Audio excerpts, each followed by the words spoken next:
What's up? Mm, yeah, we got a great show for you guys tonight, man. Salute to everybody out there, man. Salute to everybody out there.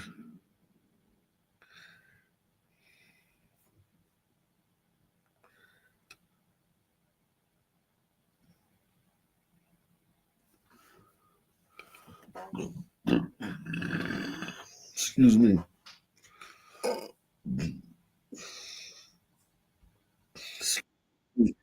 Excuse me. Excuse me, man. Shout out to everybody out there, man. So,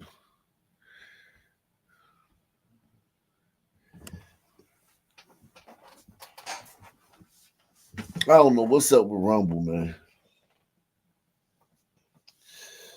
I don't know what's up with Rumble.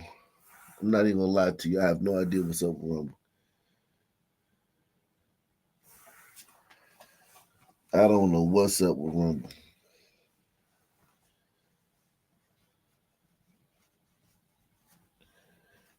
I don't know what's up with Rumble.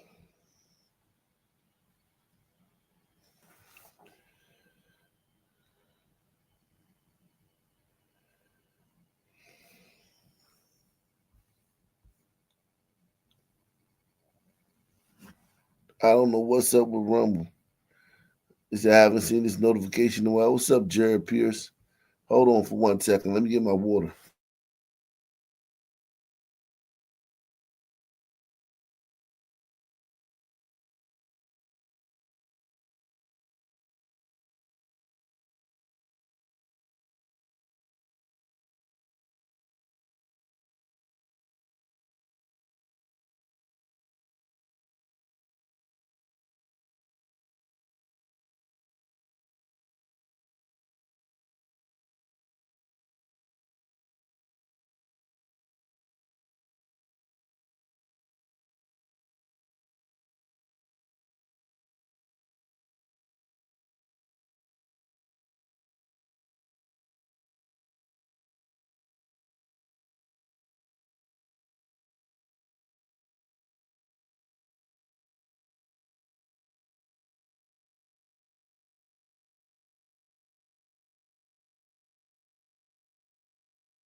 Salute, man. Eric S., man. Ock Nation Hall of Famer. Number two, once again. Salute. Salute, salute.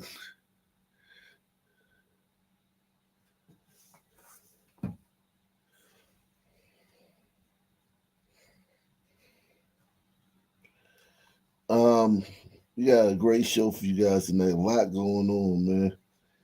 A lot going on. A lot going on, man.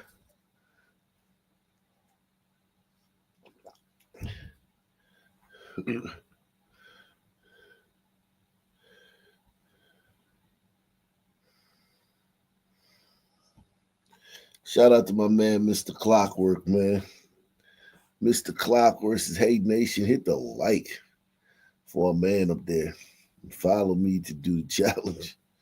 We don't have to live like this. Yeah, man. We don't have to live like this. Hit that like button. We may be switching over to Ock Nation Gold at some point because I kind of want to start doing the streams over there on Ock Nation Gold. I kind of want to start doing the streams over there on Ock Nation Gold. Um, because that channel isn't as that channel's fresh. It hasn't been tampered with. I kind of want to start doing the streams over there on Arc Nation Gold. Whereas this channel's got like 10,000 videos on it, man. This channel is worn out, man. This channel is worn out. Okay.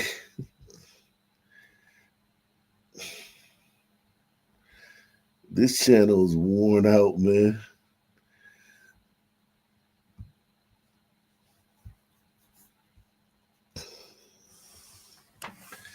This channel is worn out, man.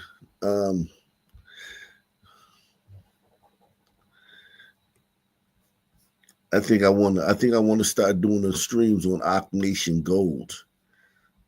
My other channel, Arc Nation Gold. Arc Nation Gold.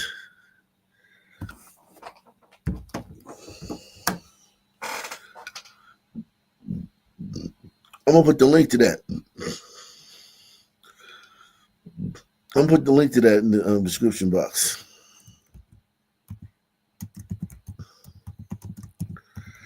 Not just it's in the description, but I'm gonna put a link to that in the pinned comment.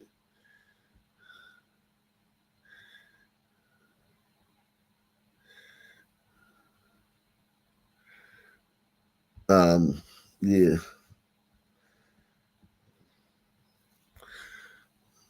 Yeah. All right, let's go ahead and get started, man. Everybody's here, man. Shout out to everybody who's here, man.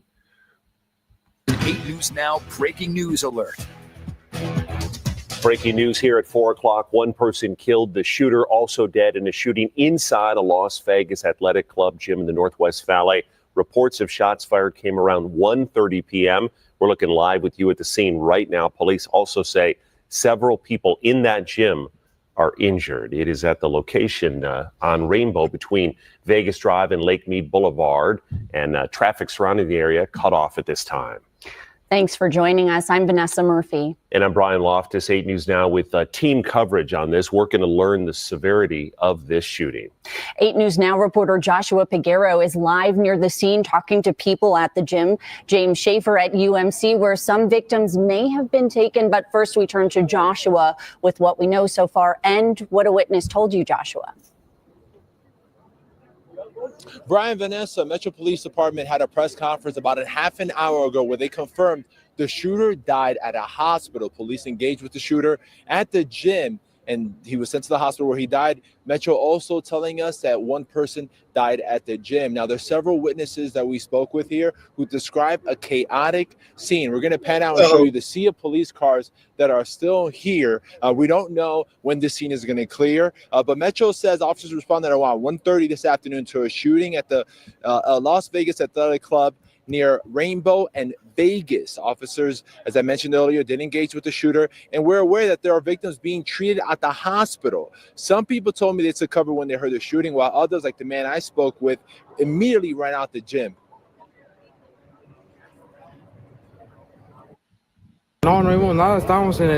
We were in the second floor of the gym. Honestly, we don't know if it was downstairs or on the second floor. Everything was so fast. Now, Metro did not take questions during this initial press conference, but they plan to speak again later to give more information. Again, Metro confirming the shooter died at the hospital and one person died at the gym. Reporting live. Well, we got a picture of the shooter, but we'll see what you guys think of this picture. This is a picture of the shooter, man.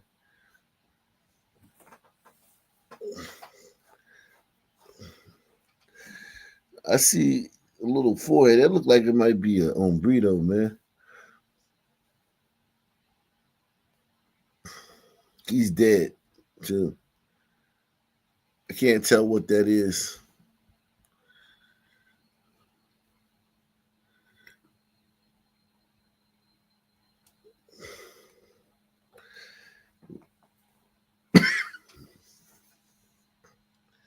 I can't tell what that is. I can't tell the identity of the shooter.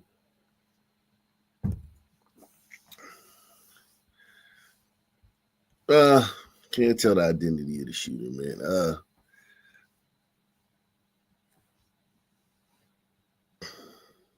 early. It's too early, man.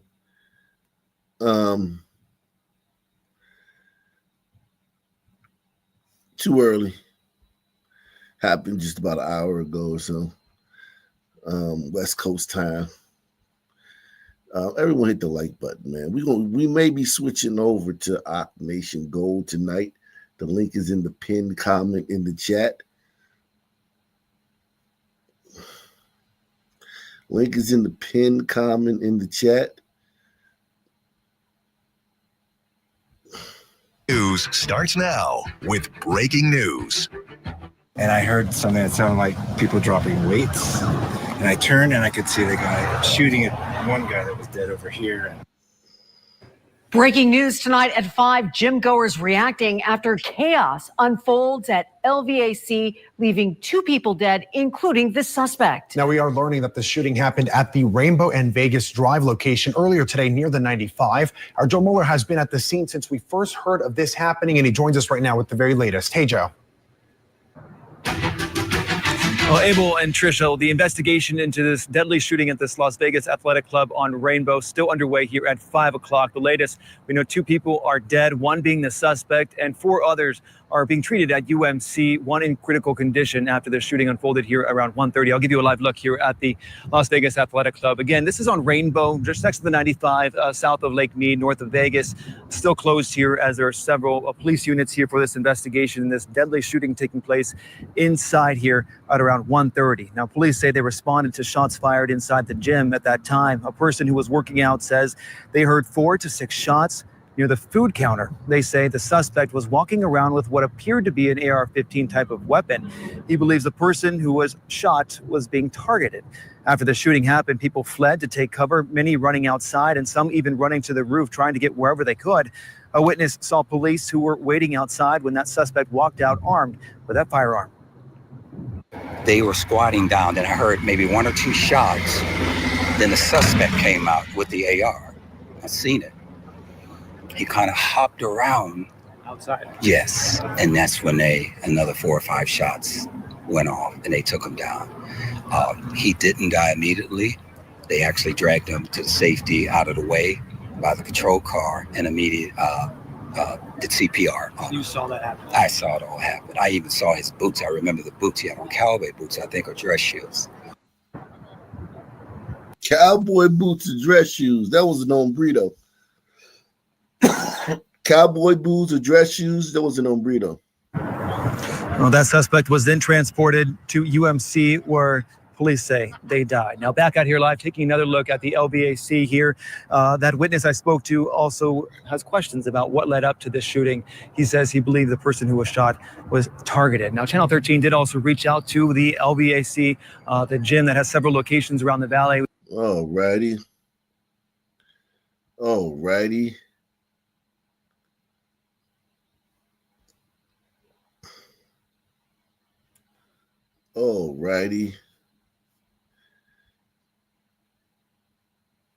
We got a lot going on, man. Out here, man. Make sure y'all hit that like button, man. Support the channel via PayPal, Cash App, with a super chat. Now, listen, everyone is really just trying to understand what happened. Yeah, there's so many questions. And Sharice, you mentioned earlier, anytime we get any kind of update, more questions arise. And that is true for a lot of our elected officials. They're frustrated, they're angry, they're appalled. They all talked to me earlier using those exact words to describe the situation. Many of them saying this is a leadership failure. They're questioning how this could happen, why this happened. We've seen jail escapes before, but this magnitude of jailbreak has many questioning Sheriff Hudson and the leadership over at OPSO. They're of course worried about the breach itself, but I think not more importantly, but what has angered them more is the lack of notification to other public safety leaders, the press, and the public.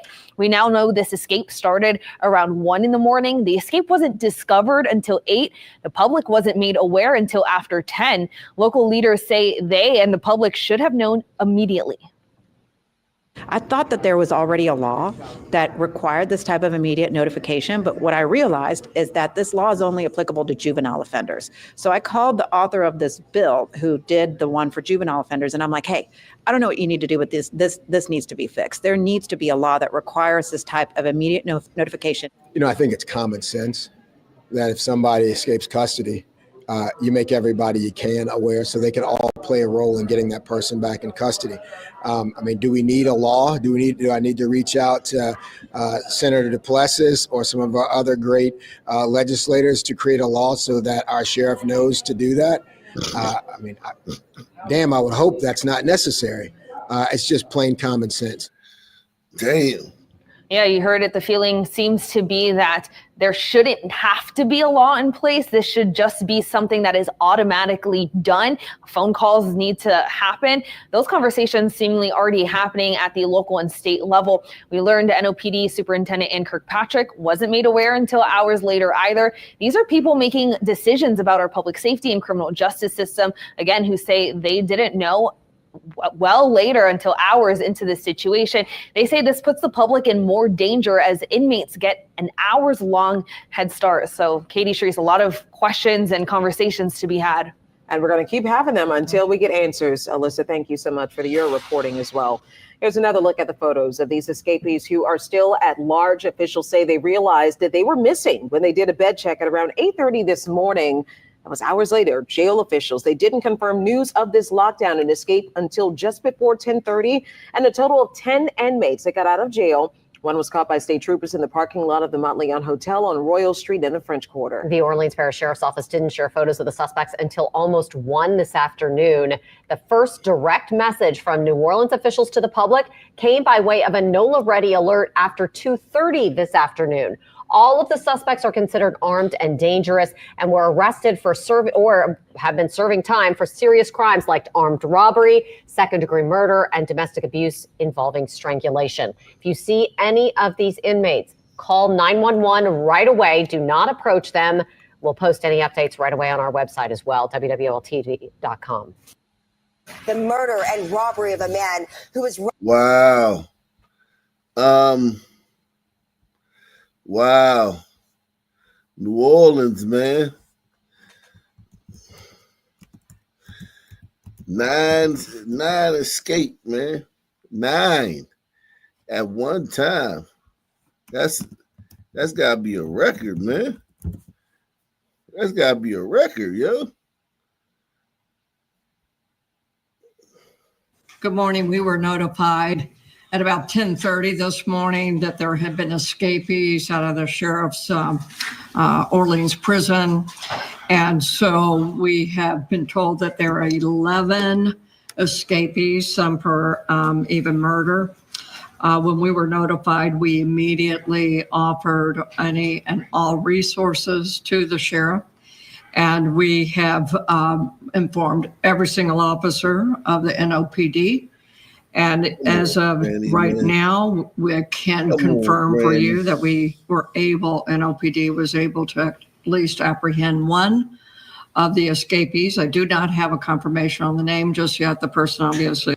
Continuing our breaking news coverage, 9 inmates escaped the Orleans Justice Center and remain on the run. New Orleans police say they learned about these escapes from a statewide alert system. Andres Fuentes reports that police say that was hours after a head count of inmates in the jail.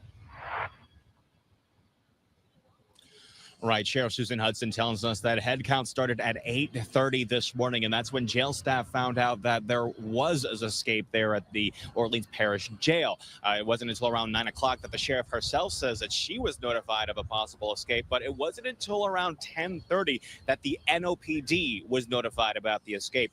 We spoke with NOPD Chief Ann Kirkpatrick, who says that it wasn't the sheriff that told her directly about this escape. Wow. She found out with other law enforcement and emergency management agencies through the statewide fusion center. Now, that's a program that a lot of those agencies use just to make sure that region-wide those agencies are up to date with any sort of alerts and emergencies, this one being about this morning's escape. Kirkpatrick says that while Sheriff Hudson did eventually reach out to her asking for resources, sharing information, she says that right now making sure that the public is aware make sure the public was aware in the beginning as well was really a priority to make sure that people in the community, not only here for the city of New Orleans, but region-wide, were safe. People want transparency, which means give as much information as you possibly can, right? But here's your trade-off. I might not have all the facts totally as is. We're going to give you as we can, but and for the safety, but I cannot 100% say this or that. The facts might change a little bit, and I need the community to understand that. Okay, so it's more important that your safety is addressed. And Chief Patrick said that right now the priority is making sure those inmates are found and secured once more, but she does want to go back. The public to stay aware and report all suspicious activity. Yeah, man, if you run into one of these dudes, man, call the police, man. Don't engage them, man. We'll check back on that, man. We'll see. Okay, here we go. Here we go. We're gonna see them escaping. For more on this massive prison break, we're joined by New Orleans City Council member Eugene Green. Councilmember Green, thank you for taking the time to join us tonight. Everyone hit the like button, man. Make sure you smash that like button, man. Smash that like button. Excuse me. Support the channel via PayPal, Cash App, or Super Chat, and smash the like button, man. We back in effect. I'm going to start with this video that we just received of the escape. Take a look at this with us, and if you can, talk to us about what you see here. What is your reaction as you see all of these inmates just running in this massive group, leaving a prison where they are supposed to be secure for incredibly violent crimes? I appreciate the opportunity to talk to you. And what I see there is some very dangerous inmates who are not thinking clearly, who are leaving a prison facility, going out into our community, actually putting themselves and their family members, because some of them are going to contact family members, in greater danger. If anyone is watching who knows where these inmates are, I encourage them to have them to come right back to the sheriff's office, to the Orleans Justice Center, to be reincarcerated, because they're just putting themselves in danger and also our community in danger. If anyone is hurt because of their actions, let me tell you, the consequences will be so severe that they will regret that they didn't simply walk back in after that silly looking escape that happened just this morning. Councilmember, watching this and seeing how it seems like they were able to just get out and just jog and go, no immediate resistance there. It is hard to believe this could happen in 2025 in New Orleans. This is a jail that is overseen and run by the sheriff there. Do you think the sheriff should resign? Well, I'm going to reserve judgment with regards to that matter. I mean, she's taken matters into her own hands. As NBC has reported, that at least 3 staff members have been suspended. I'm going to wait and determine what the evidence shows relative to what should have been done. Certainly, there are significant lapses in security to make this even possible. But in terms of the specifics relative to the sheriff, I will wait and see. Because on a job like this, to be very honest with you, there's somebody who participated likely on the inside or the outside. They felt too comfortable leaving that facility. But anyone who's helped them has got to know that you will suffer severe consequences also, that you will be charged, and that you are putting your... As a council member, when you hear these reports as a council member of claims from the sheriff that they were short. Wow. That's amazing, man.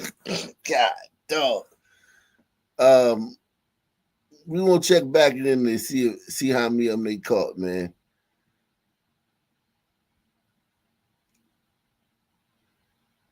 We're gonna check back in to see how many they caught. I think it's 10. They already caught 1. 10 are still on the loose. Salute to everybody out there, man. Hit the like button, man. We back in effect, man. We back in effect, man, after a week off, man. Been in DC, man.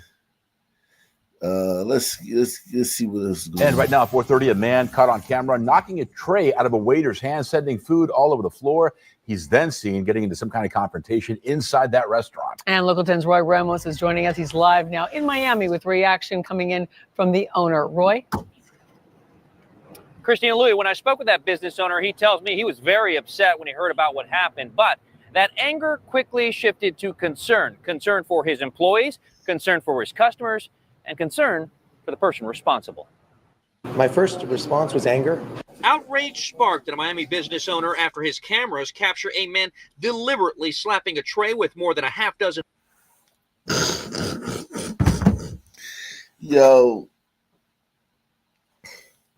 the fatigue is real, man. Thank God for people like this cupped out on Brito, man.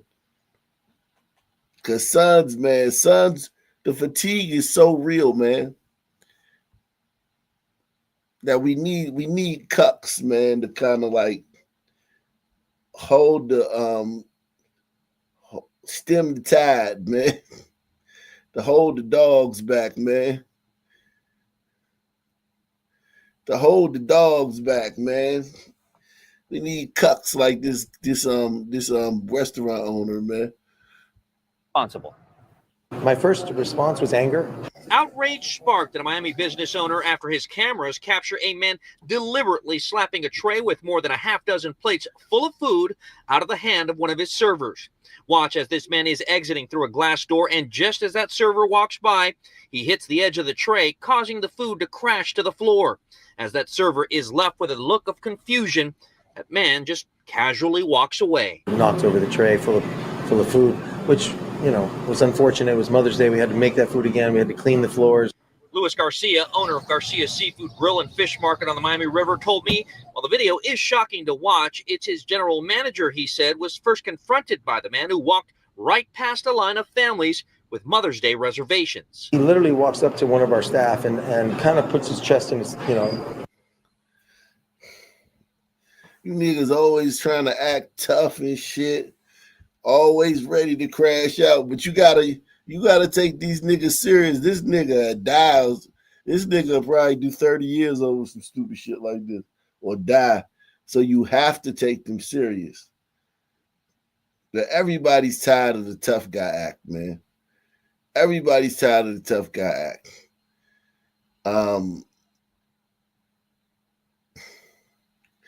It's so annoying because you got to take him serious, man. This guy will fucking die over this shit. This guy throws life away over this shit. Over whatever the fuck is wrong. Over whatever the fuck I don't know whatever his beef is, but it's at a restaurant and he by himself and everybody there with their families. Whatever it is, he will throw his life away for it. And probably not because he wants to, just because he has no impulse control. There's no gratification deferment. He might not even want to throw his life away. He just can't. He just can't control himself. But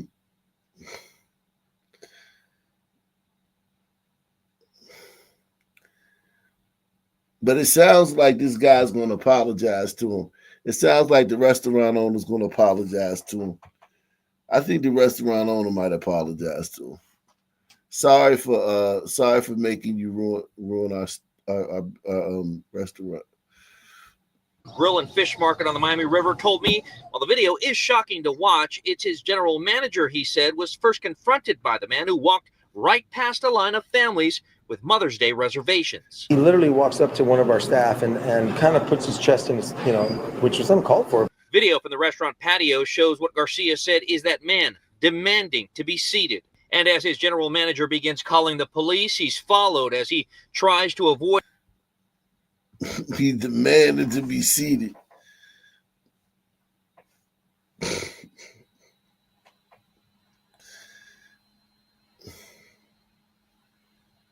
Fucking embarrassing, man. Go to McDonald's, nigga. Or Burger King, man. That's where you belong, man. It's a family restaurant, man. Take your ass to McDonald's, man. It is that man demanding to be seated. And as his general manager begins calling the police, he's followed as he tries to avoid a confrontation after repeatedly asking the man to leave. When he was approached, he got aggressive. While days have passed since the disturbance for Garcia's diners, it's his worry this person may have been mentally struggling with something more. We don't know what this gentleman was going through. That said, it's the irrational. I told you. I could just tell I could just tell he was going to apologize the way they was talking about it. You don't know what he was going through. Yeah, but you don't know what anybody's going through. Would you give anybody, like, how come these niggas only ones that get to going through stuff? How come nobody said that about Shiloh Hendricks? Press 1. No one said that about Shiloh. What was she going through? Huh? How come the only ones that you got to consider going through is the blacks? Salute the art of will, man. He said, first person who warned me about sons was a son. Facts. That nigga was going through having a fucking attitude, man. That's all that nigga was doing. It ain't that deep. Everything ain't fucking the goddamn Geneva Convention. It's just a fucking nigga with attitude. Repeatedly asking the man to leave. When he was approached, he got aggressive. While days have passed since the disturbance for Garcia's diners, it's his worry this person may have been mentally struggling with something more. We don't know what this gentleman was going through. That said, it's the irrational and unpredictable actions that are concerning for the public. For that reason, police want to find him. This type of behavior warrants that we find this person. And get this, since the incident, several people have actually reached out to the restaurant to offer to tip that waiter and compensate him for what has happened. He says that's really been humbling for him. As for the man responsible, well, if you recognize the man in that video, you are urged to contact Miami-Dade Crime Stoppers. That number, 305-471-TIPS. For now in Miami. Yeah, if you know that motherfucker, you know him. He shouldn't be hard to find, you know, from a great community like the black community, man, who loves helping policemen solve crimes. I'm sure the black community will rally together to help bring that guy to justice. Right, black community? The murder and robbery of a man who was run down by a driver in a crosswalk. This after getting money out of a nearby ATM. Tonight, the victim's family is speaking out only on Fox 5. Our Bob Barnard is live in Northeast. Bob, anybody who's seen the video is outraged. The family must be so angry and heartbroken. I mean, when you see this, it's just awful. Yeah, they are, Shamari and Angie. The emotions are raw. And I got to tell you, they're hard to hear. We spoke to the family outside their home here in Northeast just a short time ago. Want to show you our first photo of Donnell Phillips. He was 55 years old. He was a father of 3, grandfather of 2, worked as an overnight concierge at an apartment complex on 14th Street Northwest. Was on his dinner break getting money for his rent when he was killed. His murder caught on camera. You see Donnell Phillips walking down the sidewalk along U Street Northwest. It's 4:15 in the morning Wednesday. 4:15 in the morning. Oh my God. And niggas are still cruising. He got caught by some cruisers. Some niggas that was just cruising for a bruising. Hunting, as you would call it. You know, just driving around looking for people. Lone victims and shit. They probably saw him at the ATM and probably was like, oh shit. Probably laid in the cut or circled the block. They hit the jackpot. He went and got his rent money out. Man, they hit the fucking jackpot. He could have had $20. They didn't know.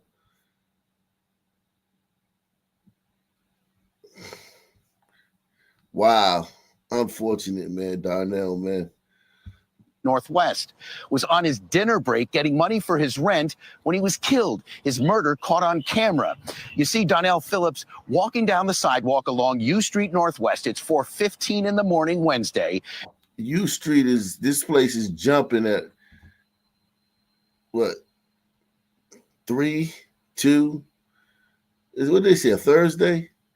It may close a little earlier, but this is the strip with a lot of bars and a lot of clubs and a lot of, you know what I'm saying, action and shit. You know, people just bar hopping and shit and mingling and shit. College students from college students from Howard and all over the place. The people from the neighborhood, people from all over the city come here.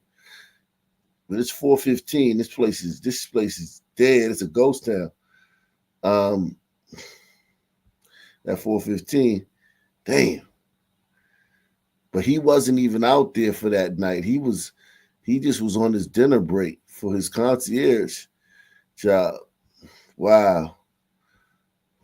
Walk along U Street Northwest. It's 4:15 in the morning Wednesday. People in an SUV were following him, and as soon as Mr. Phillips got into the crosswalk at 12th Street, the car turned straight at him. He was struck and killed. Police say it appears the people in the car got out, stole his cash, and fled. Phillips had just withdrawn money from an ATM in the 1100 block of U Street Northwest. The suspects were in a stolen white Hyundai Santa Fe that was recovered.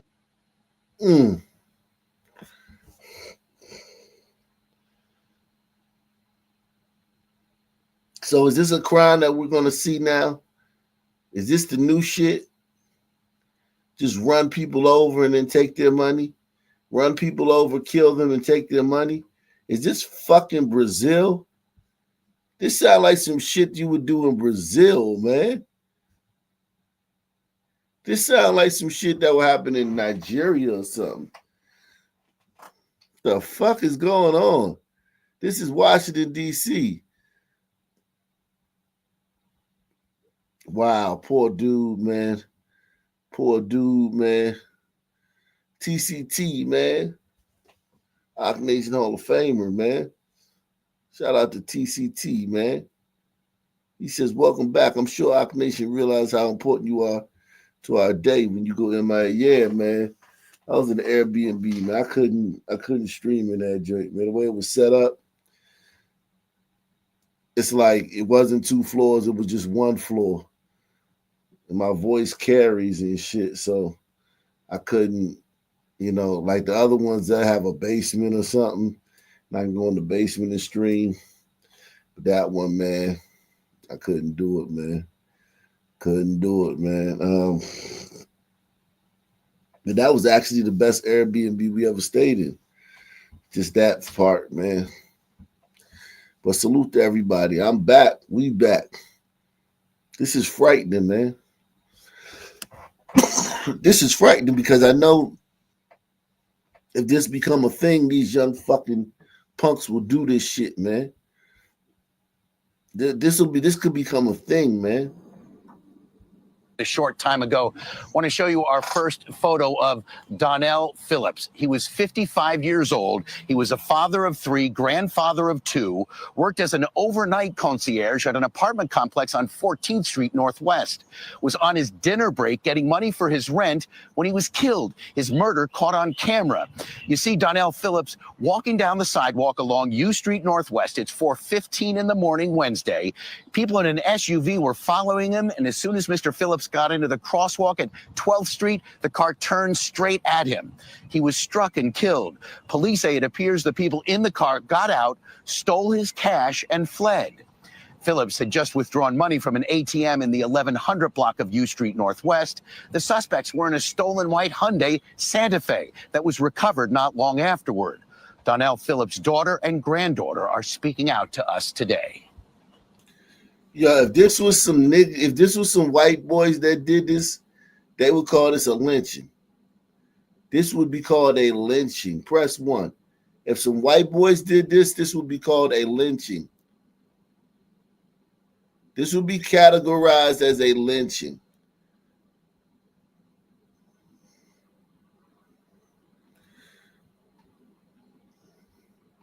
They would categorize this, oh my God, they dragged him down the street and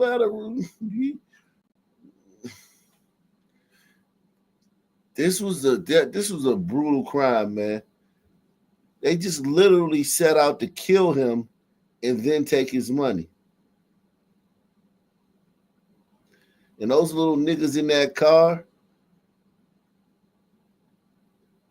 they all deserve, man, when they get caught, man, I hope they don't have no black woman judge, man.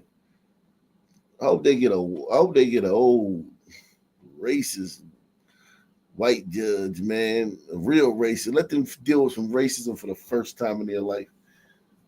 Since you cry about racism all the time. Look what your fucking kids is doing.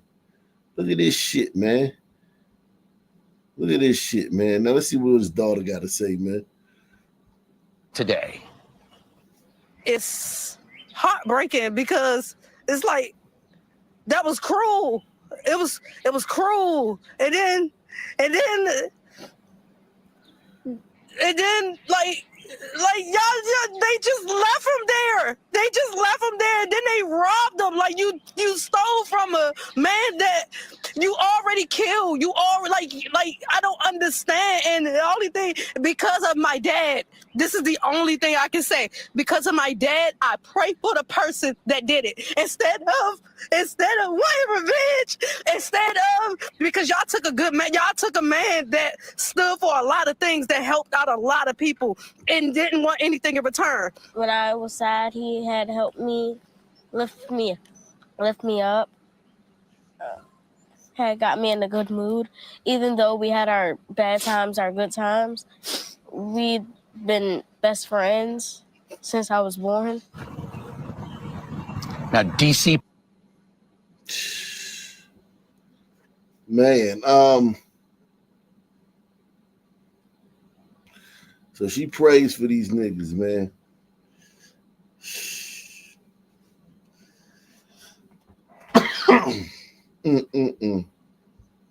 Police say the same people robbed 2 other victims at gunpoint in the half hour before killing Mr. Phillips. The same people robbed 2 other people at gunpoint in the half hour before killing Mr. Phillips.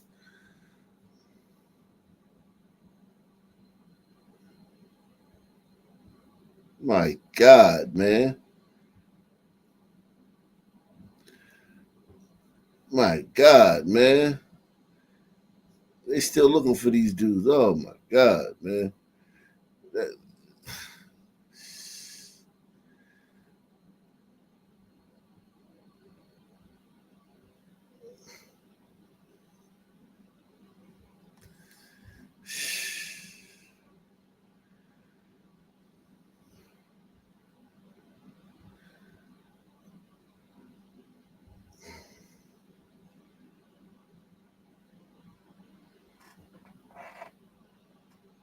Turning now to a Fox 5 exclusive. A father mourning the loss of his only son who was murdered in Clinton, Maryland. He is only speaking with our Shamari Stone. Tonight, this father is grieving, asking himself, why did this have to happen? His son, 30-year-old Anthony Dawson, liked to sit back in this chair in his den, in his home, and watch Dallas Cowboys games on this big screen right here, while his 7-year-old son would play with these toys, such as this police truck right here, while his dad would sit back and enjoy the game. But now this young boy will have to grow up without a father. They had such a tight bond. Anthony Dawson's family told me he was a quiet guy who worked at a clothing store. After work around 9:30 this past Monday night, his father telling me he stopped to hang out with friends in a parking lot on the 9800 block of Piscataway Road. Someone opened fire, killing him and getting away. Tonight, Prince George's County homicide detectives tell me they're trying to determine a motive and what led up to the shooting. Meanwhile, you're now going to hear from Anthony Dawson's father. Just hurt, pain, loss, just lost. Look at all this shit, man. And we worried about some fucking N-word. And niggas trying to blame black fatigue on black women. You notice that? These niggas trying to blame black fatigue on black women. Yeah, black women, we gonna get to y'all. But nigga, I don't like the way, I don't appreciate the way niggas is trying to act like black fatigue is because of black women. And you know what? That's gonna be the poll tonight, man. It's because of everybody. But that's gonna be the poll tonight, man. That's gonna be the poll tonight, man. Up in ya. Who's more responsible for black fatigue, man?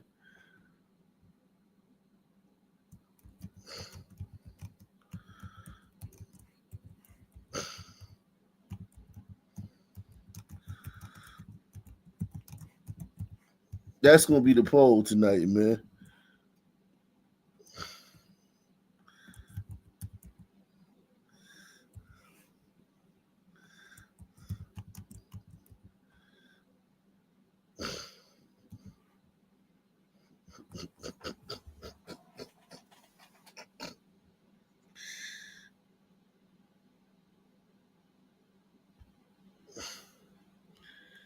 Yeah, man.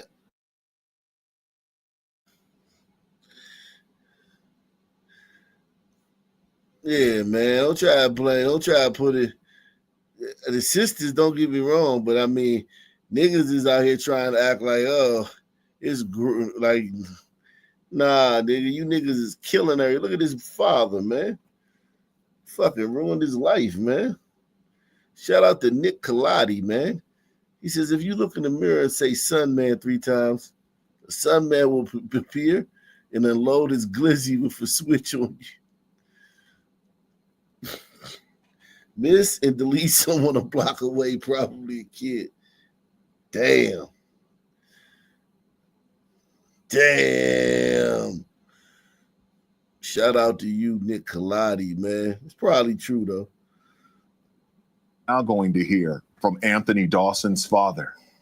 Just hurt, pain, loss, just lost. What are you going to miss most about your son? Just spending time with him, watching games, family gatherings, cookouts, just being a father to him. Any idea who killed him and why? I do not know who killed him. Senseless act. And it's so tragic because Anthony Dawson was also going to celebrate his 7-year-old son's birthday on Saturday, planning to buy. And he just saw some homies win and kicked it with him, stopped and kicked it with him. Somebody came and sprayed. That's probably what happened. He probably seen some of his boys went over, kicked it with him for a second, and somebody just came through at that time. Anthony Dawson was also going to celebrate his 7-year-old son's birthday on Saturday, planning to buy more toys like the ones you see here to add to his collection. Well, now that young boy will have to play with the toys without his father sitting in the den that I'm in right now. Prince George's County Police are offering a reward of up to $25,000 for information that leads to an arrest and a conviction in this case. Keep in mind, you can also call the department anonymously.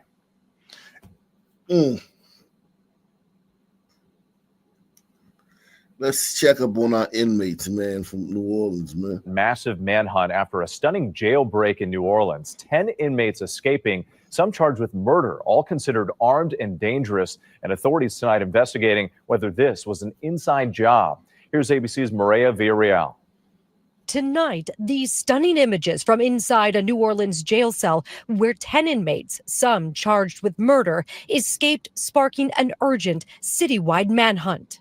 The toilet dislodged from a cell wall, exposing an opening. Scrawled on the wall above, "We innocent and too easy," with an arrow toward the hole where they escaped, out of view of the officer on duty. Authorities say it happened just after midnight when the inmates broke a lock on a cell door. They were still able to exit the jail about 1:01 a.m. after breaching a wall behind a toilet in the jail. And based on video surveillance, they were seen exiting a door on the docks where we normally bring in supplies, scaling a wall and running across the interstate. Officials believe the escapees had help. These detainees received assistance in their escape from individuals inside of our department. They say the toilet could not. Yo, is every cop down there an old lady? Every cop down there is an old lady. You got the old white lady, then you got this one. Jeez Christ, man. of our department. They say the toilet could not be removed with bare hands, suggesting someone inside the jail system may have helped the inmates unscrew it with a power tool. We are investigating that to see exactly who entered these areas, what kind of work was done, if there was work being done, and if this is an inside job. Jail officials first noticing the inmates were missing during a routine head count at 8:30 a.m. But that's more than 7 hours after they say the escapees were off prison property and on the run. One of the 10 escapees captured before noon found hiding beneath a car at a hotel in the French Quarter. And moments ago, a second suspect caught, with 8 more still on the run.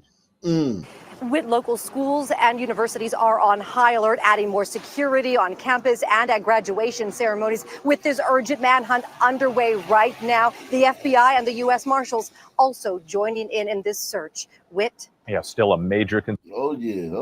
The FBI, U.S. Marshals, felony apprehension unit, all that stuff, man.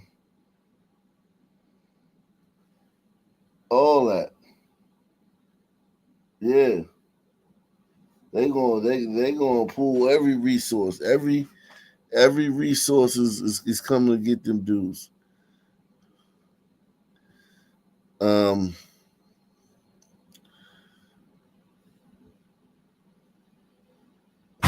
There is an area in LA County that has gotten so bad, rubbish fires and illegal dumping happens every single day. Business owners and community members just can't take it anymore. Fox 11's Haley Winslow joins us live from South LA with the story you'll see only on Fox 11. Haley? Christine and Alex, we're right outside of Station 64 here in Watts, and firefighters say easily 95% of the fires that they go on are these homeless fires. They literally just pulled back into the station from one. This report details 500 of them since January 1st, and that's just the city. Double that if you include the county fires, and those are just the fires. The other stories you're about to hear, you just won't believe. It's pretty lawless out here. I feel like people feel unsafe. The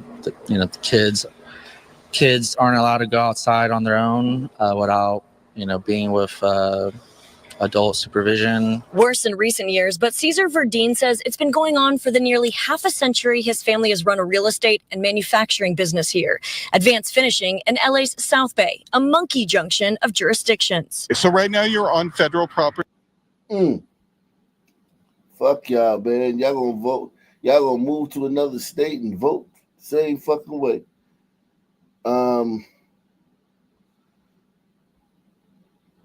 Yesterday, the district attorney of Los Angeles County, Nathan Hochman, announced some new actions to combat the waves of thefts plaguing businesses across Southern California. A yellow sticker is involved, but there's a lot more to it than that.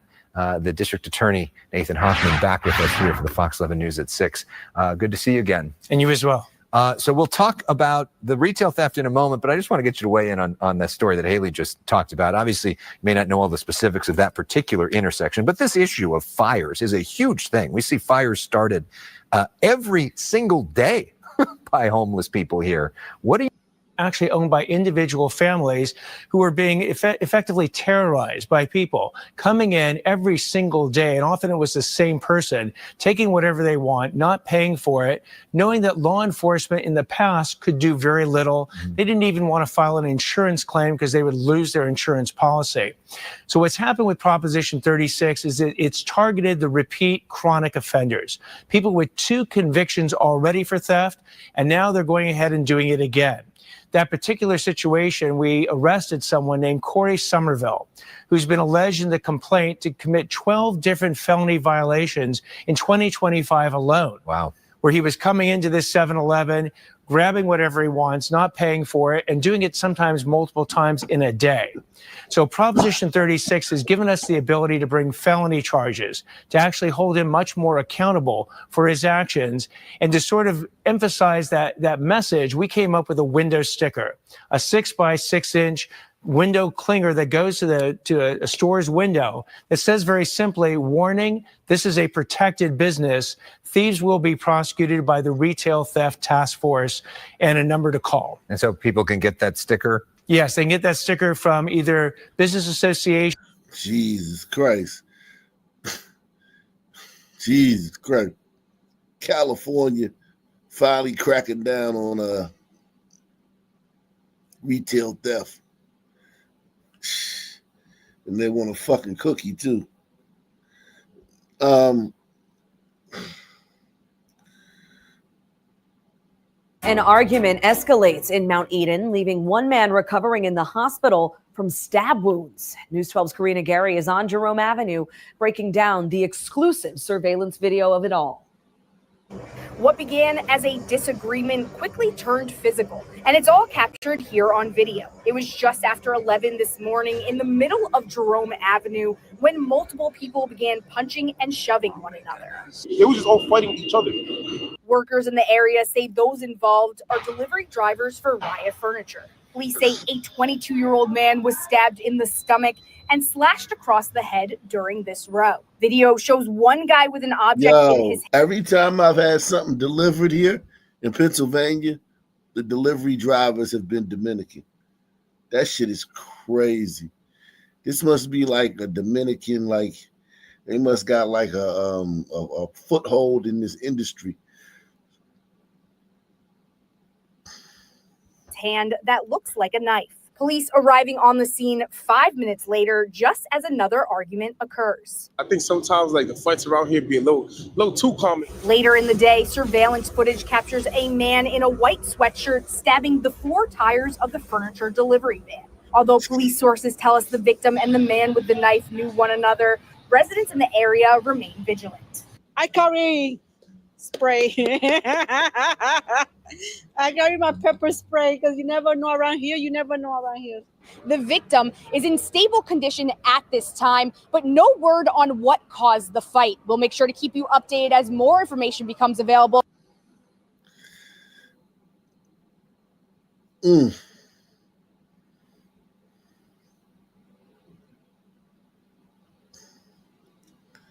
I'm telling you, man.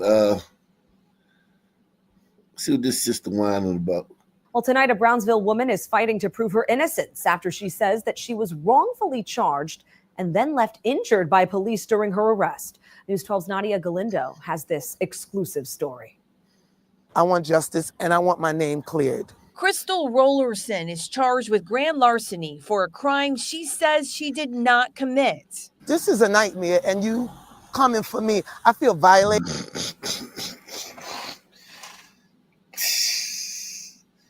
Well, sister, man, I don't know if I believe you, man. I don't know if I believe you, sister. Shout out to S Freak, man. He says, salute. It's great to have you back. Shout out to S Freak. Jay Nash says, please look into the case of Anthony Hobson from Queens. I knew him. He stabbed his pregnant girlfriend to death in 2018. Knew Jay-Z. 2018, send it to me. akintunde2@gmail.com. akintunde2@gmail.com. Send it to me. Salute the Jocks Retro, man. He says, the black boys men don't just spring up out of the ground. Yeah, I know that's right, but still, yo, I'm gonna look at the poll in a minute, man. I'm gonna size up the poll in a minute, man.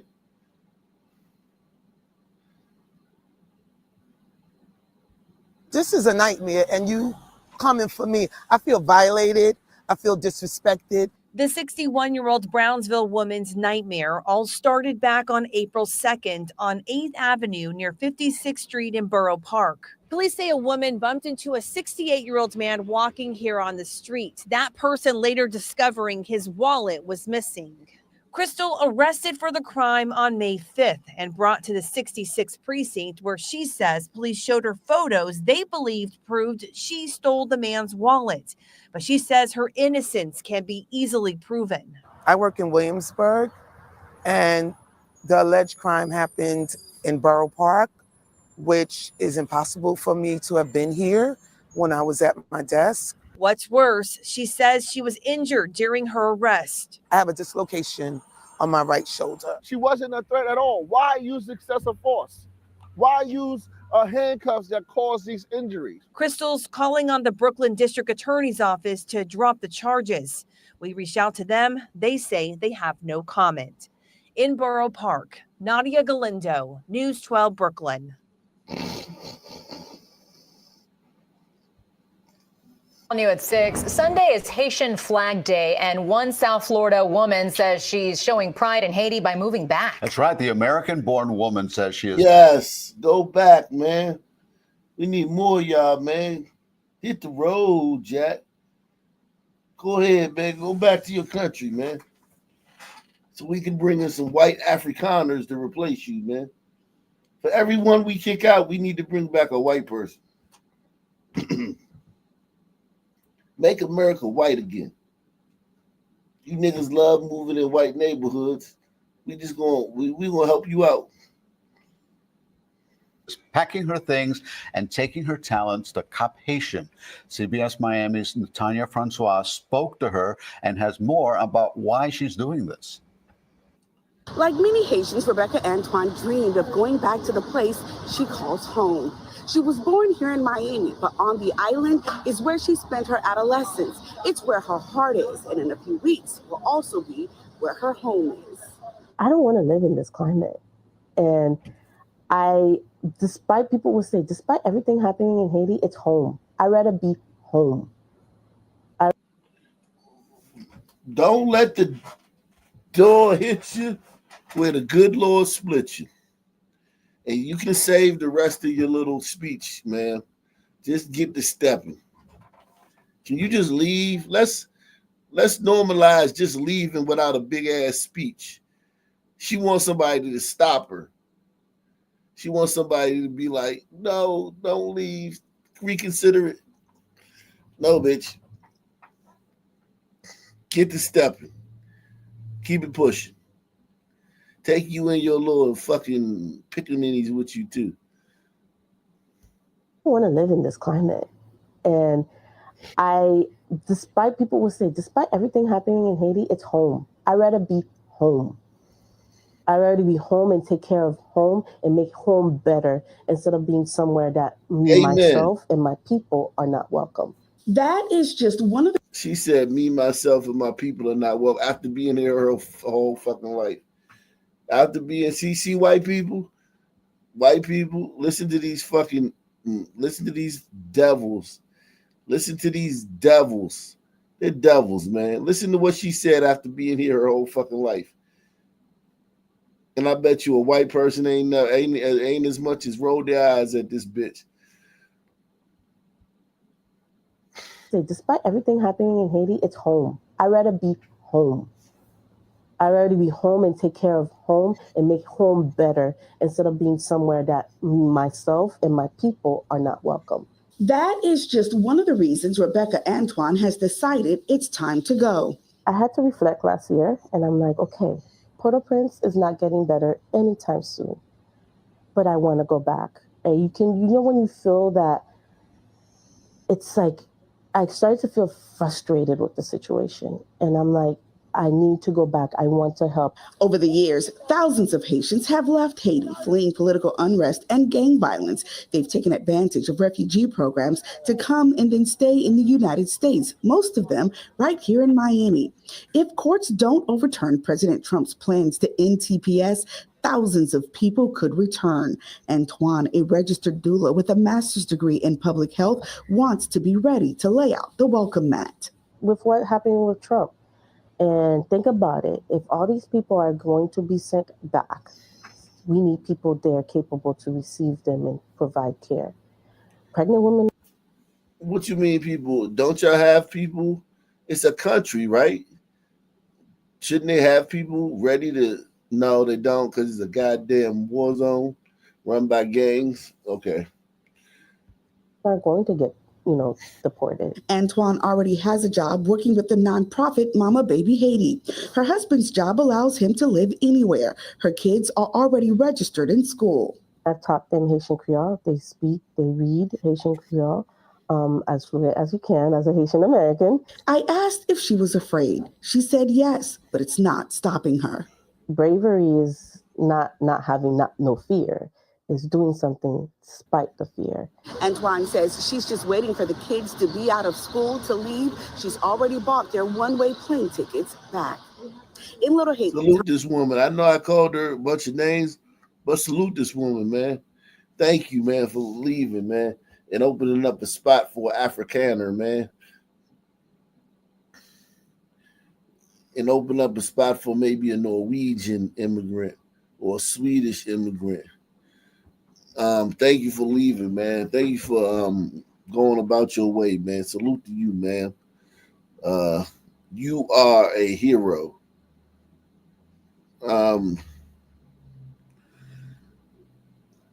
You are a definite hero.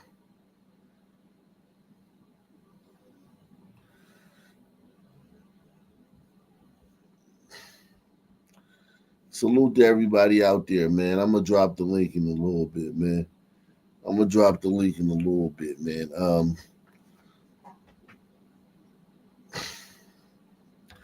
Everybody hit that like button, man. How many likes we got, man? You heard me? How many likes we got?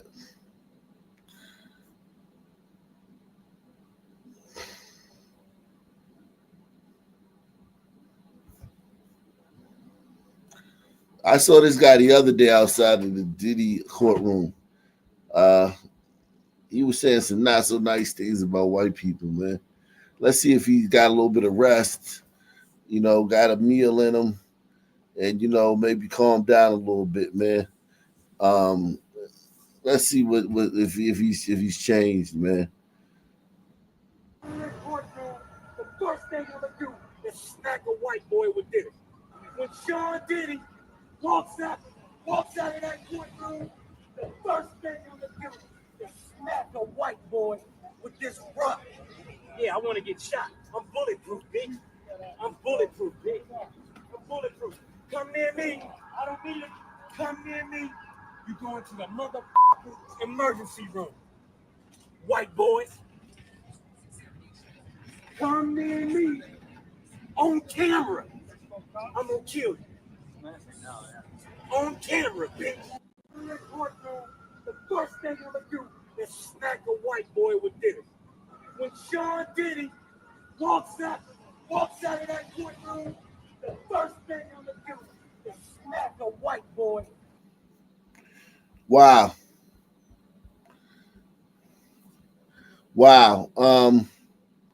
Louis Burrow says, all for Afrikaner refugees, long as they're cute glider queens. Will do my part to house refugees. Yeah, man. Shout out to those glider queens, those Afrikaners, man. We need more of y'all, man.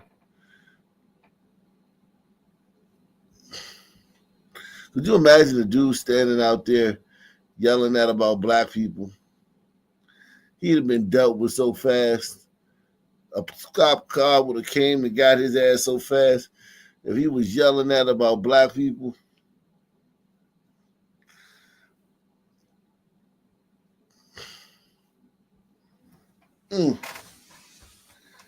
people are fatigued with y'all, man. Y'all wear people out. I told y'all that a long time ago. Y'all gonna wear people out, man. Let's see what this is, man. Hey, what's good? They say they sold out them chicken sandwiches. They say they sold out. Damn, y'all got them motherfuckers? Damn, nigga, it's two girls right here. They got it. What the fuck? I don't even give a fuck. Right now, give me the fucking chicken sandwiches. Give me that fucking chicken sandwiches. Nigga, I don't give a fuck. Nigga, run them chicken sandwiches. Bitch, run them chicken sandwiches. Bitch, run them chicken sandwiches. I don't give a fuck. Bitch, I don't want your fucking purse. Move. Bitch, give me this fucking sandwich. Stupid ass bitches. Nigga, I waited too long up here, nigga, to not get a fucking chicken sandwich. Nigga. Hey, what's good? They say they... Oh shit. That looked like it might have been real too.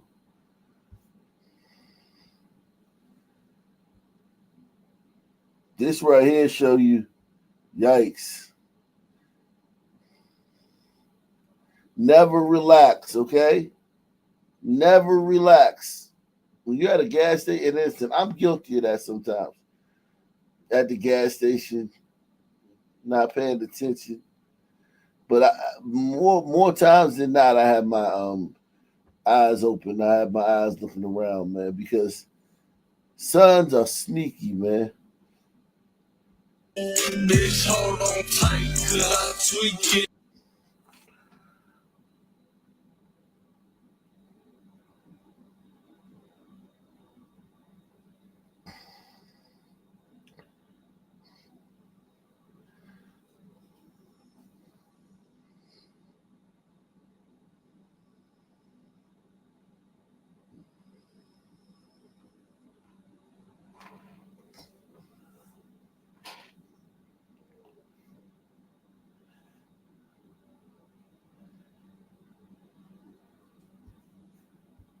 I mean, Jesus Christ, man.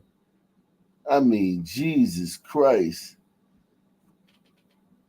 Shout out to Blue, the Boston Terrier. He says, "What up, Op? What up, nation?" Yeah, man, you gotta be on point. Around blacks, you gotta be on point, man. Jeez. You gotta be on point, my nigga. No slipping. So, me who should be, I'm kinda fucking with it. Show me some more. This we You gotta be on point, man. You gotta always make sure, especially if you're white. Especially if you're white. Especially if you're white.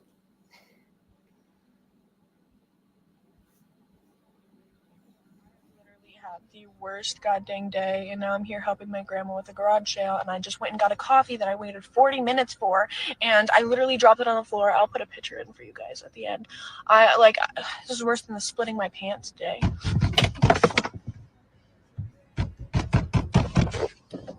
What are you doing out here talking to yourself? I don't know. You over here parked next to my boyfriend. Okay, I'm sorry. Okay, but why are you out here by yourself? What are you doing? Like, my grandma's with the but you parked next to my boyfriend. You want to explain why? Like, I need these answers. Like, what's going on? Oh no. Like, your hair fried and everything at the end. Like, what the hell? Do you want to fry? Do you want to fry? I mean, the fries go good with what you got going on. You want some? Do you want to fry? You want to fry? I think you should take some. No, take some home with you. No, thank you. I'm just because I mean, we got some type of issue or something. No. Oh, okay. I need you to move out of this spot because it seems like you pressed upon what he got going on. Your boyfriend? Yes. I think you should take some fries. You want some? You want some? No, thank you. I think you should take some. Take some home with you. Hey, they're like falling ill. There's one in my lap. I think you should take some. Take some. You want to fry? No, Do you want to fry? If it goes good with your hair. Your hair's fried. This was my coffee, by the way. Had the worst goddamn day, and Should have been like that black lady in the other video and pulled over in a white neighborhood, man. You pulled over to make a video in a black neighborhood? What the hell is wrong with her, man? There's no arguing it. Towson University's debate team wins, claiming an historic win. They are the first all-black women's team to win the Cross-Examination Debate Association's national championship. This morning, we have two of the team members here. We have Amina Ruffin and Corey Johnson, both here to talk about the major victory. Ladies. The debate team, man. Who says blacks only play basketball and football and shit like that? It's track. These sisters on the debate team, and they won the national championship, man. And debating is judged by judges. So like, you know, the judges have to say who wins, man. And in this racist country, these sisters have overcome that to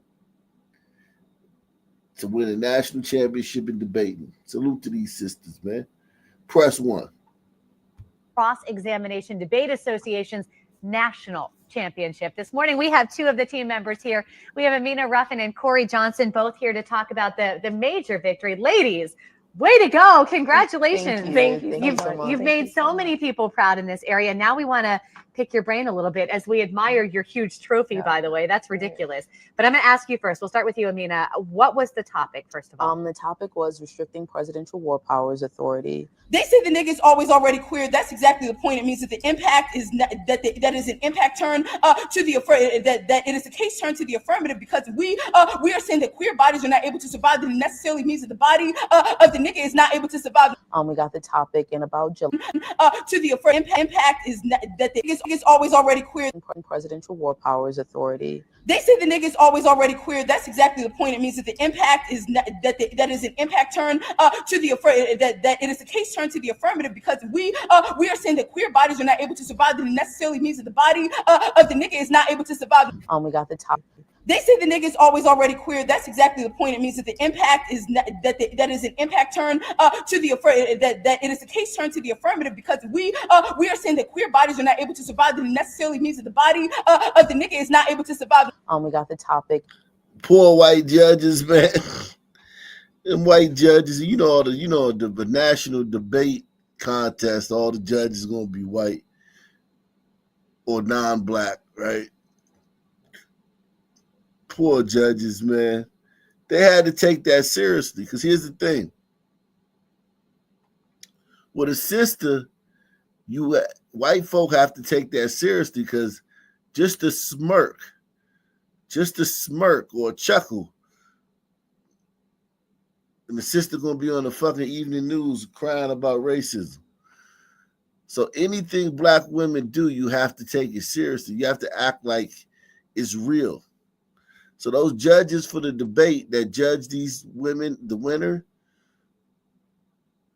they were confused. They was like, yo, what is this shit? Is this spoken word? Or whatever it is, I mean, it's their culture, and their culture is great. And the only thing holding them back is white people. So maybe this is interesting, man. Maybe this is just an interesting quirk in their culture. And I don't want to dock them for a cultural reason. You know what I mean? Maybe that's just how they talk, how black people talk behind closed doors. I don't want to dock them over a cultural reason. So they gave them the championship. These sisters got the championship. And a bunch of other more qualified people got told, sorry, man, but no cigar, man.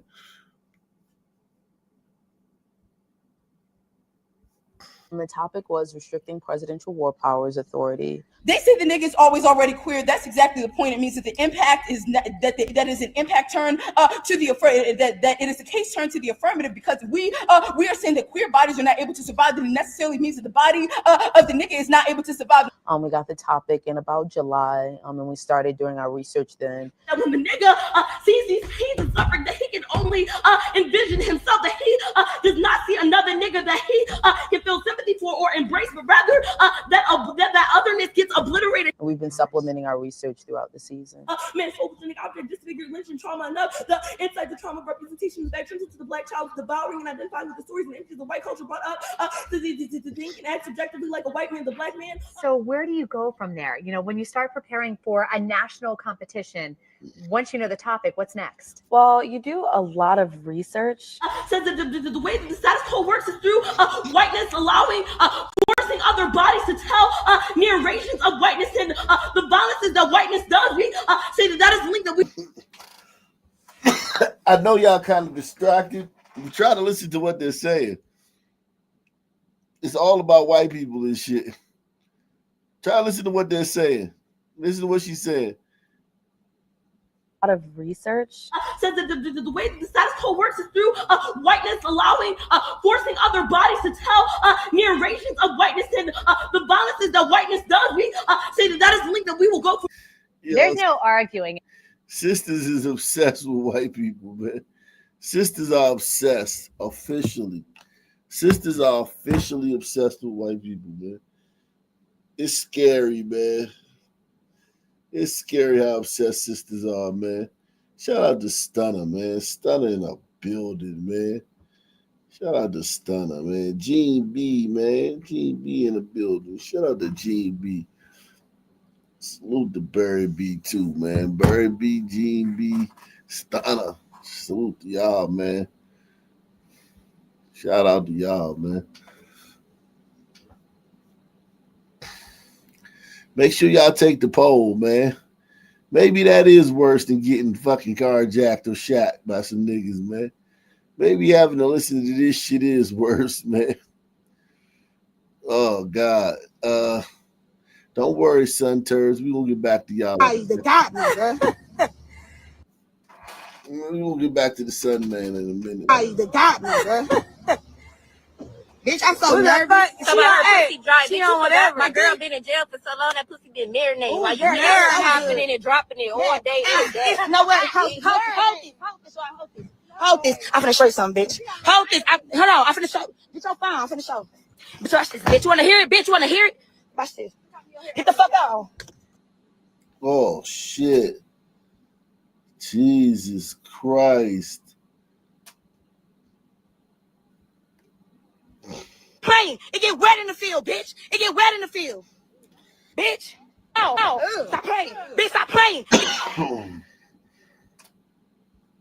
Got my car. Bitch, stop playing. Bitch, stop playing. Bitch, stop playing. Bitch, go my phone. Don't get my phone. Stop playing. Bitch, stop playing. It get wet in the field, bitch. It get wet in the field. Bitch. She just fingered herself. I can't even show that part, but Jesus Christ. She just literally. No. Get the fuck on. Bitch, you wanna hear it? Get the fuck on. There you go. Look, be quiet. No. Be quiet.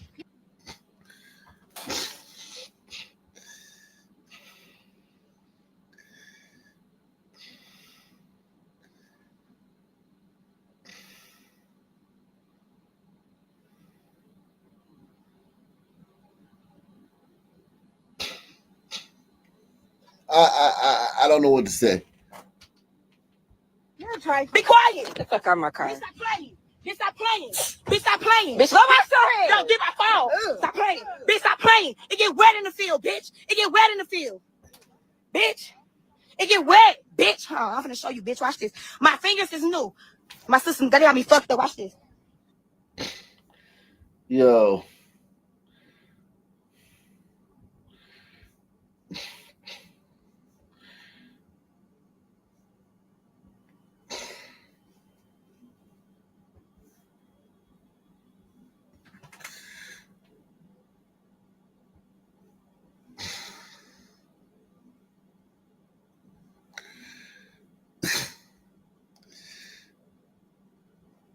Shout out to Blue the Boston Terrier. He says it's not that big of an accomplishment. Super woke nonsense. Shit, they're gonna be able to say if you ain't see that news story, that it's a big accomplishment. We won the national debate contest. That is a big accomplishment. What you talking about? We won a national debate contest, man. If Kamala would have won the presidency, that shit would have been a big accomplishment. Just because people give them shit, don't take away the magnitude of it.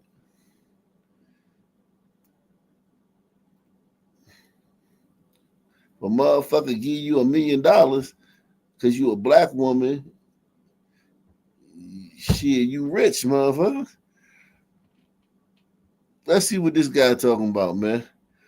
Before you start, Any cameras in here? No. Any cameras in the whole house? No. If there is, cut them off. There's no Do I camera. have full authority over this child? Yes, to you do do. what I gotta do and take him to the detention center today Yes, you if I do. have to. Yes, you do. All right.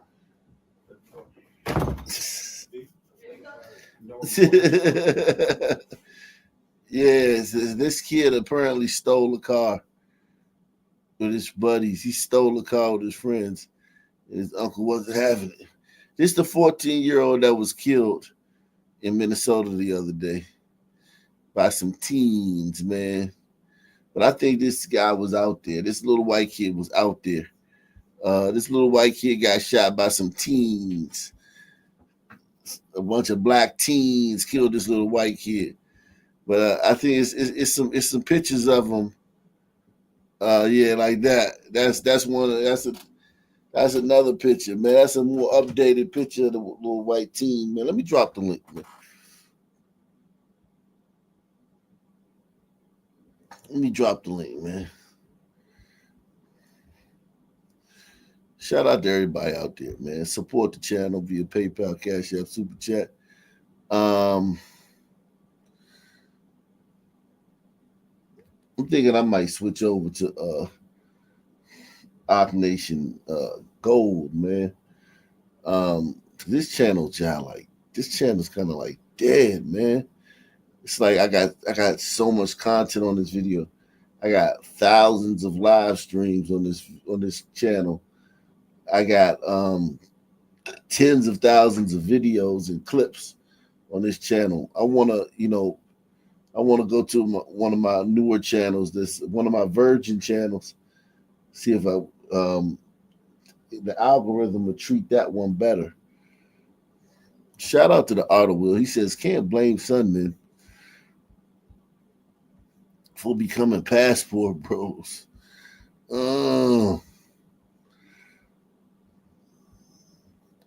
Yeah, this little white kid, hey, he's in a strange place, man. Once you start taking pictures like this, you are under the sun spell. Let's go back to what's your face?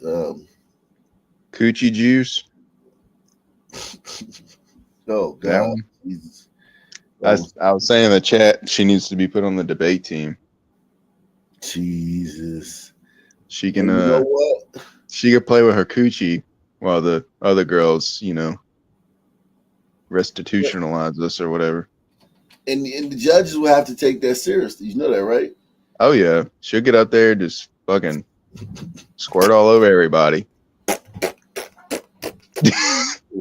The judges will be like, very interesting. Wow, I never thought of it like that. Some white kids will give like a goddamn dissertation thesis, you know what I'm saying, on world history and shit. And they'll fucking come in second and shit. Yep. Shanique was over there queefing in a KFC bucket.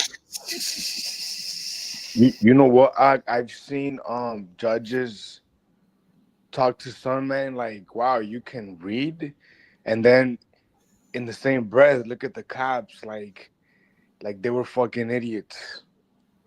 Like, wow, the bigotry of low expectations. Yeah. Knowing that we won't ever see her again. The last time I seen her, she was in a casket. Tonight, unanswered questions leading to ongoing heartache for a Metro family. They want to know what happened to Diane Hagan, who was found dead inside a North St. Louis church. It has been more than 2 weeks now since she died, and her family feels like police are providing little information. Only First Alert 4's Shoshana Stahl spoke to her loved ones as they mourn the loss and wait for answers about the last moments of her life. And I just knew when he said he was a detective that she was gone. Why else would they call me? It was excruciating. Nothing like I ever have felt my entire life. Donna Roberts says her life changed when she got a call on April 29th from detectives revealing her sister died. I'll never hear a phone call from her ever again. Is that a I mean, man? that's rough. I was always the one she called first. That's a man, baby. Yeah. You know, I was supposed. She was my protector, but I feel like I should have protected her. 56-year-old Diane Hagan was found dead with what police are calling undetermined injuries inside a vacant church on East Grand Boulevard. I don't want it to just be a female victim. You know, she's not a female victim. She is not a victim. She was a fighter, and Maybe I don't know. That's a rough looking white chick. she was a mom, and she was a sister, and she was a daughter, and she was an aunt. Robert says her sister was smart, beautiful, and an old soul. Well, you know what? We know that the brothers, the Sunmen are good at killing everybody, but they got it for killing trans. Maybe a Sunman thought this was a female, and well, you know. She might be a female because these young pictures. I mean, at least they were dressing her up like a female then. Yo, I go quick.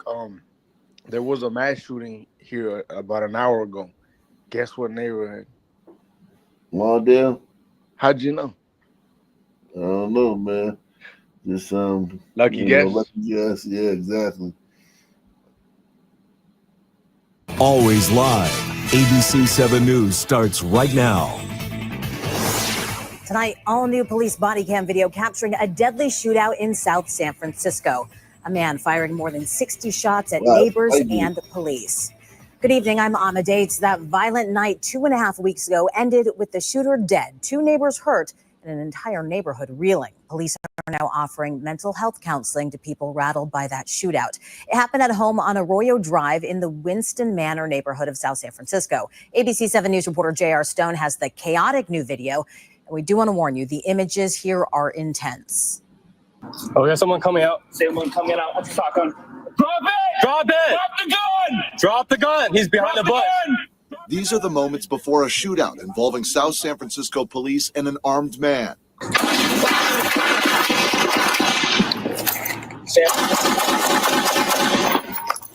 The gun battle happened just weeks ago and involved this shooter, identified as Brian Montana, seen here on police drone video as he fired shots at officers from behind bushes in a South San Francisco neighborhood. The neighbors were the ones who called authorities before all of this. Our neighbor's like pointing a gun at my husband outside. Oh, here, Frankie, come on! Come on! Frankie, come on! Get over here! Get the cops over here now! Police have released these photos of the home that Montana fired into. You can see bullet holes in the front door and windows. 2 were injured, but are going to be okay. Montana was killed by officers a short time later. There he is. Yeah. Oh, can I take it? Numerous community meetings have been held concerning the matter this week. While one neighbor wanted to thank officers, to express a bit of support for the police, or a couple of cops that were taking kind of the brunt of the fire there. Others want answers why, not only in this shootout, but in a separate case Wednesday night, where officers shot and killed another man.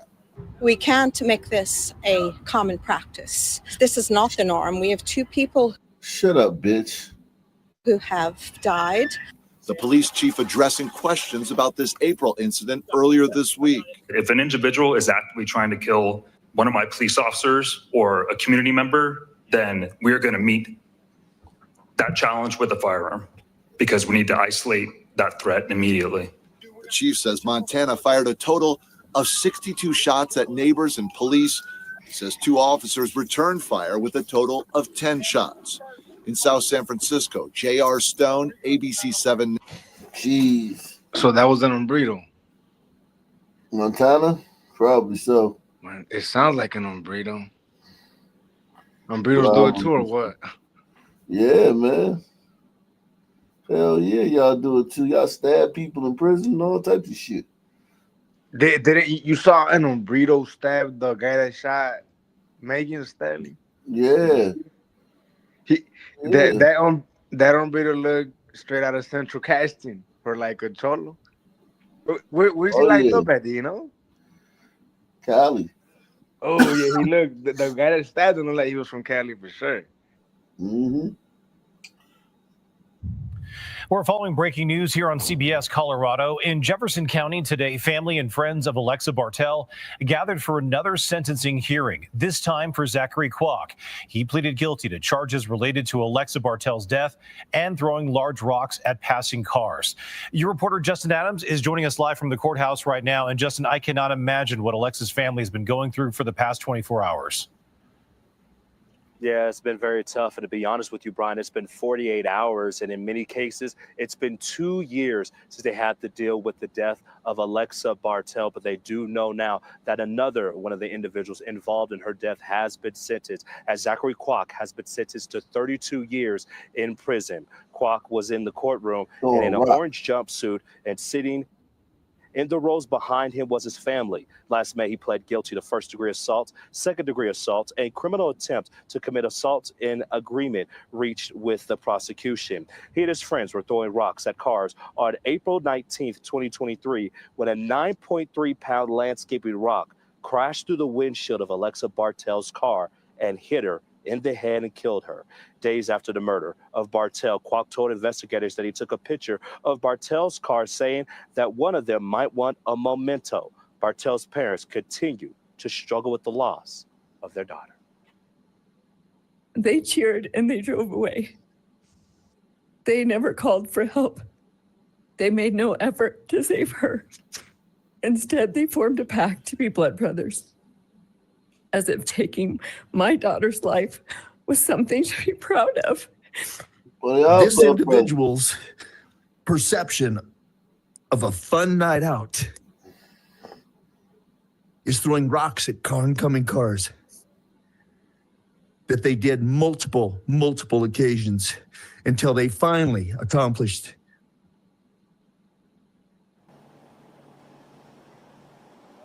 Now, yesterday, Nicholas Karelchik was sentenced to 45 years in prison. And Joseph Koenig, who was the third co-defendant, he was found guilty on all 19 charges, including first-degree murder last week. He'll be sentenced on June 3rd. So 45, 32 for throwing rocks at oncoming traffic, which I think is good. I think it's a wonderful sentence, man. I mean, you're speeding, you're going like 80, the rock is going, whatever it's going, and y'all crash into each other. I mean, you're going to lose control of the car, even if it doesn't hit you. I don't think it's enough time. Yeah. 32 years and 45 years, yeah. Nah, they need life for that one. They need life for that, jokes aside. Yeah, I mean, bullshit. it's akin to, at the very least, attempt murder, man. Yeah, definitely.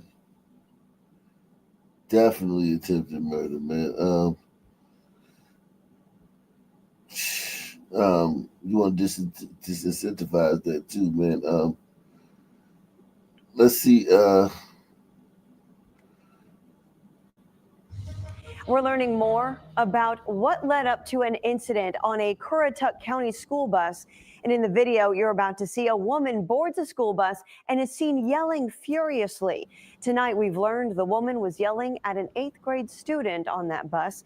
Earlier tonight, Markeisha Jackson was following that story and has more.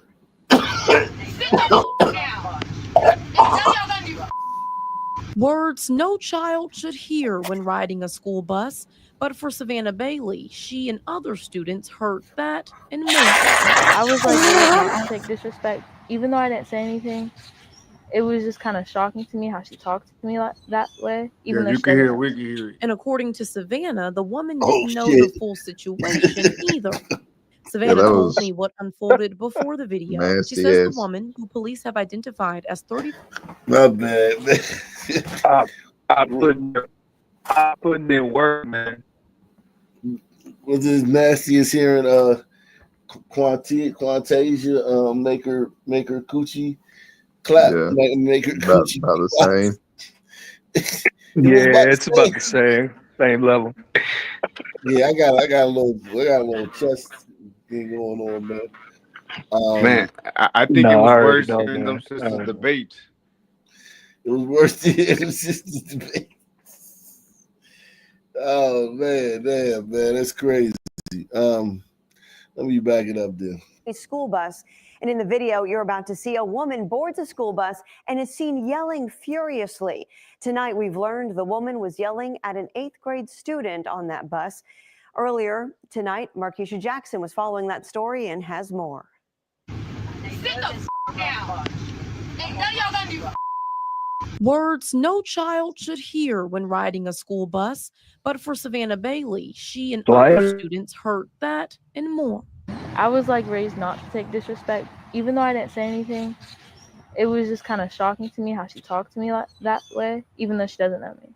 And according to Savannah, the woman didn't know the full situation either. Savannah told me what unfolded before the video. She says the woman, who police have identified as 35-year-old Samantha Spoor, was told by her son that he had been kicked on the bus by another student. When the bus got to Spoor's stop, that's when Spoor made her way inside. Savannah said she stood up only to better hear what the woman was saying. That's when the woman directed the mean comments at her. Savannah's parents Record it for your mama. say this Send her. was uncalled for. To have a parent step on my child's bus. These days and times, you don't know what could have happened. School officials sent 10 on Your Side a statement that said only authorized personnel and students are permitted to board school buses. The safety and well-being of students and staff remain our highest priority. I sent her on the bus to get a safe ride home. I'm not sure if I want her to ride that bus anymore. Spoor now faces misdemeanor charges of trespassing, disorderly conduct, and communicating threats. It's being an adult and knowing how far to take it and not getting on a bus yelling. And Bro, I find, oh, by the way, what a duoc. You on mute if you're talking on it. Am I muted? No, if Ak is talking, he's on mute. Oh, I can't hear him. Yeah. It's called black fatigue, man. That was this white lady had black fatigue, man. You know what I was going to say? I was going to say that father, quote unquote, does not look like a real dad. He looks like a cleanup dad. You think so? Yeah, he doesn't look like a bio father to her, to Savannah. You look at the mom, though. The mom is like damn near something. The mom is like barely whatever. Yeah, she looks like the mom. She looks more like the mom and nothing like the father. She got the dad's hair, though. The dad. He said, come on, that dad's hair. Yeah, man. She got none of his features. Hey, Ak, who won the poll? The poll. Oh yeah, let me check. Let me size up the poll, man. While you do that, I'm going to shout out the chat for not voting to kick me off the panel last time. Shout out to y'all. Yeah, don't get too comfortable, man. Yeah, the way you're coming right now, you might be put back in the poll, dude. You know that? I'm trying to figure out what I said, though. The way that you're coming right now at this moment, you might have to put you back on it, bro. Salute to the sisters. The sisters is up 51% to 49. Yeah, I mean that's about how close it is, you know. Because you noticed a lot of the brothers been trying to blame sisters for black. No, I didn't. How are they going on? What are they saying? It's like basically like you know how they do, blaming it on black women and shit. You know everything black women for. But I mean, you niggas gotta share some of this shit, man. You niggas ain't getting off the hook. I just don't see how they hold more blame than the sisters. The sisters, I can't take shit away from them. No, they're a pain in the ass. But the brothers are literally killing people. Yeah, exactly. They are, but who gives birth to them?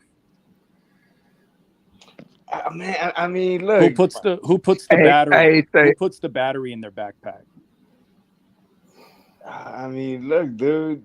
At the end of the day, the ones that are killing people is them. That's Wicked. it, dude. In my opinion, hey, Wicked, in my opinion, see the reason why I think it's like the women, it's like constantly on the minds of the Sun people is because they're overrepresented when it comes to speaking. When you comes to hearing somebody talk, it's always them, and it's like the same thing. Yeah, you know, the Sun Man just does their violence, you know, and then it's the sisters running behind them talking about how defending them. didn't do nothing.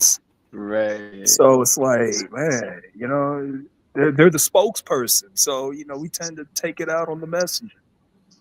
I don't know. I think it's just the fact that most dudes on YouTube, they had some kind of start or somewhere in that manosphere area, and they're used to, you know, dumping everything on the women because women are awful. We got that. You know, women are fucking awful. You know what I'm saying? They're hard to deal with. The only reason, if there was nothing, if women didn't have vaginas, man, you know, it would be really, really, really Man. Yeah, they wouldn't have teeth either because they'd all get knocked out. Facts. Like if it wasn't for that alone, and the fact that they cook and clean, if it wasn't for that. So But again, I mean, it's the root cause you got to get to, not the symptom. No, but at the same time, like, you got to be a man. If we want to attack this black fatigue thing, right? We can't Oh, just 1000%. Women don't really self-correct, so you can't do anything about that. Exactly. Like women are literally like made to deal with children. So like their brain is like on the level of a child to deal with children. Like they're made to, you know, be with children. So why would they be extra analytical and logical and shit when they gonna be like fucking, you know what I'm saying, playing with children and shit and nursing children and shit? Plus, I get that the sisters give them birth and they raise them, but at the end of the day, we gotta hold the person accountable that did it, right? The sisters can't do the time.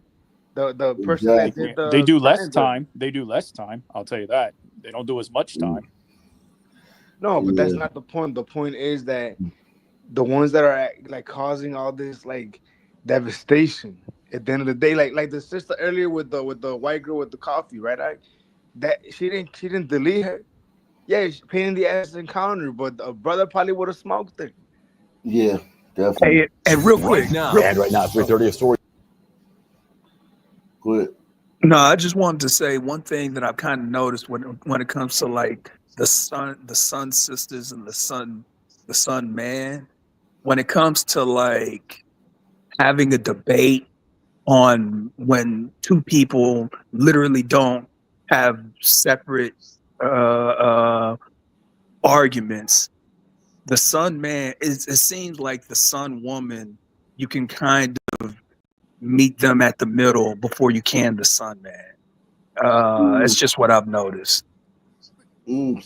Yeah, So, one-on-one. There, yeah, you can have a one-on-one is what I'm talking about. Yeah. Sun man, you can. Yeah. And sometimes even one-on-two. Pause.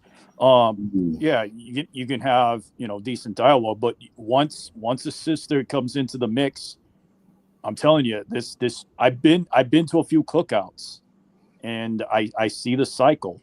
If you can isolate her, you can meet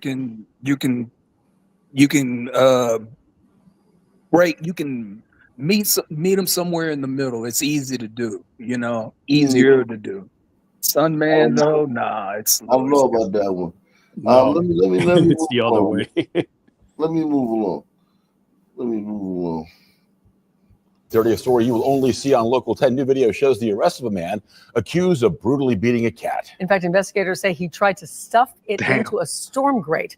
Local 10's Rosh Lowe is live in North Miami with this exclusive. Rosh, this is one of those stories that you just can't believe it's true.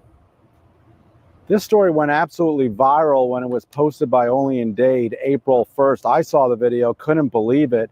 Witnesses say this guy was stomping on a little kitten, and they couldn't believe what they saw either, so they went to police. Now, here's the part of the story that concerned police.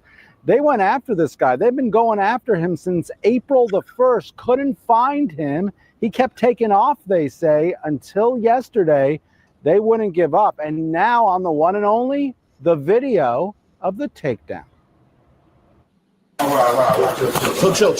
It took a while to get to this point, and now you are looking at exclusive video of a takedown of an accused kitten abuse. This is when I was a kid. I grew up Man, white people do stuff like that, man. That's the type of stuff white people do. That's all we heard. User. His name, Watner Noel Janvier. Let's watch. Oh, he's a fucking Haitian. Yeah, he was just trying to eat dinner. He was trying to have a nice fancy dinner, and they fucking arrested him. What he was doing? What did they do with the veal? When they beat the? What do they call it? When they Tenderize. tenderizing the cat, man. Yeah. Well, cat chops, man. Name, Watner Noel Janvier. Let's watch. He's cuffed. It took more than a month to catch this guy. The community saw something and they said something. That's number one. Number two is just a heinous act that was committed against a defenseless animal. It's early April, and this video was posted to Only in Dade. People were outraged. Why do you kill the cats? Why is he doing this in public though? Why doesn't he just do this like in seclusion somewhere? Why does he have to do this in public, running across the highway and shit? Like, Hey, man, at least he didn't eat it like Trump accused him of. Yeah. It's simple. Like, he did this because of DNA. And then he gonna be like, yeah, black fatigue is because of black women. Nah, nigga, it ain't because of black women, man. It's because of your monkey ass, man. People were outraged. Why do you kill the cats? They told the cops this guy was stomping on a kitten and trying to stuff the tiny animal into a grate. He kept on fleeing. So this occurred in April. We were there weekly. This guy fled on us. He did not want to be apprehended. Cops stayed on the case. The community said, hey, we see this. We know you see it. And our detectives were diligent, nonstop in going back out. He made himself elusive. We were back out there to get him. Back to the body camera. We did not find the remains of that animal, of the kitten, but another independent witness told us that, in fact, it had died. That even more tug at the heartstring of everyone who knew this, including our officers. And we wanted to bring this individual to justice. That's why we went out there and continued on. It's been a month, and we did not let it go. Oh, my God. And this guy Jesus has animals, look. Yeah. In these times, everyone has a camera. If you're thinking about doing crime, not just in a city, but anywhere, everyone has a camera. Those cell phones, they're valuable. Couple of messages with this story. First of all, everybody has a cell phone and everybody's recording. We know that. We see that every day. The second part of this story is that the community was outraged. Police heard the outrage, just had millions of views online. What did they do? They were out there every single week until they got this guy in custody yesterday, now facing animal cruelty charges. Yeah, he probably won't do more than a year or two. Yeah, I mean, fuck the cat. You know what I'm saying? They kill cats all the time, and fucking what do you call this shit? Cat kennels, whatever the fuck they call it. But it's just the brazenness of it, the doing it just right there, and just like running down the street with no shirt on, with the cat in one hand. It's like, come on. Well, what town was this in? Do you know?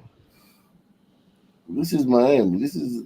I'm surprised that this happened in Florida, because isn't Florida considered a red state where he's gonna get punished? Florida got a lot of sunspots, man. And no matter what those sunspots are, no matter if they're red, no matter how Republican it is, if you have a certain sun population, like Miami, Fort Lauderdale, Pomona, West Palm Beach. So there's a ton of suns down there. Yeah. We talked about it before. I always found amusing how people think that it's like Republican, Democrat. No, dude, it's sun. It's like how the sun percentage population. Yeah, it just depends on how many, especially because like the crime, like the penalties, right? In Republican areas, like, okay, the penalties might, we think they're a little harsher, but that's what we think. We don't know. Like, I mean, we don't really know if every little, what the laws are in every little Republican town are, if they're harsher or they're stronger or whatever than Democrats. Yeah. that department of whatever town that is, will be overwhelmed. Exactly. What the fuck? You hear that noise? Nah, that's somebody else and somebody Yeah, else. yeah, but whatever Republican or Police hard say a man sentencing attacked. town, they will be overwhelmed. They Yeah, will go into like a shock if they had a sudden increase in sun population. exactly. And nobody has wanted to lock sons up the last 5 years. I think that's one thing about this black fatigue thing that I would like to see. I would like to see them roll back everything from BLM. I'm talking about like the shorter sentences, the letting people out, all that shit. Roll all that shit back because a lot of that BLM stuff is still on the books.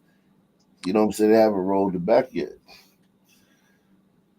That would be great. Fishermen say in the Police bay. say a man attacked. Okay. Police say a man attacked 2 people at a bus stop with a hatchet yesterday. The suspect, 42-year-old Frank Rick Lopez, was taken into custody. Great. Uh-oh. So Oh man. So you guys are off the hook, What's the name of I'm sorry, I don't know everybody on the panel, but who's the Hispanic gentleman that's on the panel? That's fishermen. Oh, you're fisherman. Okay. Yeah. Yeah, you're stupid. You was This, talking, so you was sneaking on me in the back chat. Hey, you guys are off the hook, We'll take it from here. He's wicked, man. Oh God, Jesus Christ! Back on the pole. And has been Back on the charged. pole. I don't want it to be like it's gonna take 30 minutes to tell him who's really fisherman, who's really wicked. Please don't do that. Oh, there's somebody named Wicked in the panel. Oh yeah, I can see that. I see it. God damn you, Wiki. Charged with 2 counts of I'm aggravated KB. assault with a deadly weapon and 2 counts of aggravated assault causing serious injury. The 2 victims were rushed to the hospital with serious injuries, but the second attack involving a hatchet is now raising concerns for bus riders. 13 News reporter Renee Romo joining us live where this latest assault happened. And Renee, you spoke with some bus riders. What do they have to say about this latest attack? Well, Dan, it's scary. This is now the second hatchet attack, as you mentioned, to happen near a Suntran stop in just over a month, and it has both bus riders and drivers concerned for their safety. 2 hatchet attacks in southern Arizona within a few weeks of each other. The first hatchet attack happened on April 5th when Daniel Michael Jr. hit Jacob Couch in the neck with a hatchet at a bus stop on the corner of 6th and Broadway. Jacob eventually died from his injuries. And yesterday's attack was a similar scene to last. POCs, man. White folk getting their asses torn out the frame, man. Hey, look at the title, Suntran Stop. That's an interesting title there. Nice. Maybe these Afrikaners that's coming in, maybe they can, maybe like I don't know, like they could just like teach you like some like I guess the outback manhood, like kind of like rub off on American gliders, because those are some tough people, man, that live out there in South Africa with those real sons. Yeah, I'd be curious to see their insights on our sons here, because I'm sure they're going to be surprised at how the culture of the sons here. It's very overwhelming. Yo, that last mugshot you shown of that Haitian fella, he looks similar to the guy that's in South Africa that shouted "Kill the Boers," kill, and all that stuff. He looks kind of similar to him. Yeah. This is, but this the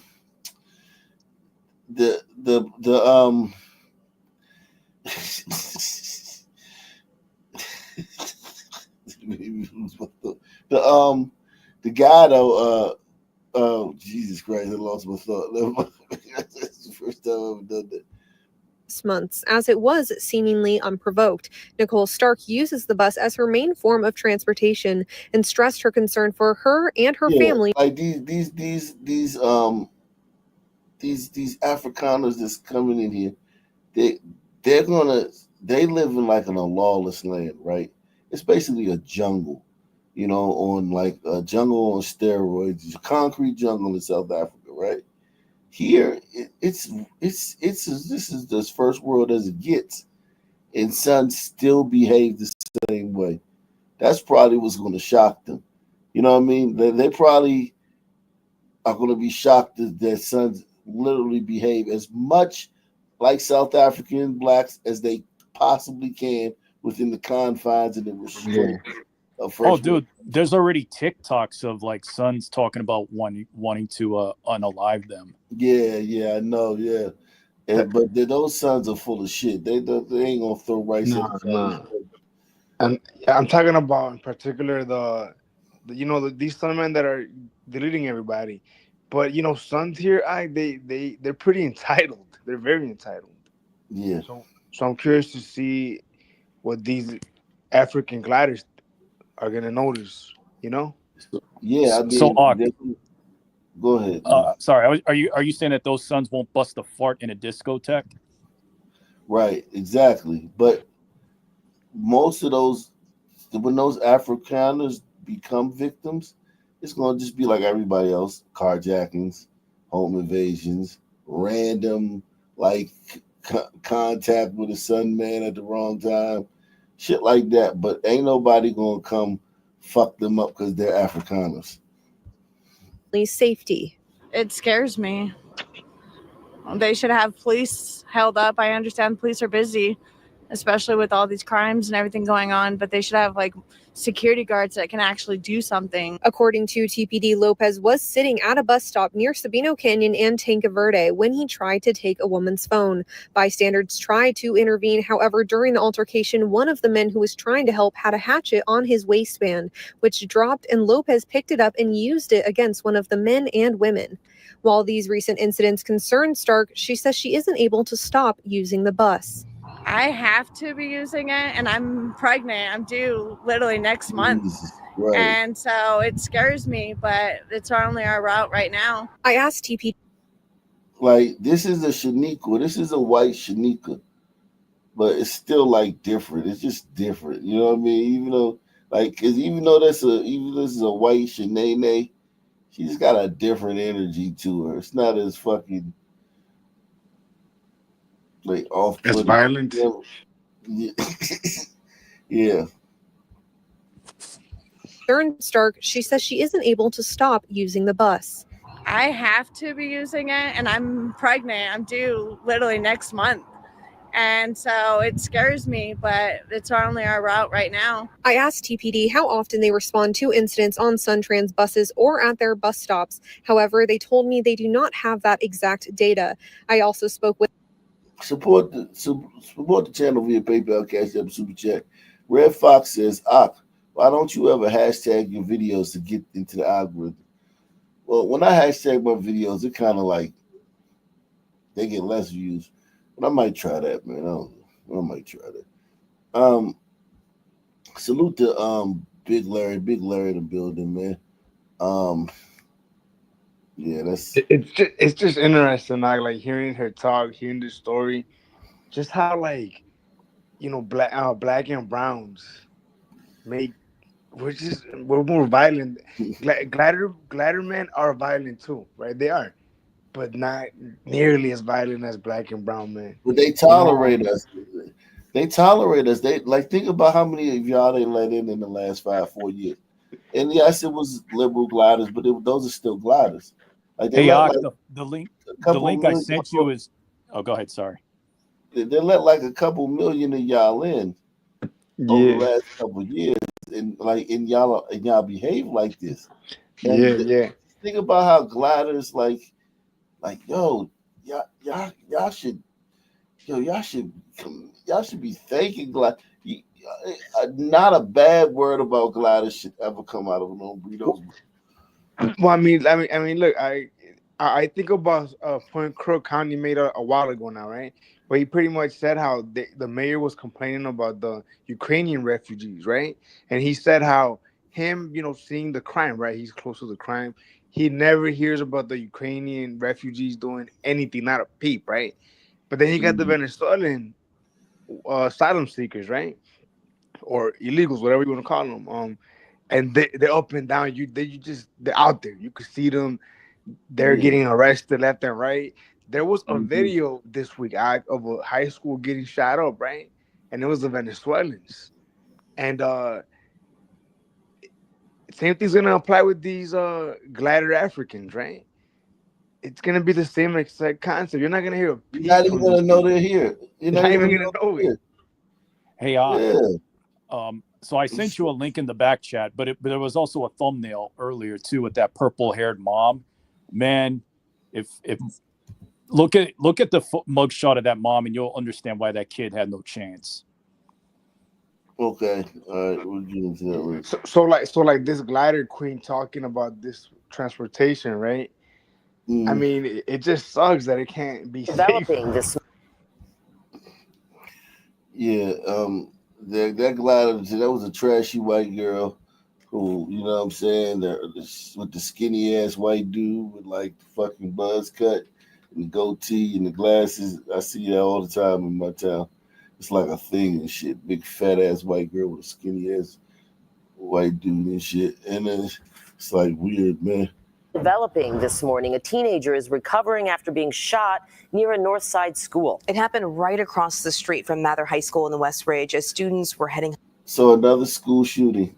Because remember, sons, they shoot outside the school, the fucking parking lot. Like it's so many shootings around black schools by students, and students are the victims. Home yesterday. Darius Johnson live in West Ridge, right near the school with the latest details. Darius, good morning. Hey there, ladies. Good morning to you both. All of this happened just as students were released from school. Chicago police tell us it was a 17-year-old boy who was a student here who was sitting in his car when someone walked up and opened fire. Take a look.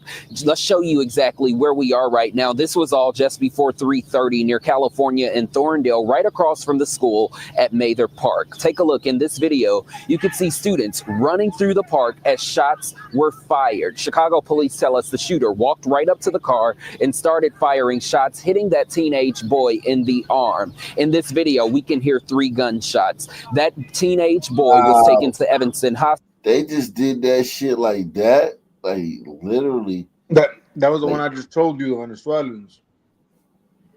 Jesus Christ. So they all ran to the car, and then suddenly shots rang out, so they ran away from it. That's what it looked like, unless I'm looking at it wrong. This neighborhood's interesting, right? Where the school is at. It's a lot of Muslims. A lot of Muslims, right? You would think you're in India or Pakistan, right? But there's also, that's kind of where they put a lot of the Afghanistan refugees, right? A while ago, maybe a year ago, there was like a huge rumble between the Venezuelan illegals and the Afghanis, and it was funny because the Afghanis came with weapons and the Venezuelans didn't. So it's like obviously they lost, you know. So you think that this looked like Sons to me? No, this was this one I seen it. This is the video I was telling you about.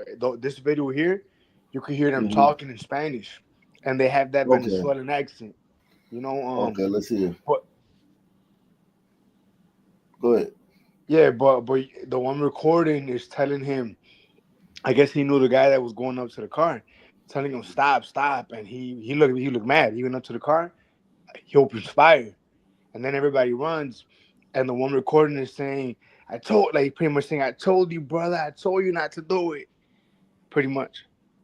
So this don't breathe. Each boy in the arm. In this video, we can hear 3 gunshots. That teenage boy was taken to Evanston Hospital, where he is expected to be okay. Back out here live this morning, Chicago Public Schools tell us that there will, or rather the alderman tells us, CPS will have a crisis team here at the school today to support students and staff members, and there will be Chicago police officers present at dismissal until further notice to ensure something like this doesn't happen again. Chicago police tell us no arrests have been made at this time, nor have they released a description as to who they are possibly looking for. We're live here in the West Ridge. You know, believe it or not, that neighborhood, I never really hear shit coming out of there, right? It's pretty safe. And obviously, the ones committing the violent crime, there's still the sons. We know this happened around 1:15 this morning, and police are still looking for the gunman at this hour. According to CPD, two people got into an argument at a BP gas station near 75th and Stony in the Grand Crossing neighborhood. That fight turned physical when one of them pulled out a gun and began firing. A 40-year-old man was shot several times. The victim was treated by emergency responders and later died at the University of Chicago hospital. Meanwhile, police say the suspect drove off in a white vehicle. The clerk at the gas station tells us he saw the fight, he's okay, and says surveillance video should have captured the shooting. That might be the best chance at getting an idea of the vehicle police are looking for in connection with the incident. But at Wow. 75th and Stoniak, blackish. Dang. Damn. New at 5 o'clock, burnt biscuits led to bullets fired outside of South Charlotte Popeye's restaurant. One man was shot and it was caught on camera. We're going to freeze the video because it is graphic. He all up in his face too. Oh, they fighting. Oh. He knocked the headset off. Burnt biscuits. Oh, these are two employees. Or is this employee in a I think Blue Hoodie is a customer. Yeah. But look, this in his face too. Oh, they fighting. He knocked the headset off. I think he stole Well, off. he said he knocked the headset off. I think this is two employees. Why would this guy have a headset on if he? This is so. I think that he the manager. He reprimanded the employee about you burnt the biscuits. He And got the employee, deleted again? He's son man and shit. He like, man, bitch ass nigga. Why you bitch ass nigga? You better watch your motherfucking mouth, nigga. I don't give a fuck about this job. I don't fuck this job, nigga. I don't give a fuck about this job. And then he probably was like, oh shit, I'm in it now. And then he's like, step outside. Come outside with me, Tyrone. And then they went outside. Tyrone slapped the shit out of him. Yeah, that's how I be with, man. Yo, when you a manager around blacks, that's one of the worst. Listen, that's one of the worst things, man. Sounds dangerous. When you're black. Now, when you're white or burrito, I mean, they don't really fuck with you like that. They, you know what I'm saying? You can be like hard on them and drive them, make them work and shit. But if you a black dude, they don't like taking that shit. They don't like being told what they're supposed to do from a black dude. Caught on camera. We're going to freeze the video because it is graphic. He all up in his face too. Oh, they fighting. He knocked the headset off.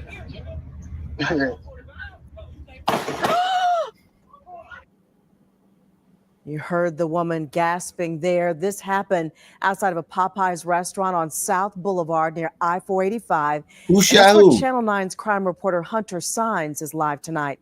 Hunter? It said manager shot. The manager shot him? No, the manager got shot. Oh, yeah. So, yeah.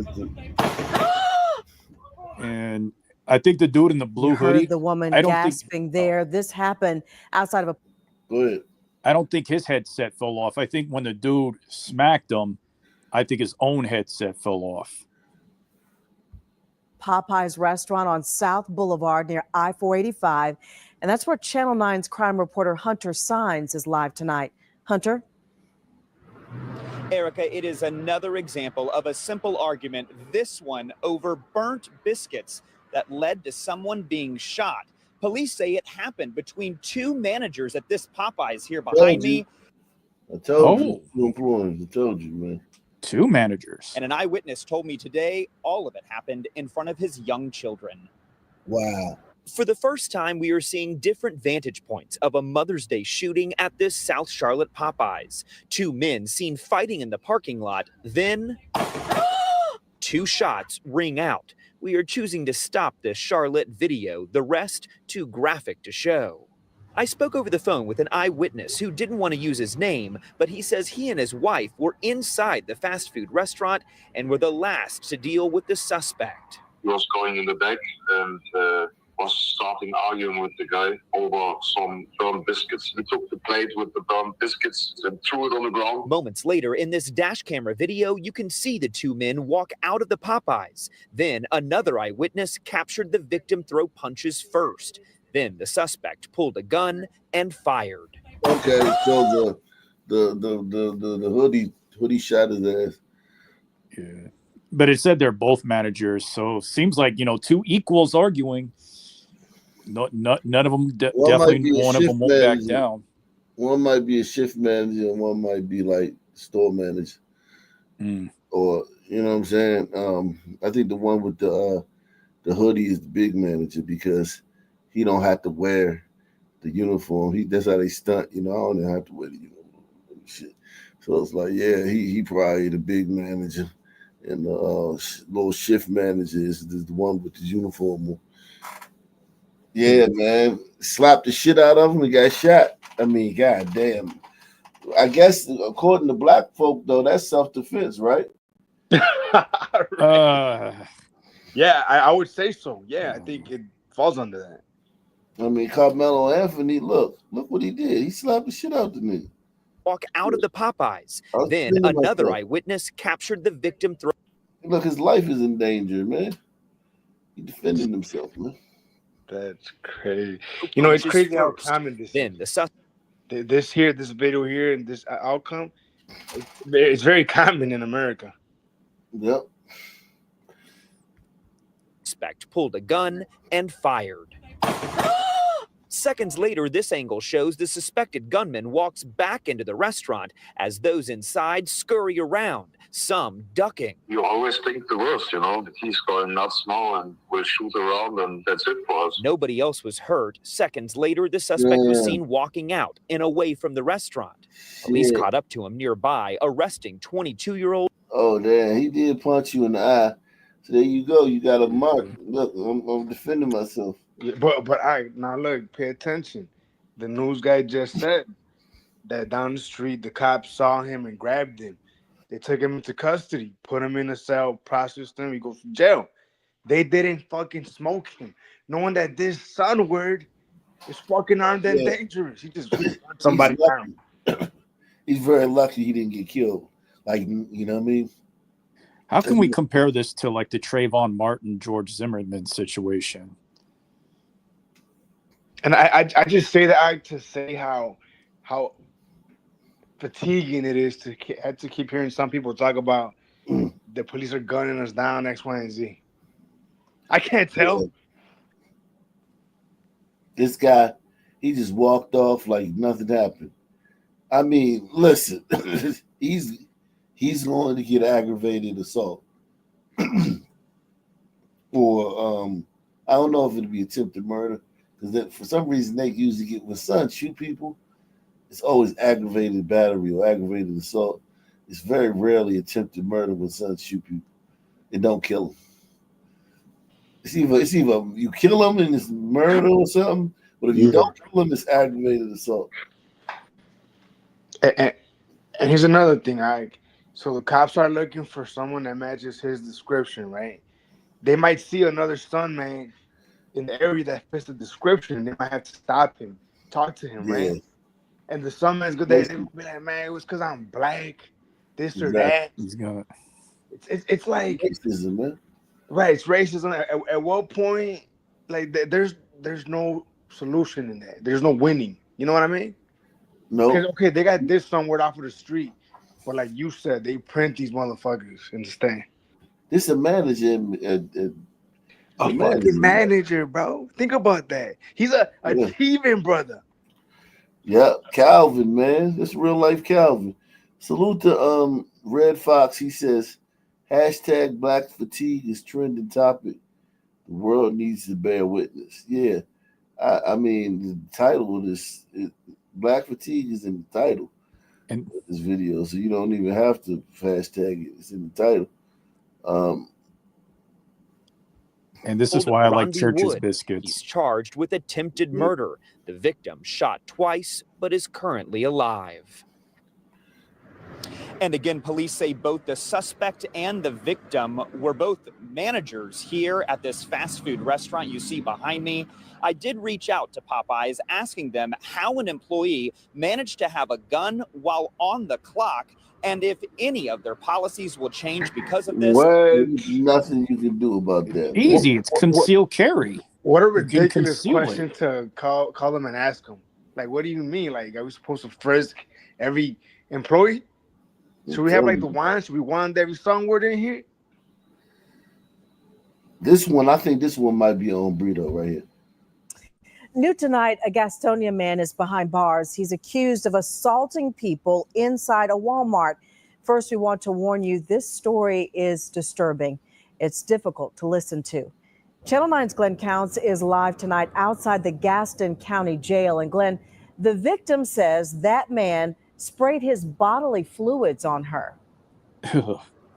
Well, Erica, this is certainly one of the strangest cases to enter the criminal justice system. And today, the judge took steps to keep the suspect locked up. Thomas Snyder appeared in court this afternoon on the upgraded. Glide is on the board. There we go. Let me write it down and put it on the board real quick. Give me a second. He got his jizz on. Charges of aggravated assault. I don't know what kind of sick, twisted stuff that is. It makes me feel unsafe. This woman is one of 3 victims. We are not showing her face, and we have distorted her voice. She was attacked back in February. That's kind of left a mental scar on me. Prosecutors say that all of the women were assaulted inside of this Walmart on North Myrtle School Road. One in February, another in March, and the last one this past Friday, May the 2nd. All of the victims were allegedly sprayed with semen from a syringe. All I was getting some tortilla chips. So he wasn't even jacking off. He's on some Dr. Evil, Dr. Chaos shit. Jeez. And all of a sudden, it's you feel something kind of wet hitting your back, and you're like, what in the world is going on? And then all of a sudden, this crazy guy with a syringe is just squirting stuff out, and you don't even know what kind of liquid it is. Today, prosecutors say that Snyder was actually recording the incident, and police are going through those videos. They discovered that multiple videos of that conduct had been recorded with multiple different victims, and they had been disseminated to other people using messaging apps on the defendant's phone. Snyder has been charged with disseminating obscenity. He didn't say much in court, but defended himself against that charge. I know it doesn't make any difference now, but I do want the court to know that the video never went to anybody else. Gastonia police say the quick action by their officer and detective resulted in last Friday's arrest. Police released this statement. No one should have to endure such an invasive and traumatic experience while simply going on his or her daily life shopping in a store. This victim says the experience left her wondering about her health. I told him, I was like, well, I wanted to be more further tested to make sure that he didn't have any type of disease, because for one, I come home and I'm around my kids. Now, Snyder's bond was $100,000, but today the judge raised it to $250,000 secured. Prosecutors believe that as investigators go through his phone, that there is a good chance that they will find additional victims. Reporting live from the Gaston County Jail, Glenn Counts, Channel 9 Eyewitness News. Yeah, very, very disturbing, Glenn. Glad the suspect is behind bars, and we'll see what happens with this case. Wow. I wonder how much time they could give him for this. I hope that they punish him. Give him a good punishment, you know what I mean? Yeah, that's chemical warfare, man. The spray cum on people. That's disgusting. Yeah. He deserves 20 years for that, man. 20 years, man. I like that. He did that to 3 different women. Yeah, I mean, look.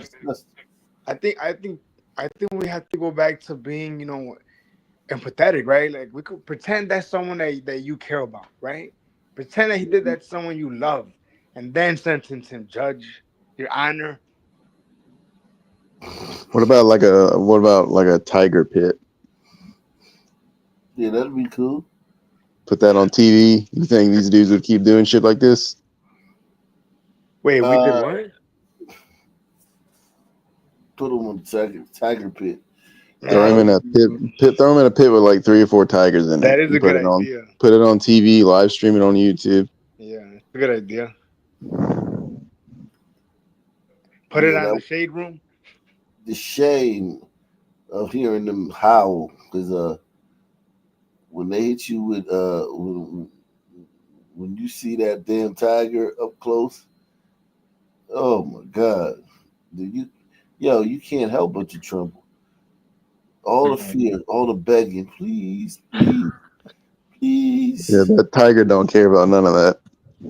Yeah, the biggest victimizer is begging.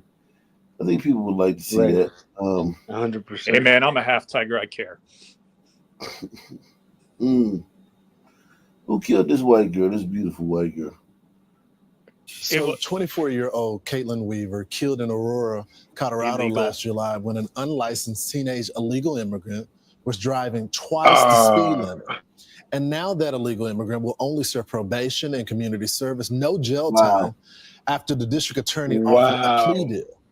Here to discuss this tragic case, Caitlin's father, John Weaver. John, good morning. Thanks for joining the program. I'm sorry this happened to your daughter. I'm reading the details of your daughter. She volunteered for a suicide hotline. She worked at a drug rehab. She was an organ donor. She didn't deserve this. No, she certainly didn't. She was an amazing human. When you She spent her life trying to help people. Yeah. When you found out that this happened to your daughter, take me back to that day. What was that like? There's a lot of denial, actually. We received the phone call from her boyfriend, and she'd been taken to the hospital. She'd been in an accident. Didn't have any details. And so it's about a 30-minute drive for us to get down there. None of the worst outcomes ever crossed our mind. She was going to have a broken arm. But when we got to the hospital and things started to come together and we started to talk to the people and truly understand how serious things were, it just starts a devastating set of emotions that goes on until today. So then, John, then you found out that this driver was not only illegally in the country, but was going twice the speed limit, over 90 miles per hour. And now they have decided that there really isn't any punishment because he's back on the street. He's going to do community service. He's going to be on probation. Yeah, it's certainly disappointing. The juvenile criminal justice system truly seems to focus on the perpetrators of violence and not necessarily You white people, man, y'all getting it in the ass, man. Jesus Christ. Yeah, it just doesn't make sense that he doesn't have to do any time, you know? Well, I mean, this is all God's plan. So, like, we have to remember that and have reverence for that. If I was that father and I had like no other family member, and if that was the last one, I would make sure that he won't even be able to finish his probation. It just doesn't make sense to I me. put that on everything. It just doesn't make sense to me that he's not. They said he was a juvenile. I think I understood. It just doesn't make sense. It doesn't feel right, you know. Yeah. That kid's gonna do. He's gonna hurt people. Like he's not like a good kid. He's not gonna be like, thank God. Whew. Turned my life around. I dodged the bullet. That kid's gonna probably be claiming a body. He's probably gonna type of kid that probably be like, yeah, I got a body and shit. Well, damn. Well, hopefully, if he catches more bodies, it's gonna be wherever the fuck he came from, right? Hopefully, ICE. I mean, although I don't think he should be in prison personally, but if at the least ICE deport him out of here, you know. Yeah, poor family, man. That sucks, man. That story sucks. He needs to go to CCOT in El Salvador. Yeah, facts. Salute the Red Fox, man. Salute the yeah. Make sure y'all support the channel via PayPal, Cash App, or the Super Chat. hit the like button, hit the share button, share this video. Salute to Deluxe 247, aka Cal Rookie, aka the real MVP, coming through once again. Shout out to him, man. Let's see this story, man. See what these Suns talking about, man. Or I don't even know what the Suns. It looks like it's New Orleans, but whatever. We'll see. Alarmed by the number of not guilty verdicts coming from one Orleans criminal court judge. Maddie Kurth explains why the numbers have the Metropolitan Crime Commission calling for a change to state law. Digging deeper into data surrounding Orleans Parish criminal court judges. You know, Lady Justice is supposed to be blind. Metropolitan Crime Commission President Raphael Goyeneche finds Judge Nandy Campbell clears her docket of more felony offenders faster than anyone else at Tulane and Broad. Wow. These numbers stood out. I know that's why right. we issued a second report. Queen. Would it be safe to say that's racially motivated? Yeah, she's what do you call it? She's even in the score, man. That's all. You know, the white man done oppressed us all these years, and the system done oppressed us. She's just a soldier. I bet you she feel like that in her soul. She's just leveling the playing field. Yes, 100%. And other Black Sun content creators have said that the glacier gliders did appropriate the name Black Fatigue, as it came from like a book from a long time ago. Yeah. We know about that. Yeah. I don't know what the hell that had to do with this though, man. You all over the place, man. You gotta stay focused, man. All right. You like a goddamn Uno, like you can come with a draw four, a fucking reverse, or a skip. What the fuck you want? Broad.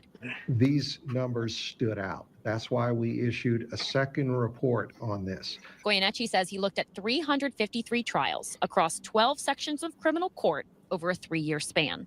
The data shows defendants in Judge Campbell's courtroom are more often waiving their right to a jury trial and instead opting for judge trials. Goyeneche says in those judge Think about that. Hell yeah, I would too if I was a brother, if I was in the mix.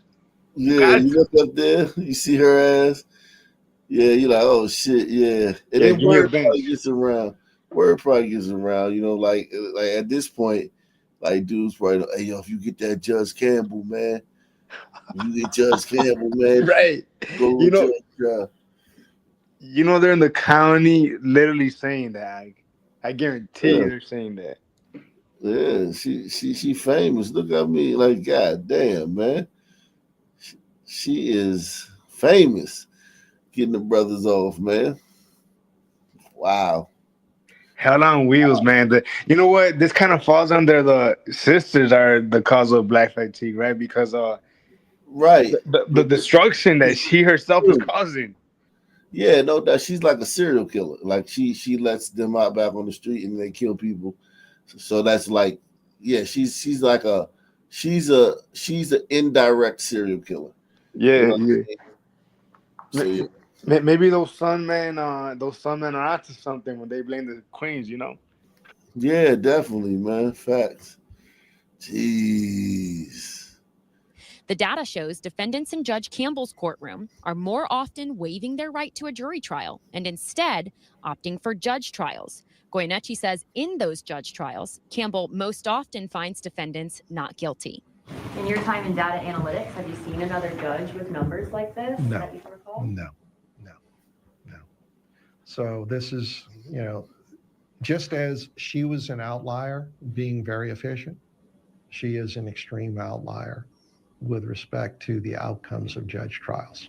Metropolitan Crime Commission data shows over. Damn. In New Orleans, where you know them niggas did that shit. Like, them niggas did that shit. Ain't no fucking way around it. Look at that, man. 37 not guilty. Imagine you're a cop, Ike. You're a cop or you're a detective, and you know they know about this too. I'm sure they talk about it. Mm-hmm. Like this stupid ass judge, all the work you're putting in to put, you know, violent offenders in prison, and here comes this bitch. God damn. This is sad, man. I'm telling you, man. Jeez. Yeah, she's a serial killer. I mean, she's a one degree of separation serial killer. Being very efficient, she is an extreme outlier with respect to the outcomes of judge trials. Metropolitan Crime Commission data shows over the course of 3 years, Campbell found 37 of 47 felony defendants not guilty. Juries in her courtroom during that same time period found a little more than half the defendants not guilty. So think about that. That's a good test case right there.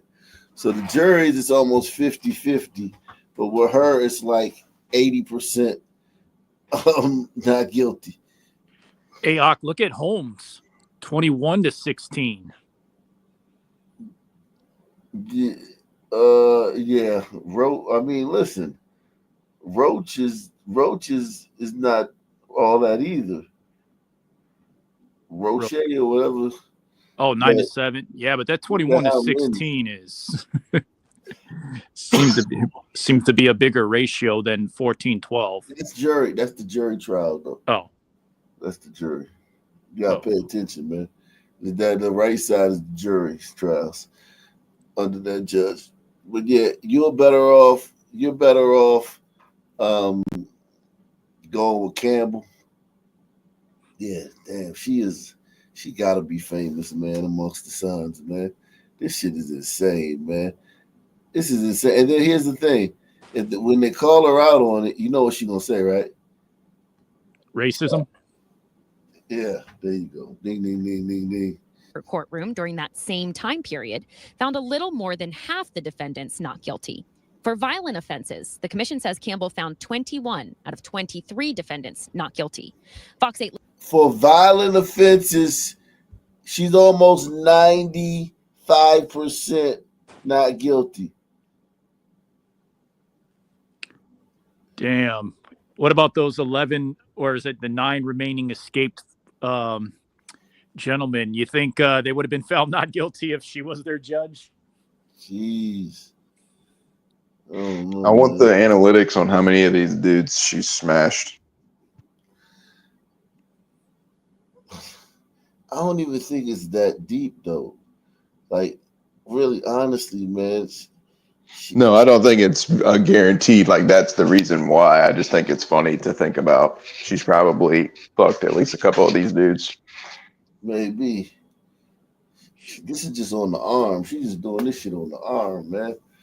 Like, this is she leveling the playing field. White Think man about that. this system has locked up brothers. You know, what you call it? Mass incarcerated them. White dudes don't get the same sentences. Yada yada yada. And she's just here to save the day. 95% for violent crimes. Yeah. It's not even like it boggles. It's just, I don't even know what to say, Chief. Damn. It gives you a headache because it's like she just doing this shit, and you know, like she don't care, like she don't like wonder, like, damn, is they gonna catch on, or damn, am I gonna get fired? Like she literally sleeps like a baby at night. Yeah. What and would it be she's safe not, to? Oh, go ahead. she's not unique. She's not like an exception. She's the rule, man. Like this report that they're covering, right? Is one that I'm gonna bring up months from now. It's gonna be relevant. But like, do you remember the one judge that was letting people go at a rate of 95%? Yeah. Ayok, would it be safe to call this restorative justice? I know that's probably not the right definition, but it sounds like this would be restorative justice. This is fucking goddamn reparations justice. I was also going to ask that too. This is reparations, man. She getting the son man back in the game, man, because you know the racist white system. Jeez. Responti says other judges are not working as efficiently as Campbell. She's known in the building as a very hardworking judge. You can see that because she does move her cases. Under Louisiana law, the defendant gets to decide whether their trial goes before just a judge or a jury. This is a law that I think should have been amended years ago. Goyeneche says he'd like to see Louisiana in line with the majority of other states and the federal court system in requiring the defense and prosecution agree to a judge trial. This isn't, changing the law just because of her. This is 31 other states have recognized that this is a problem. But Responti worries prosecutors could take advantage of a change in the system. For instance, in a case that's not going to be so much hanging on the facts of the case, but a legal argument that sometimes may be above where the jurors can understand, that's when it should be in front of a judge. While the Metropolitan Crime Commission found that Campbell has more not guilty verdicts than any other judge in Orleans criminal court, Goyeneche says Campbell is following the law, a law he'd like to see changed. In New Orleans, Maddie. She's following the law, a law we'd like to see changed. Jesus. We can now. I can't really blame her if she's following the law. It's almost ironic, Ag, when you consider the rate at which Sunman deletes sisters. I'm telling you, man, this is insane, man. They're calling on the Supreme Court to look into one judge in New Orleans. That person handling a large number of judge trials, not using a jury to render a verdict. WDSU investigator Travers Mackle digs deeper into the data to show you why this one judge finds almost 80% of people not guilty in trials she handles herself without a jury, and how some have an issue with that. Here's the story, Judge and Jury. And you're talking about a violent area. You're talking about a right. NOLA. Woo! Hell on earth. The worst city I've ever been to. The marks on the victim's neck are evident. All right, that's all I need. All right. Like I said, he's going to be charged. This is police body cam video from what officers say is a domestic abuse battery. The suspect arrested in 2023. The only thing I did was when she was screaming, I put my hands on her mouth so she doesn't scream. The man charged with domestic abuse battery involving strangulation and domestic abuse child endangerment, as well as simple battery.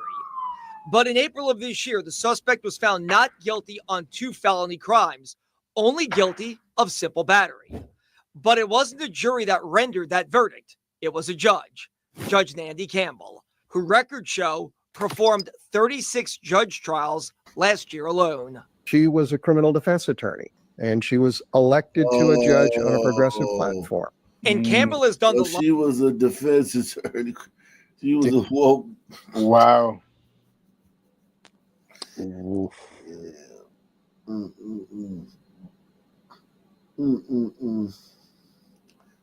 Wow. And she's just doing this shit like she in there doing that. Like she not going to stop until they get rid of her. Like even with all this heat on her right now, she's still going to be pumping out them not guilties because that's what she was sent to do. That's what she was in there to do. I would be surprised if she wasn't a Soros judge or something like that. Like she just going to keep doing that shit. What you trying to say there, homie? Right. And as a woman, though, but think about this: as a woman, she doesn't understand like the cascading effect of letting all these guys off, these violent guys off. She doesn't. She sees it as, well, Tyrone can go turn his life around. She doesn't see it like, yo, nah, Tyrone gonna go kill somebody. You know what I'm saying? Hell yeah. Jesus Christ. Beast Life over 50 says, finally able to catch the show again, Ock. We appreciate what you do. Hey, man, if y'all appreciate what I do, hit that like button, man. Smash the like button. Support the channel via PayPal, Cash App, or Super Chat. Share the videos. I don't believe y'all, man. I believe some of y'all, man. I don't believe all of y'all, man. Yeah, man. Smash that like button like that illegal immigrant smashed into that glider female. And unlike the price of her medical bills, likes are only $3.99. Man, we about to put you on the poll again, man. Oh, damn. Yeah, man. He likes him a good poll.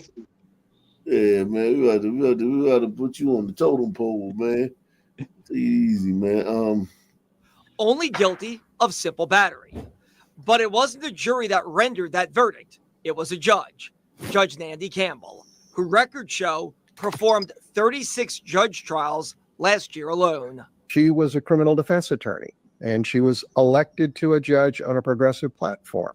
And Campbell has done the lion's share of judge trials at criminal court, 40%, according to the Metropolitan Crime Commission, far outpacing all of her colleagues. A judge trial happens when... Let me see her colleagues. Let's see the racial disparity. You read my mind, Doc. I was going to ask about that. Black. You mentioned Roach earlier. Black. God damn. It's a lot of women, too. Whew. It's a lot of women. Was Roche? Oh, that brother right here. Yeah, he's wow. It's 2/3 women. Jeez. And they all melanated. Do you see why two bladders? Do you see why I blame the sisters? Because they're the ones who run the system for all this of the son crime. I mean, yeah, listen, the poll says 50-50. So this is the root cause. Yeah, the other ones that blame it's the symptom, but this is the root cause. Yeah, but if she gives some fucking son ape a second chance at life and shit, like, you know what I'm saying? Instead of going to Angola for 50 years, she puts him back on the street. If that fucking son man ape turns around and fucking ends right back up in prison a month later, a year later, or another violent offense, it's like, yo, that's something wrong with that son ape, man. And you can't blame the sister. You know what I'm saying? If she enabled and allowed it to happen. Yeah, but what I'm saying is, like, if you, she's the violent crimes. So violent crimes carry a lot of time, right? And we know these niggas all did it, right? We know all these niggas did that shit in New Orleans, right? Right. So it's like, yo, if you dodge that bullet and you still go and end up right back in the same place, yo, something wrong with you, man. Not and you can't blame all that on sisters. So yeah. A judge trial happens when a criminal defendant waives their right to go before a jury and allows the judge to render a verdict on the case. No jury of 12, just a judge. Criminal cases are randomly allotted at court to different judges, and any judge can handle a judge trial if one is requested, but very few do. Criminal defense attorneys are very, very knowledgeable about the mindset of the judges. Raphael Goyeneche runs the Metropolitan Crime Commission. Each year, the group ranks judges in New Orleans. This year, Campbell came out first, noted for moving her docket and running an efficient courtroom. But the number of judge trials and percentage of not guilty verdicts rendered stick out to the MCC. Their records show Campbell did 48 judge trials in the last 3 years. 38 of those cases ended in not guilty verdicts. Her acquittal rate was 79% over all of the cases that she tried. I took a look at crimes of violence. So these are going to be felony crimes of violence. Her acquittal rate on felony crimes of violence was 93%. Here's another example. This video shows an inmate struggling with guards at the jail in Mid-City before they remove what appears to be a large blade-like object from his pants. Here it is. He was charged with bringing contraband into the jail, which has struggled with inmate violence. That suspect and his lawyer choosing a judge trial before Nandy Campbell. And records show in April, Judge Campbell found him not guilty. What criminal defense attorneys are doing, they're making decisions that are in the best interest of their client. They're not necessarily, looking for justice. Their job is to get the best deal, the best outcome for their clients.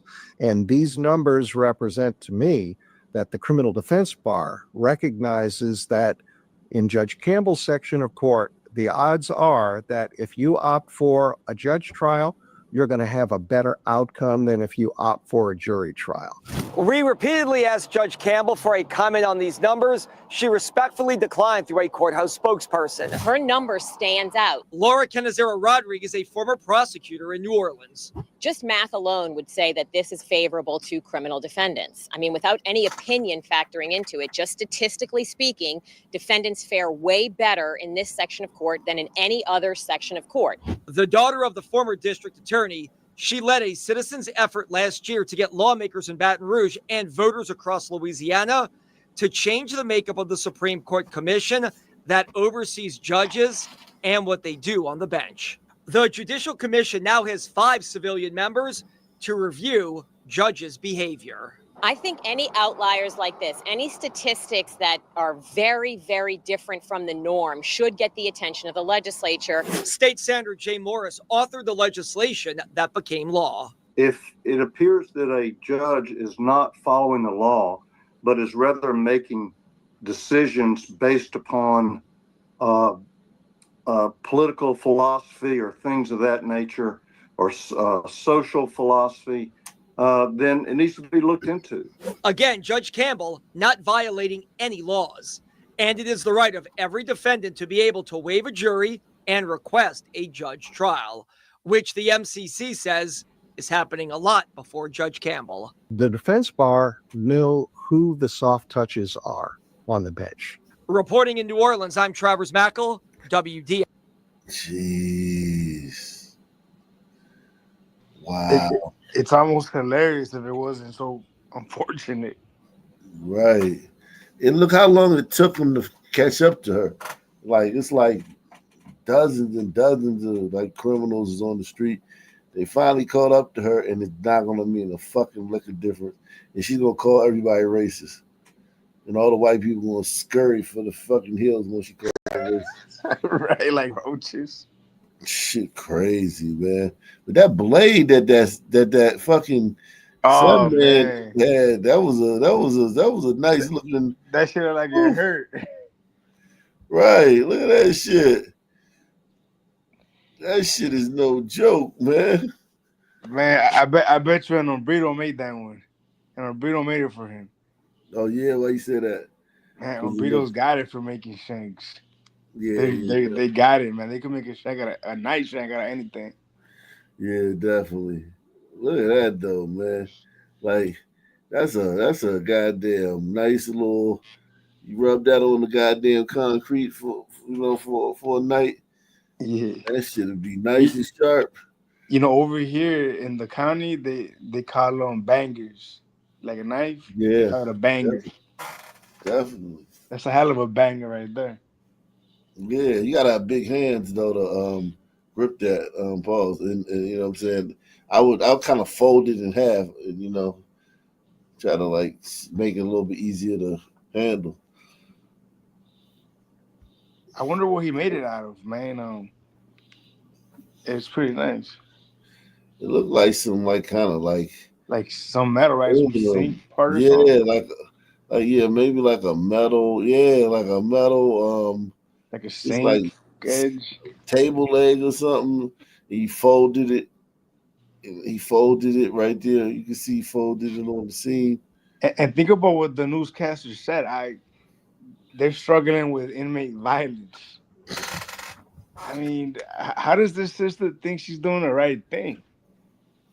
She's not. She doesn't care. Her goal is to even the playing field for the brothers. The brothers. She's a soldier. She's a soldier for the brothers, man. And she's gonna end up getting like whacked by a brother. Watch. You're gonna hear about her judge carjacked or some stupid shit like that. Salute to Don Wrinkles, man. He says Boom, boom, boom, you're fired. What all those emojis mean? I'm not good at reading emojis, man. I ain't even gonna lie to you. Yeah, I don't know. You Is said that that like a looks like Trump a. reference? I don't know, man. Maybe so.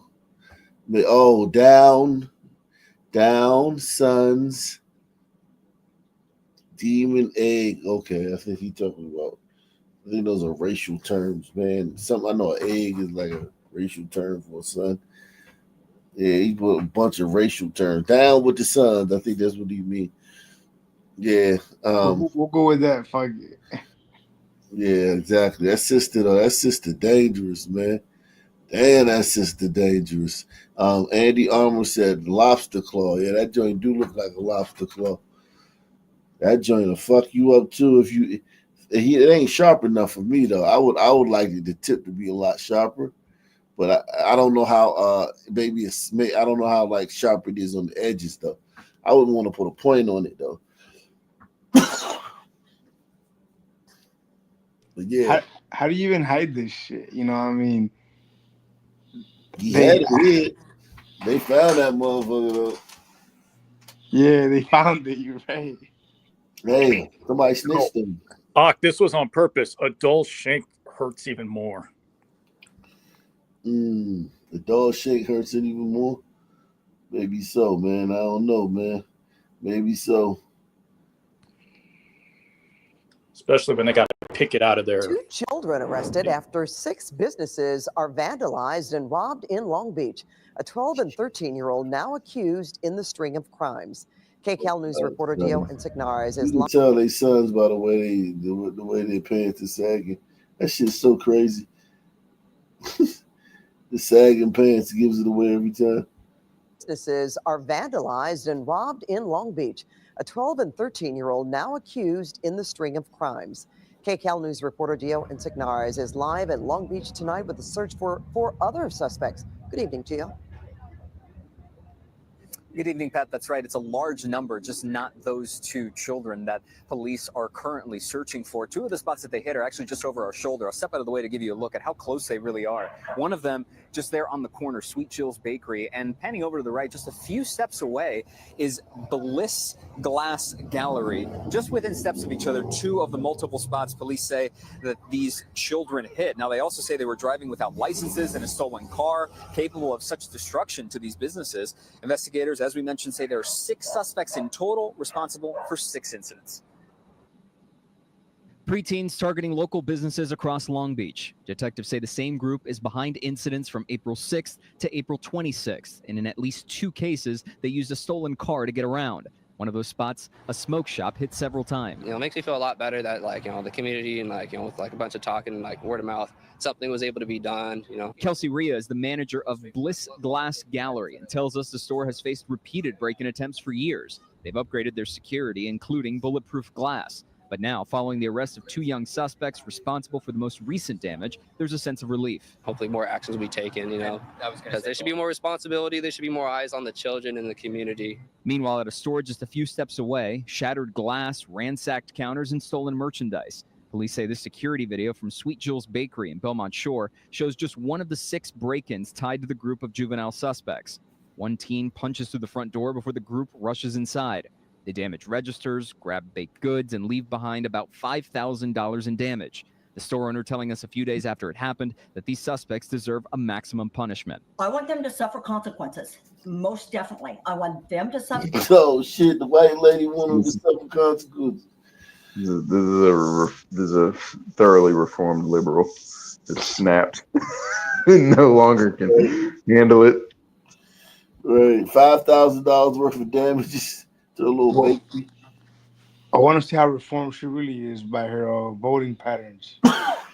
Well, that'll never change. But this one right here, she wouldn't be mad if a judge, if an old white judge sent these dudes to juvie and shit for a couple of years. She wouldn't. Listen, when you're fucking business, you got a bakery. You know how slim the margins are on a bakery. Like that's like fucking like yo. Right. Like you're pretty much gonna lose money every other year, probably. Exactly. She's just doing this shit because she loves it, and now she's got a 5,000.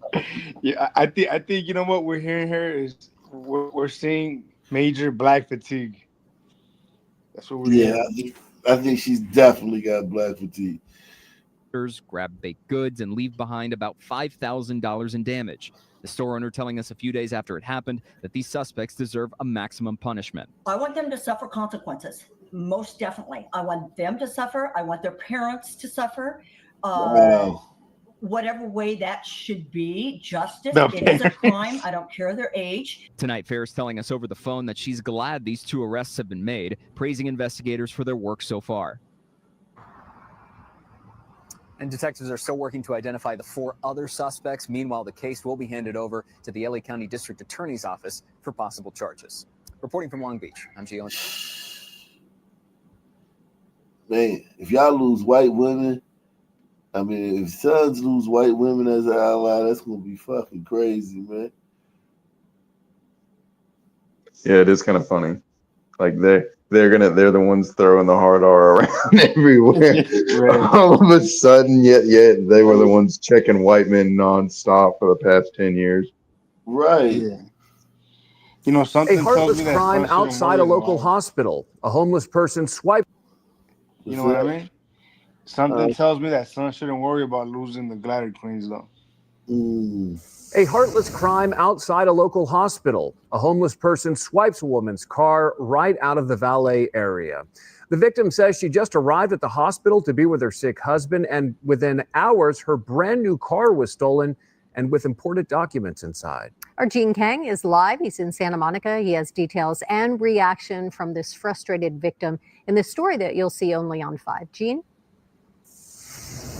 Hi there. This family is dealing with so much. A local teacher whose husband is in the ICU fighting cancer here at UCLA Medical Center says their car was stolen at a valet by a homeless man.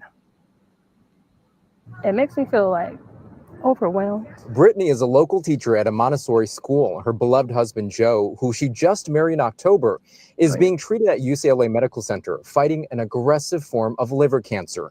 Their family has been here since mid-April, and he's had multiple complications. If that's not heartbreaking enough, Brittany says their 2025 Honda CR-V Hybrid Sport was stolen. This is just more time that I'm away from the bedside of my husband. It's like right now I want to spend as much time as I can with him. She had left it with the hospital valet service around 11:45 Monday night and claims valet managers notified her that a homeless man on a bicycle stole the keys around 2 a.m. Tuesday, using the key fob to find her vehicle in a valet parking lot about a block away from the hospital. By 5 a.m., her car disappeared. A homeless guy came up on a bike and took the keys from behind the desk where the valet is. She reported the crime to UCLA Medical Center police, but she has not been able to see any surveillance video. Meantime, officials gave her a 5-day car rental, which she still has to pay insurance for. Her friends have been following AirTag locations linked to her keys, but after several attempts, nothing has turned up. So it's just a little frustrating because I feel like I didn't do this. You know, I gave them my key expecting my car to be there when I got back. If you'd like to help this couple during tough times, friends have set up a GoFundMe page for Joe to help pay for medical bills and to buy a new car. Look how much he got. Did you see how much he raised? Wow. That's the reality when it's not no white person involved. Like seriously, like let's keep it a buck. There's no white villain in here. Do they even know who stole the car? Maybe they can say a white man stole the car. I mean, like what is to emotionally trigger a black person to donate to this?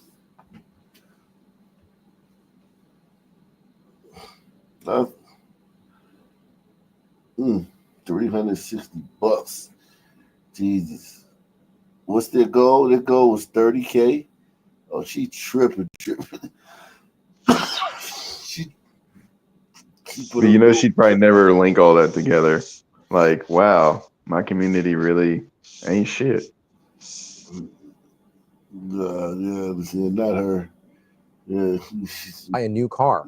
We're told Joe worked as a Krav Maga instructor and as a security guard at Disney and MGM in Vegas. It's really hurtful because you don't expect to have to go. Like, this is something that's so extra.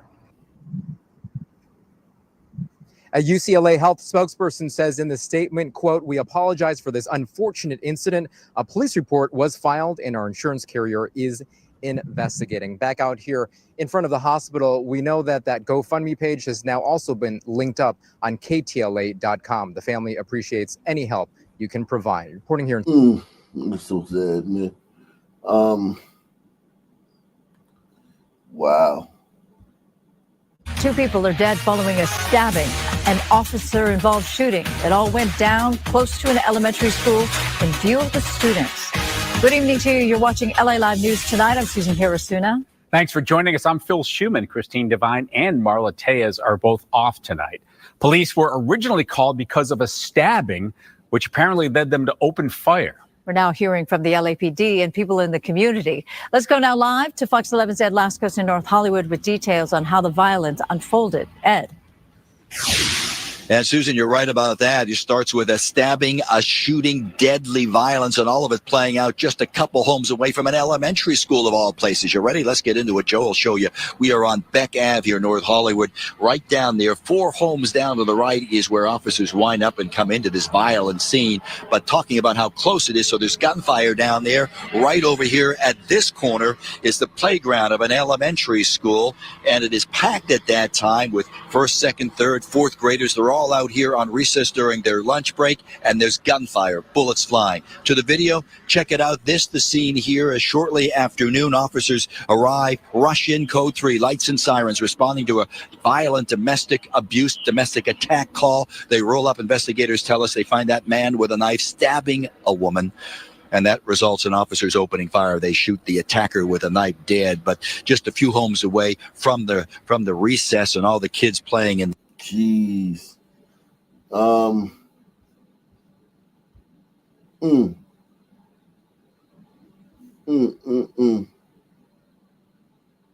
Hey, got some more burritos, man.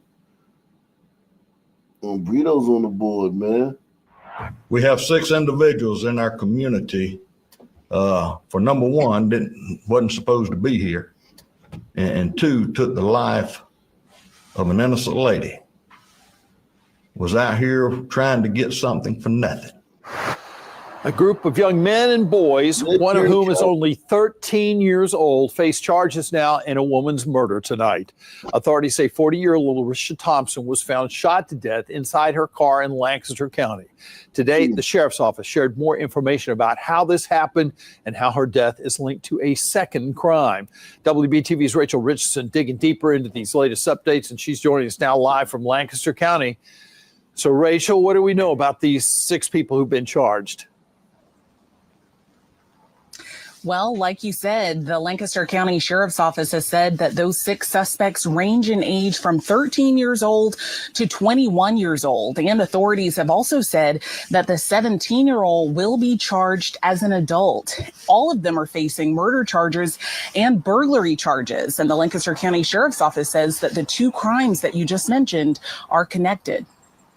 On April 30th, Lancaster County Sheriff's deputies were sent to investigate a burglary at the Van Wyck Mark on Rock Hill Highway. Found a door on the northwest side of the building that had been forced open.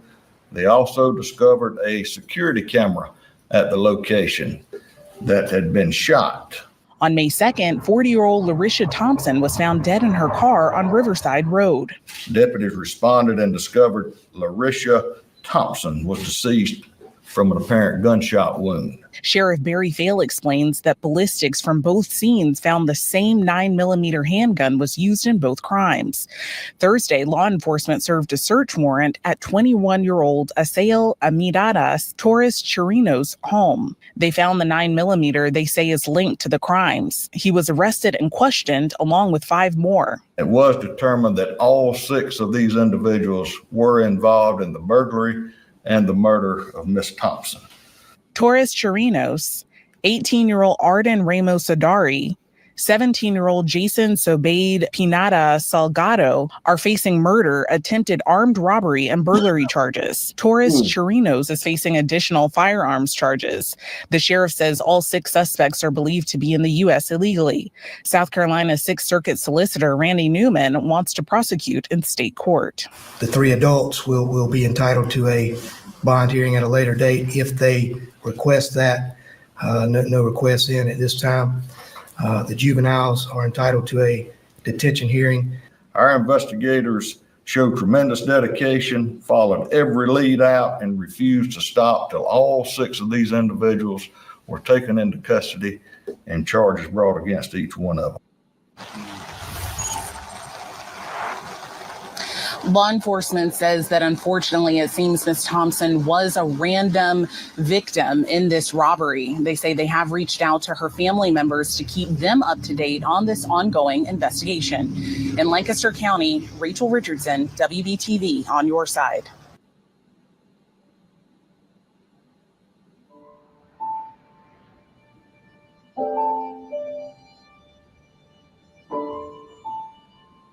Middletown, New York. We're a relatively small city, population about 25,000 people. It was just a small town. It was a safe town, not a lot of crime. Back in the 90s, the downtown became... White people reminiscing about their safe areas before the sun showed up. We know how that story's going. Let's see, man. Damn, man. Y'all white people nice, man. Y'all tolerating us, man. Y'all tolerating the shit out of us, man. We don't give you shit. We don't give you one thing. We don't offer one thing to y'all. Not one thing for all the tolerance. That's crazy, man.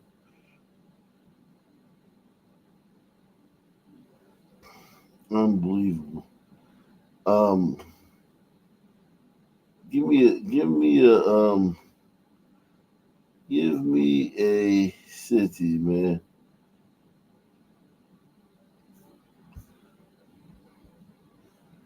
Give me a city. What we got?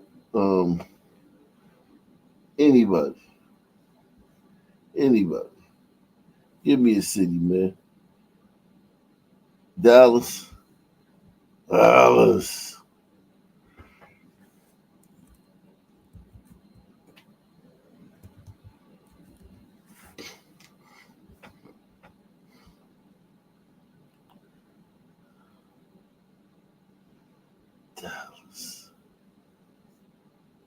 Jeez.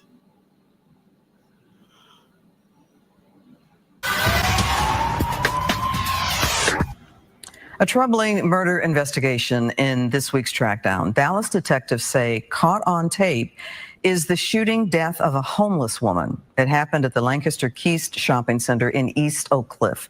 Fox 4 Sean Rabb has the video detectives want you to see. I want you to really pay attention this week because this is an absolutely heartless and horrible crime. Detective Paul Johnson, Dallas homicide. Detective, what happened here at the Lancaster Key Shopping Center, sir? April 30th, Sean, about 2 o'clock in the morning, there was a woman who was asleep here at the Rent-A-Center.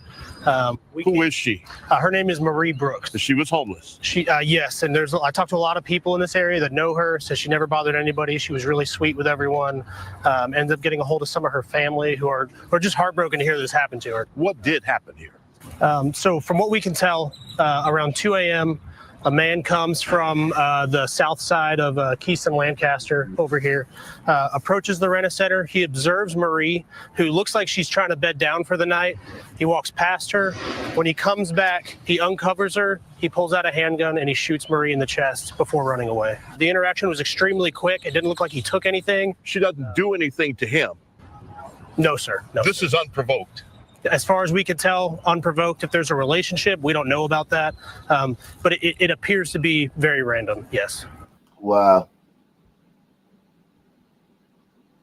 Fucking sister. What do you know about your suspect?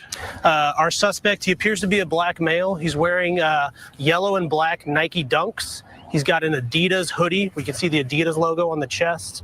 And he's got a pretty distinct looking black and yellow or black and orange backpack.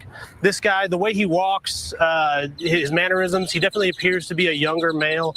Based on what we can see, the backpack, especially those dunks, if you know him, will you know him? I think you'll definitely recognize this guy if you know him, Sean. What do you need? We need people to reach out to us, paul.johnson1@dallaspolice.gov. My cell phone number is 469-271-6328. What bothers you about what happened here, Detective?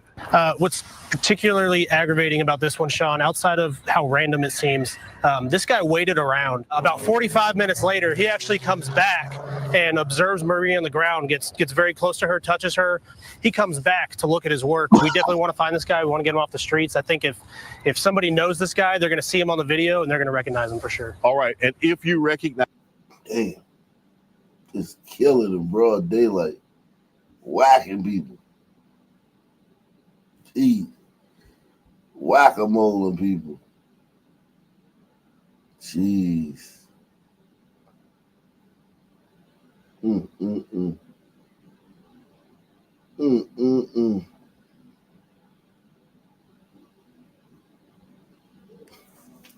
Mm-mm-mm. Mm-mm-mm.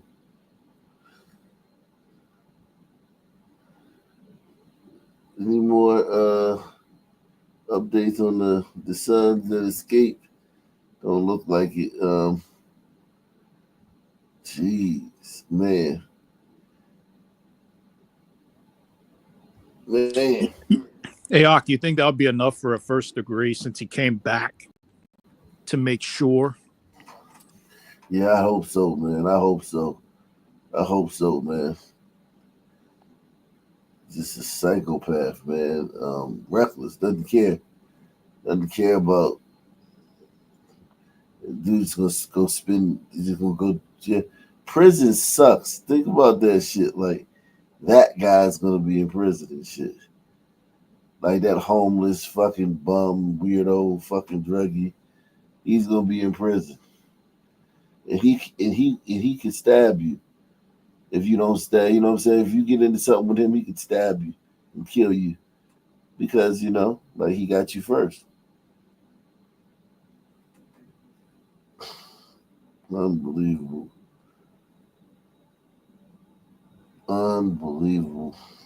Prison sucks. Let's do Virginia, man. Everybody hit the like button. Support the channel via PayPal, Cash App, or the Super Chat. We out here.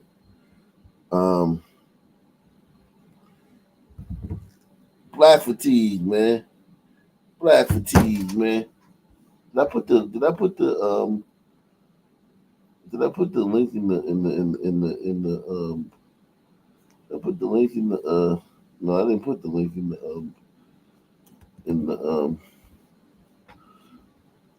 I didn't put the link in the description. Jesus. Yeah. Yeah, man. Thank you.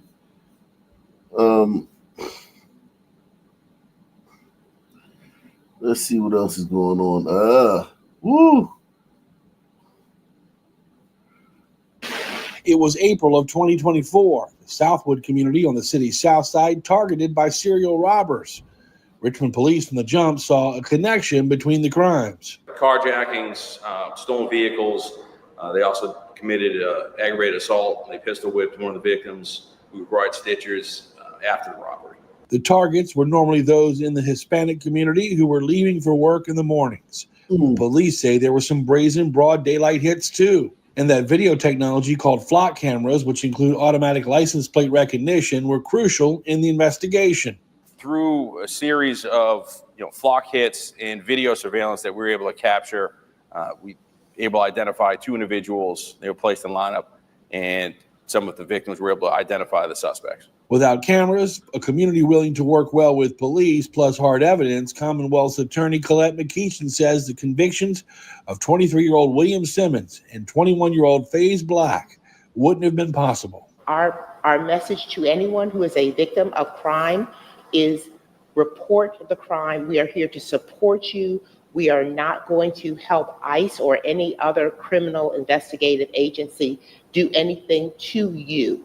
We are here to support you and help you. A message McKeechin says can't be stressed enough. She wants the Hispanic community in Richmond to know there isn't an ulterior motive.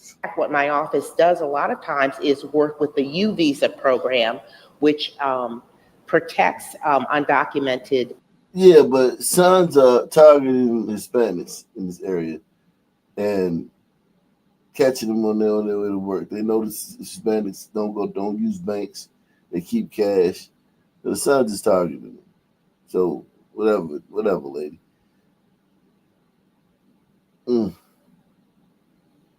A Richmond judge sentenced 28-year-old Juwan Lewis to 40 years behind bars for the murder of 27-year-old Kyron Hosky. A judge said that Lewis's actions of shooting Hosky 9 times were excessively violent, and the judge felt that Lewis did not show any remorse. The family of 27-year-old Kyron Hosky walked out of the courthouse with a sense of justice Friday. A judge sentenced 28-year-old Juwan Lewis to 40 years in jail for the 2024 murder of the former Hermitage High School and Virginia Union student. We're happy that she saw fit to assign a sentence close to the high end of the guidelines and hope that that provides some closure to the family. According to court testimony, Lewis and Hosky argued after a night of drinking at Lewis's girlfriend's East End home. Lewis shot Hosky 9 times, including in the head and abdomen, while his girlfriend and her 2 young children slept upstairs. Lewis fled from the scene in a FedEx truck after allegedly threatening to kill his girlfriend. The judge said she struggled to find mercy in her sentencing. I think that her comments hit the nail on the head.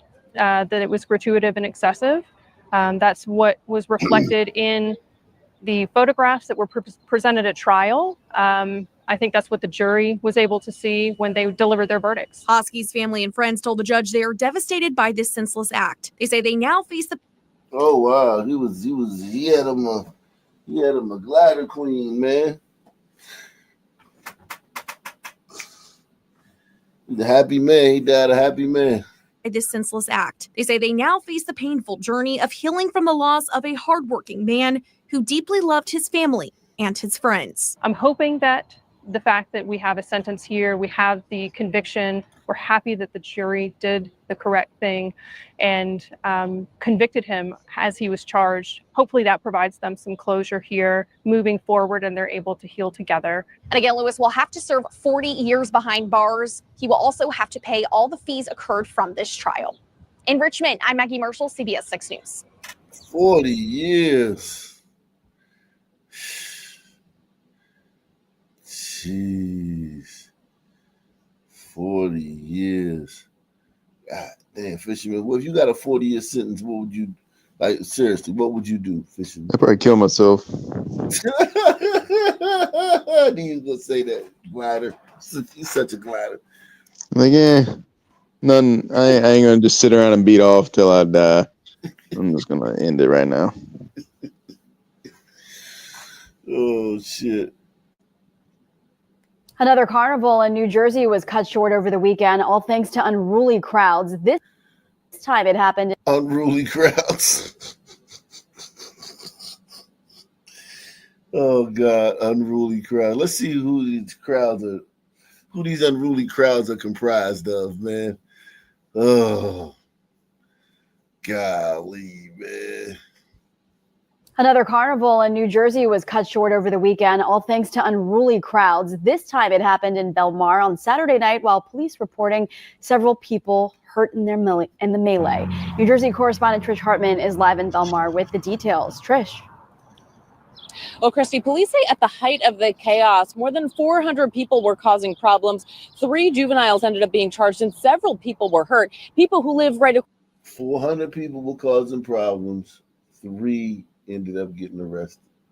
Like, imagine, where are you going to find 400 people in any other community to cause problems at the same time? Right. Jeez. It's Trish. Well, Christy, police say at the height of the chaos, more than 400 people were causing problems. 3 juveniles ended up being charged and several people were hurt. People who live right across the street from the church wonder now if it's time to shut down the carnival fundraiser altogether. Jeez. Ring video captures some of the crowds and the police response outside the carnival at St. Joachim Church in Belmar Saturday evening. Hopefully something will get done about it, or we just maybe never have the carnival ever again, or maybe it'll get moved somewhere else. Aurora Runstrom, who lives across the street, said teens were in her yard, many of them wearing ski masks. I saw them like jumping out of our back. Sons. Oh my God. In her yard wearing ski masks. If she'd have came out and shot them fucking sons, I thought they were burglarizing my house. I look outside, I see a bunch of fucking men with ski masks, males with ski masks on. That was a free kill for you, white lady. You missed that, man. Should have came out with a gun and just sprayed that shit. And like started crying. I thought they were gonna rob me. I thought they would have robbed me. I'm home all alone. Got rid of a bunch of fucking trash. No, you fucking just stayed in the house and whimpered and cowered in the corner. Who lives across the street, said teens were in her yard, many of them wearing ski masks. I saw them like jumping out of our backyard out here. There was like kids like all up against everybody's houses. Police say the crowd started gathering around 8:30, and by 9:30 there were around 400 people running throughout the carnival and surrounding properties. Police say an elderly woman was knocked to the ground and was taken to the hospital with a head injury, and a young juvenile was struck by a car, leaving him with non-life-threatening injuries. Neighbor Jim Hooper was at the carnival earlier before the chaos with his daughter. We do enjoy the carnival, but we don't exactly enjoy what comes with the carnival. Yo, white people are so patient with us. They're like, we do enjoy the carnival, but we don't enjoy what comes with the carnival. Hey, that's such a polite state. Such a polite, way of saying what he really wants to say. That's as polite as you can get, right, fisherman? We enjoy the carnival. We don't enjoy what comes with the carnival.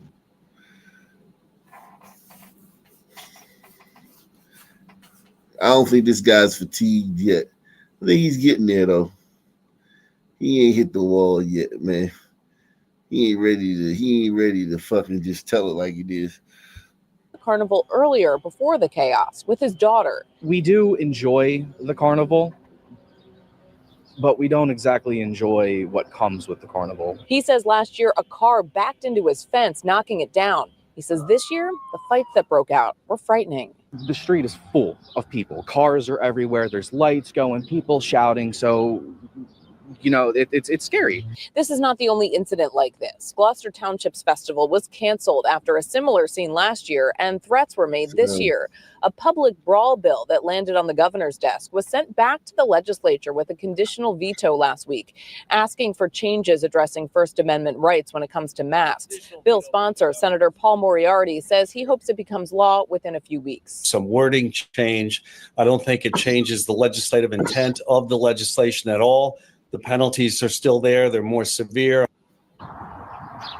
And we did reach out to the church today. So far, no one has gotten back to us. Now, the 3 juveniles arrested were charged with disorderly conduct, criminal mischief, and simple assaults. We're live in Belmar, New Jersey. Trish Hartman, Channel 6, Action News. Christy. Okay. Man,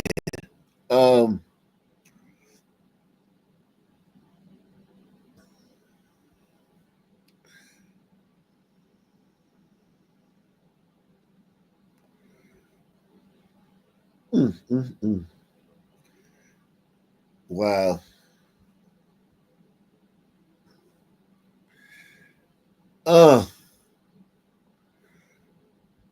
Salute. Everybody hit that like button, man. Smash the like button right now, man. Smash the like button right now.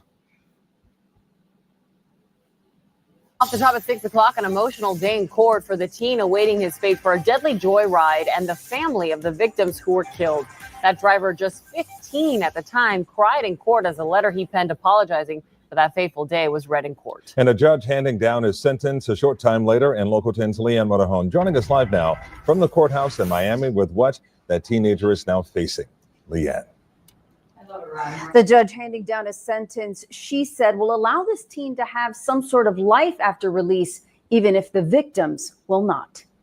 I pray that this is just a mistake that you made and does not define the course of your life. 16-year-old Michael Santiesteban couldn't control his sobs as he learned he'll spend the next 15 years in prison and 15 more on probation. His punishment for causing a violent wreck that killed 3 women from the same family. Jeez. Se hizo justicia. Gracias a Dios se hizo justicia. Today is about lives being taken still. We're never going to get those lives back. Santiesteban was 15 when he took his sister's car for a deadly joyride through a quiet Hialeah neighborhood. No license or learner's permit, peaking at more than 80 miles an hour within 5 seconds of the crash. He and his passenger were injured, but Yarina Garcia Hernandez, her aunt Gloria Hernandez Molina, and her mother Liliana Hernandez Molina were killed.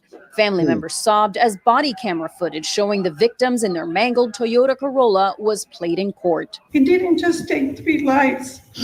It took from us our sense of peace. Santiesteban was charged as an adult and pled guilty in February to charges of vehicular homicide, reckless driving, and driving without a license. It's very hard to talk, and so I've written this out.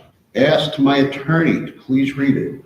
I want to say I'm really, really sorry. His defense attorney argued he should be sentenced as a youthful offender. His family testified despite some behavioral issues, he was a good kid. Please understand that in the end, he's a child, he's a boy. But the state argued his actions, despite his age, were too reckless to ignore. The sentencing guidelines call to take into account the severity of the offense and the circumstances surrounding it. Santiesteban is also banned from having...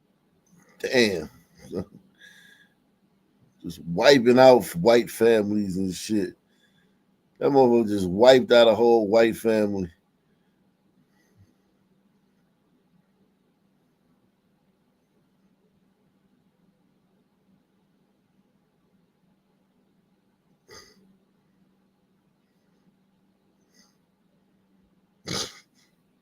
White people are very polite, man.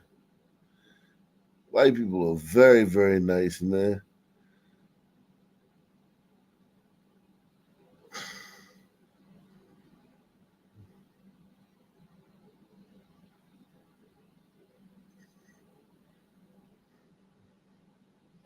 The customers have been coming here all day, but the doors have been locked. The lights are off. We spoke to the district attorney this afternoon, and she tells us that even though there was video taken inside the office of this Dairy Queen, it had been deleted. But detectives were able to retrieve it, and she says it shows the moments of the crime that backs up the victim's account in this case.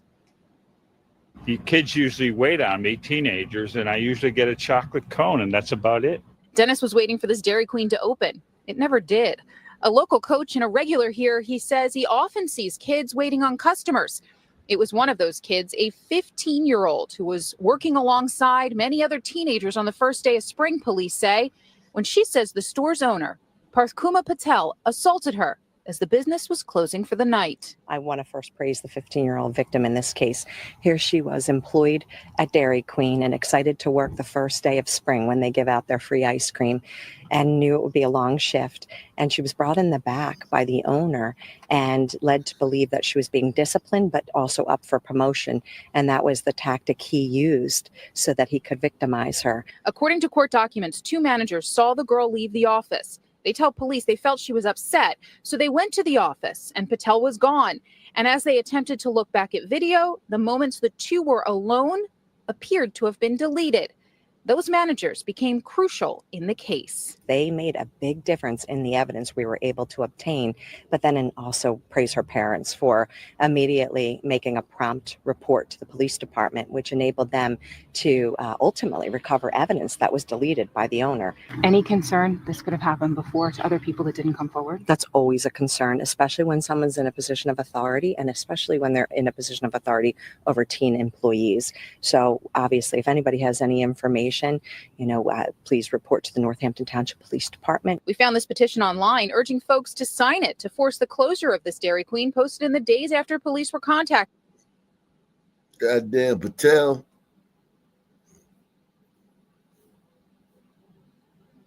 Goddamn Patel.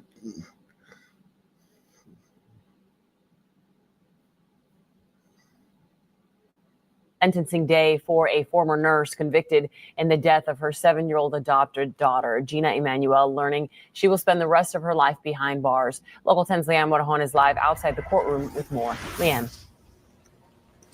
Life in prison was the mandatory sentence for Gina Emanuel's first-degree murder conviction. Her defense signaling today they plan to appeal. I wish you well in hell.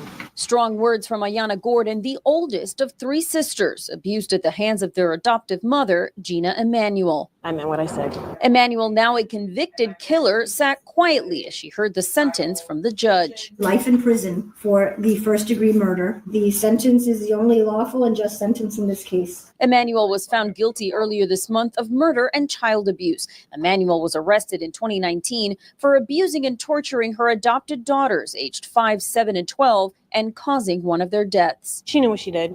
She's guilty and she knew what she did. Ayanna Gordon testified to some of that abuse during the trial. Today at sentencing, she spoke to her adoptive mother directly. You called yourself a tough cookie. I am too a tough cookie. Tougher than you could think. Middle sister Samaya, who was 7, came down with pneumonia but was not given medical care. The medical examiner said she died from the sustained abuse. It really hurt. And I wish that I could have been there a lot sooner. Ayanna's grandfather had his own thoughts to share. I forgive you for what you did. However, I can't forget.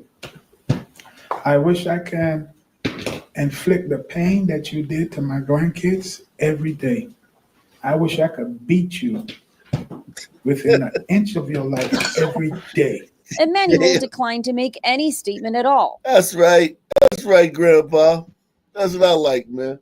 And maybe forgiveness, maybe not forgive. Beat you.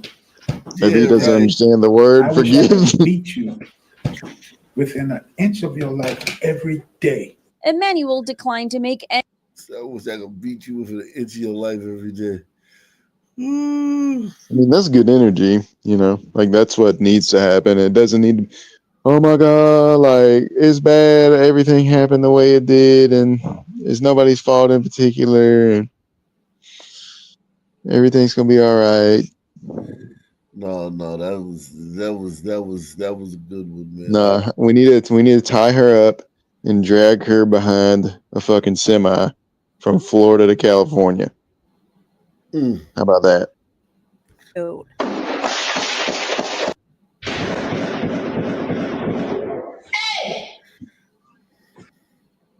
A Detroit woman hits a Florida hide from bullets flying towards her home. Another woman is accused The of stripper unloading pole? her assault rifle into the house, causing all-out panic. It sure is. God damn, it sure is. Wow.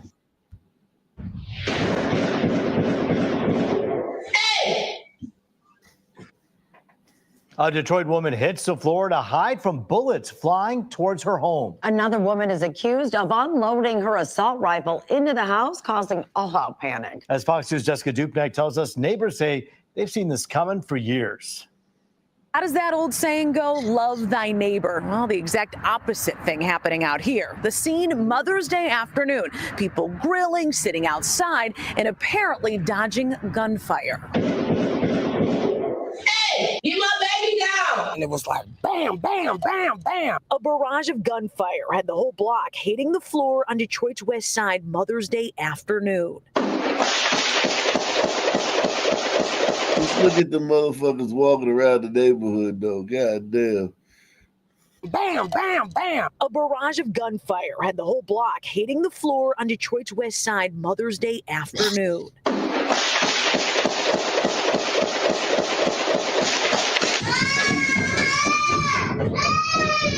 Their house was completely drenched in bullet holes. When everyone got up, they had a good idea who pulled the trigger, a woman they say they've been having issues with for decades. She's been crashing out for years now. It's just getting worse. It's getting worse, yeah. For seemingly no reason at all, she allegedly... Just think about that. She's been crashing out for years. And there's just nothing been done about it. Like,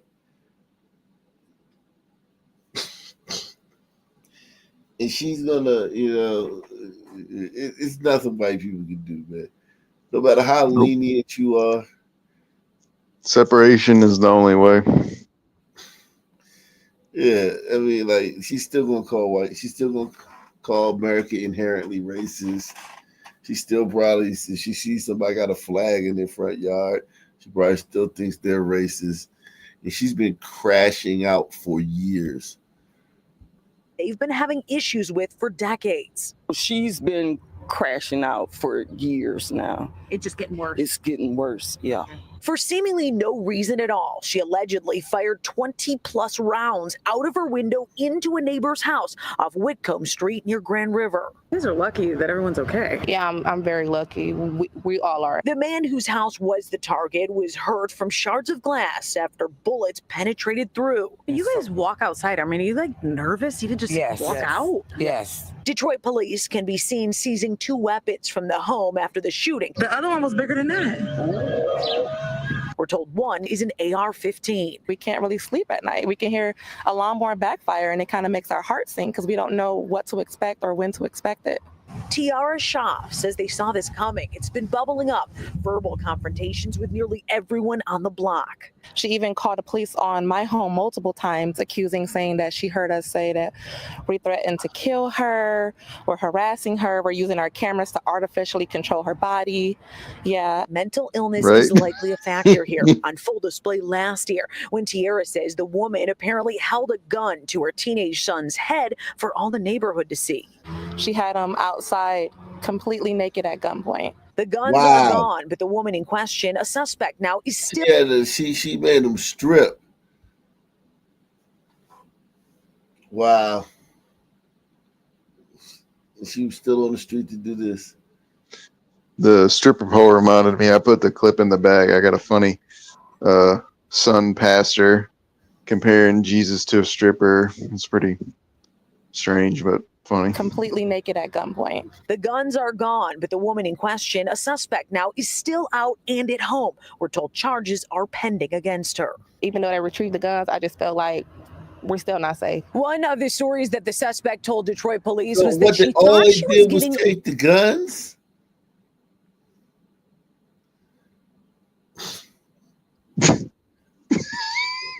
We're literally living in like some weird sort of like X-Files episode or something. I guarantee you, everyone here a month ago wanted Shiloh Hendricks arrested. I guarantee you. This fat bitch, of course, she wanted Shiloh Hendricks arrested. All these black fucking women, they're all like, yeah, she needs to be arrested. She called the little kid, the autistic kid, the N-word.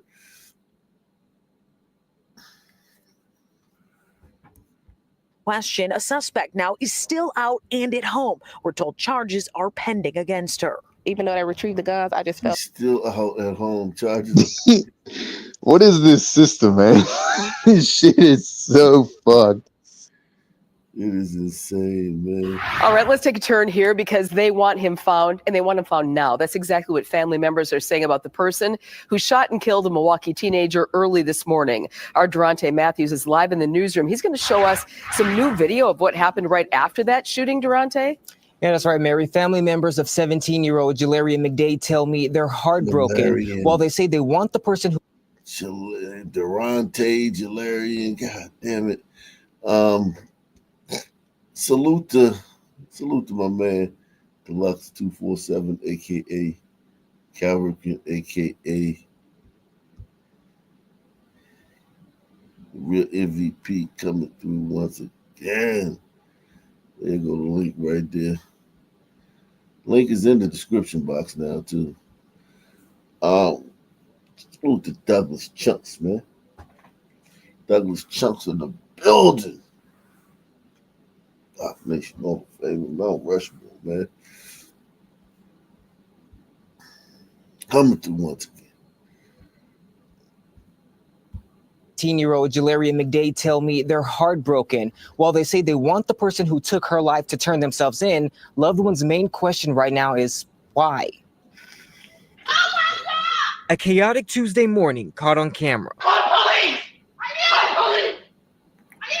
Surveillance video catches the aftermath of a fatal shooting. It happened just before 2:30 near 40th and Cherry near Milwaukee's Washington Park. Family members identified the victim as 17-year-old Jalarian McDade, known affectionately as Big Z. Neighbors tell us off camera the sounds of gunshots and screaming woke them up. Seconds after the shots, you can see people run back and forth from this white vehicle parked on the street.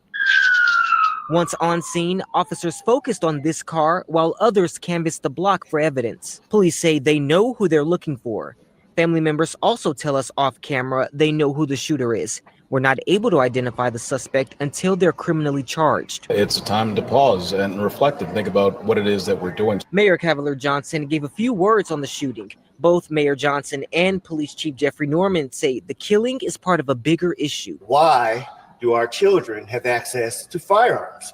Understand the responsibility for all of us in regards to ensuring that those type of weapons of danger are not accessible to our young ones. McDade's family says through their grief, they want the person responsible caught, hoping to get justice and answers. Number of felonies double his age. Prosecutors say a 14-year-old Milwaukee teenager went on a summer crime spree. Christina Van Zels has the details on the crimes he's accused of, including a fatal hit and run. She's in the newsroom. Hi, Christina. Yeah, hey, Mary. At least 10 minutes of the intake hearing was the court commissioner simply listing off all of the charges the teen faces. Zykevius Joshua Alexander was in court last week for of the charges the teen faces. Zykevius Joshua Alexander was in court last week for dozens of crimes prosecutors say happened in a 6-week span. 14-year-old Zykevius Joshua Alexander is charged with 29 felonies and a misdemeanor. That's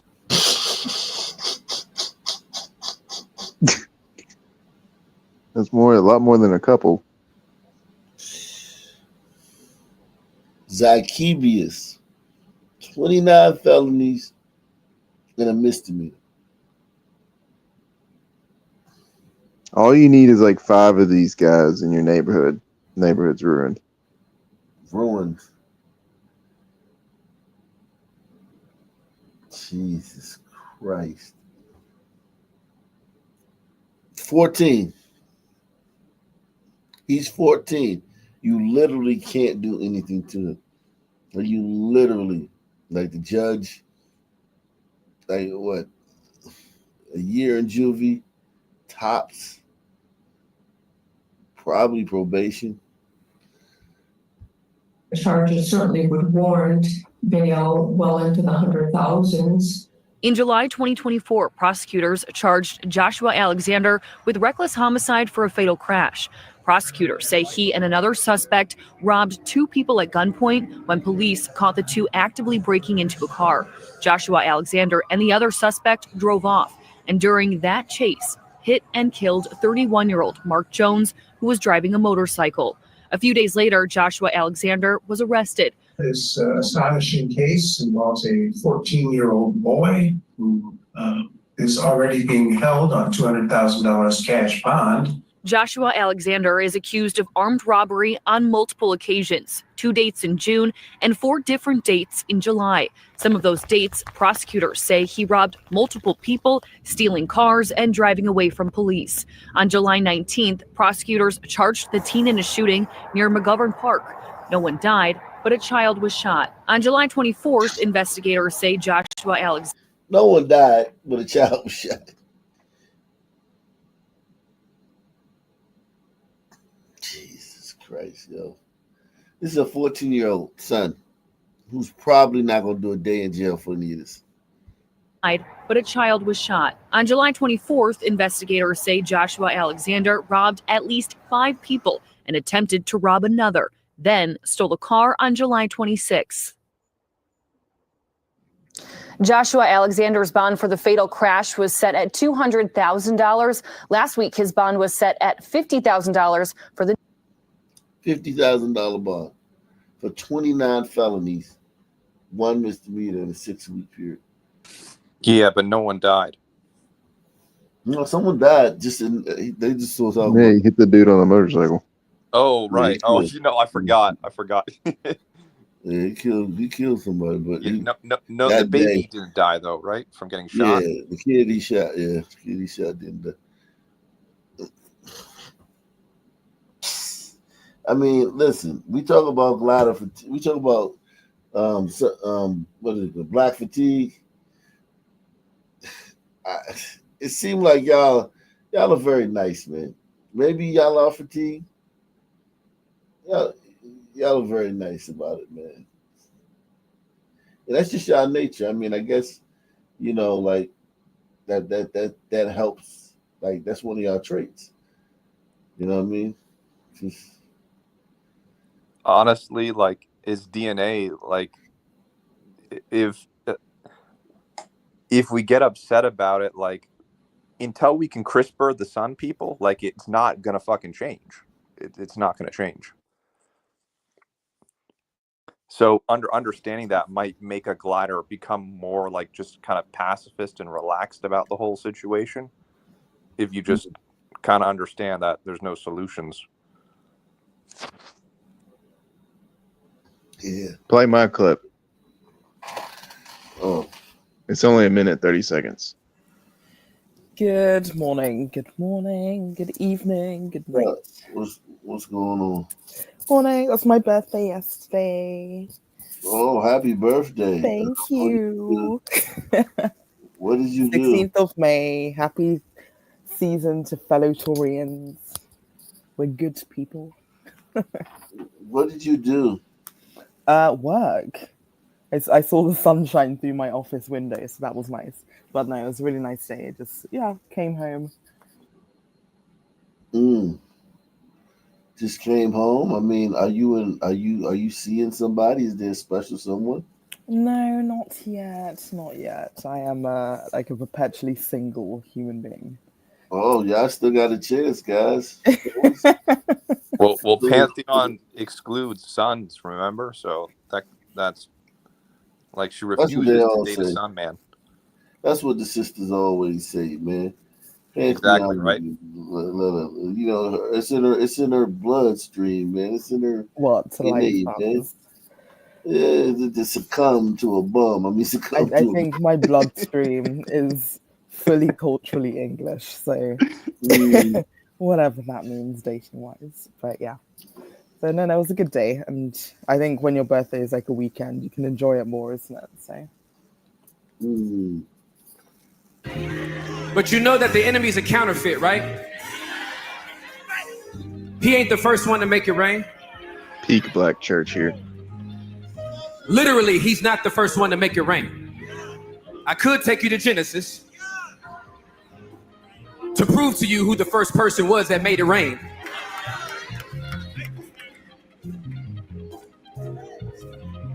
But scripture said that manna came from heaven and it was bread to them. We don't make it rain on booty cheeks. We don't make it rain on strippers. We only reverence one stripper, and that's the one that took off glory to put on humanity and then get butt naked on a cross to die for both you and me. The only stripper I'm in love with is Jesus. Wow. That was so blasphemous. So Pantheon, were you in the crowd there, or what's going on? No, I'm Protestant. Like I'm fully bells and whistles, like smoke. Almost Catholic and high tradition. Yeah, I'm not Pentecostal. Oh well, don't tell Iconic that. I'm not Pentecostal. They'll get us screaming and punching you in the kneecaps. I still need to watch that show. I watched that one yesterday. End. He really doesn't like Wicked. It's very entertaining. I think that's mutual. It's not just his way around. Wow. This is a bit much, man. This is a bit much, man. Yeah, this is like lock the doors, close the doors, deacons. Like I'm gonna I need that understand 40K breaking real quick. knowledge down to the level of the people you want to receive it, but yeah, that is a bit. It's a bit too much because he was stripped, so he's the best stripper. Yeah. That is insane, yo. This is just They tried to get him to apologize. He said, "I'm not apologizing. I mean every word." you don't see the thing about it is if he apologizes to black folk, they gonna jump on him. If he don't apologize, they gonna forget about it. Black Yeah, folk they'll rock with him. yeah, a 2 second attention span. So he did the right thing, not apologizing, but this is still crazy. Rain.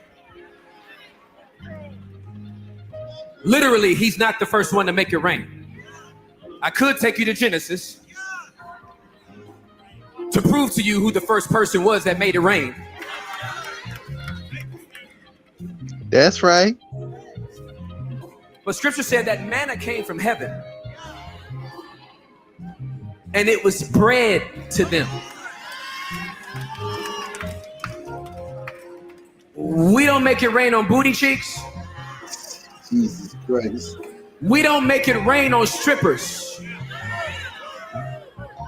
We only reverence one stripper, and that's the one that took off glory to put on humanity and then get butt naked on a cross to die for both you and me. The only stripper I'm in love with is Jesus.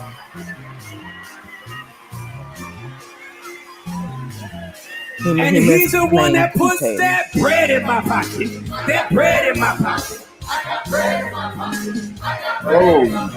I got bread. Oh my God. I got bread. I got bread. Oh my God. Oh my God. Oh my God. Jesus Christ. He was a guest speaker. Y'all want to see the preacher who had him as a guest? Because he was the guest preacher. Let's see the big preacher that Oh man, I'm crying so hard right now. Holy shit. Have you seen the clip of the preacher and his wife being interviewed? And she said that, yeah, God gave her the grace and patience to iron her husband's clothes as he got ready for his side check. Oh, shit.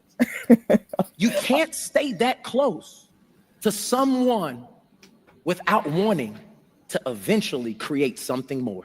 Stay with the person like this. And you know me, I'm a big cuddler, so if I'm cuddling with my wife, the right leg has to get over. See, some of y'all too saved for this right now, but you don't have a proper cuddle if there's not a part of your body leaning on them. Stay in that position for 35 minutes, an hour and a half. Do you want to pray afterwards? Or do you want to play afterwards? Y'all gonna be fake. Y'all don't want to talk about, my kids are in here. They already know. They've been on TikTok. They already know how all of this happens, and they've already experienced. You can't stay that close. Jesus Christ, man. What's wrong with these niggas, man? What's wrong? Look at this nigga. Look what he wears. That's the power of Jeebus right there. Yo, this look like Lane. What is it, Ashley Stewart or Lane Bryant? Look like he got this shit. He has kitten heels on. Okay. Jeez. Wow. These people are too much. Oh my God. Oh my God. Your pain. Remember the So scripture church said, is a concert for him. Okay. Here's a. cause you pain. Remember the scripture says, anybody who's not producing fruit. He wasn't hard enough to be a rapper, so he just went into the church, and now he's rapper dream. He said, if I were a rapper and I was hosting a concert, I would have a Cybertruck. I'd be getting my hair cut. I'd have a bed prop. And my fashion would be, in his words, off the chain. His whole congregation is living in his little fantasy world. Yeah. He's going to take them somewhere that's the thing about the narcissist, right? He's not going to stop, right? So he's going to keep going. He's going to keep, you know what I'm saying? you can tell he doesn't have anybody but yes men around him. He doesn't have anybody that can check him, right? He doesn't have anybody who can just be, hey, say, bro, like, nah, don't do that. You can tell that, right? So he got nothing but yes men around him. He is going to end up like Diddy or some shit or Epstein. He gonna fly off the deep end. You can tell. He don't have nobody in his camp that could to pull his coat to.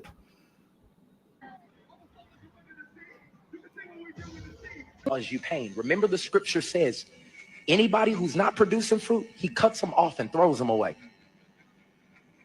But the people who are producing fruit, he cuts them so that they can have more fruit. What I found out is one cut is full of pain and the other cut. Think about it. 1,000. David 10,000. Saul killed 1,000. David 10,000. Hey, they not like God. Okay, you can say that. But I'm just saying.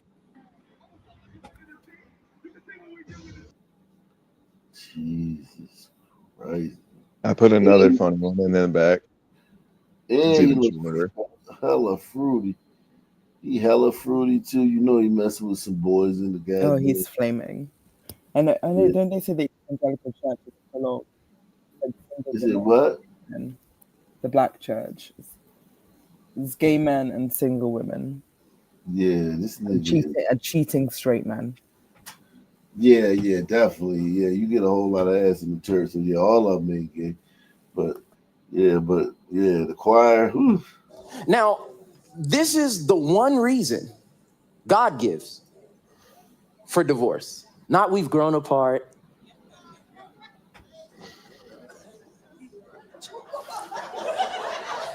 It's going to be tight in here. I'm going to need police escort as we leave. Y'all help me. Not we don't relate anymore. Not even he hit me. I don't condone that. The Bible says leave the house. Oh, y'all about to be real mad if y'all don't read y'all Bible. But that's not the reason to leave the marriage. See, now. Damn. I like him. Say nothing.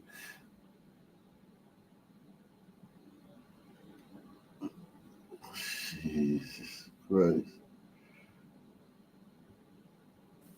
I have my link in the back chat. It's small, but it's you gotta do mine first. Mine first. Jesus Christ, man. That's really funny. Everybody hit the like button, man. Hit that like button if you want that bread in your pocket. Bread in your pocket. Jesus Christ. My God. My God.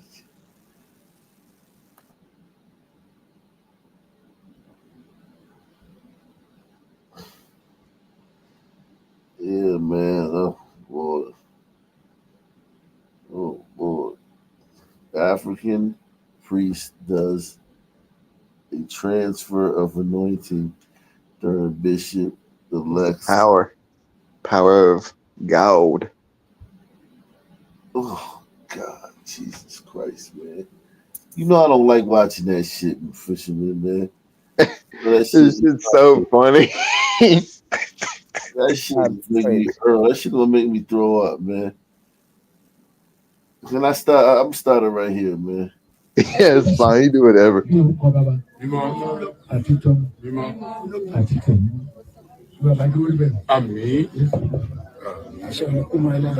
Oh, fuck, man.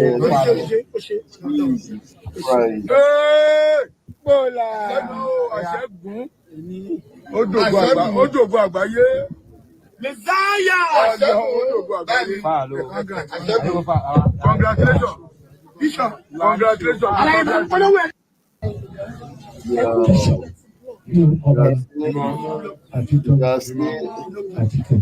Did y'all see it? Oh yeah, we saw it, and you don't have to replay.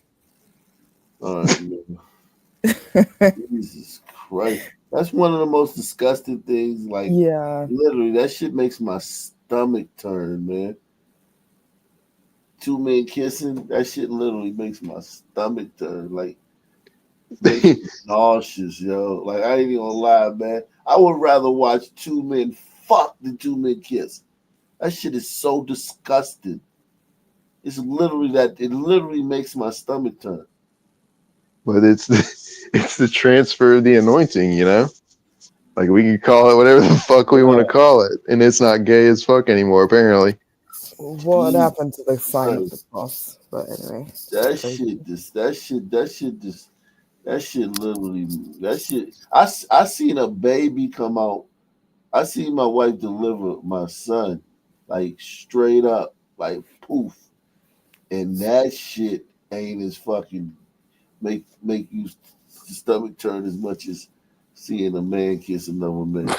That shit is disgusting, yo. What the fuck? Childbirth is natural. It's not disgusting. Okay. Have you ever had a baby? No. Okay. Let's wait till you have a baby. But we used to have on the TV like one born every minute, and Your they've shit shown be looking like goddamn lunch meat when that baby come out and shit.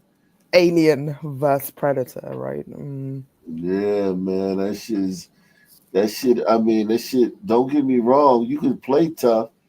You could play tough like watching that. Yo, when you in there and the shit coming out, you can't help but to feel like it's coming out of you. It feel like it's coming out of you because it's just right there coming out of her. It's like, oh shit, how the fuck?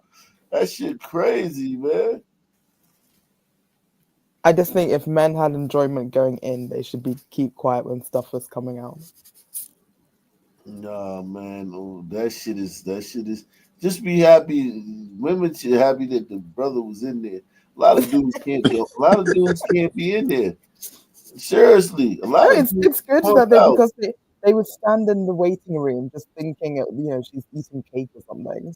Meanwhile, she's going through labor. So now they see it. There's more of a connection. Like, wow, this is actually what women go through. A lot of dudes cannot be in there, man. It's something else. People. Yeah, I mean, it just is. It's just, it's just bananas, yo. But yeah, whew. When your wife was pregnant, like, did you ever tell people we're pregnant, or did you say my wife was pregnant? Nah, I didn't say we're pregnant. Nah, I just said. Yeah, I couldn't say that either. That's just crazy. Yeah, listen. Would you? Well, you'd say we're having a baby, or you'd say my wife is having a baby. Yeah, I would say my wife is having a baby. Yeah, I mean, like, you to have the DNA that, I mean, it is like the baby is half, literally half of you. It just all comes out of her. Like, only one person can carry it. Only one like, somebody got to. That's the way nature did it, man.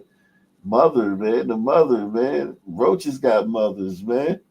Everything got a fucking mother. The mother got to do it, man. You know what I'm saying? They have to if men are fainting. Of course, women have to do it.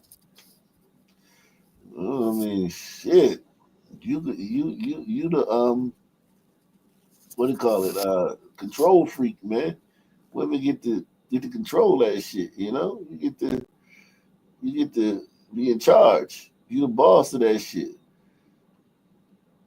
You don't have to tell your husband. If men did it, you'd be nagging us the whole fucking time. So there you go. You got it. It's all you. You don't got to nag us about it. I just completely changed as a person. And I realized that God loves me, that God has a purpose and plan for my life, that God chose me, that I'm fearfully and wonderfully made. Yeah. So he would call me out my name. It wouldn't bother me because I allowed God's voice to be louder than his. And when I was going through transition of him not coming home on the weekends, not being there, telling me, I hate you, I'll never love you, I wish I never married you. Right. I knew that life and death is in the power of the tongue through the word of God. So I would say, you will love me one day. We will have a good marriage one day. And although he would go out for weekends, I would literally help him get ready to go meet a side chick by ironing his clothes and getting him ready for the night.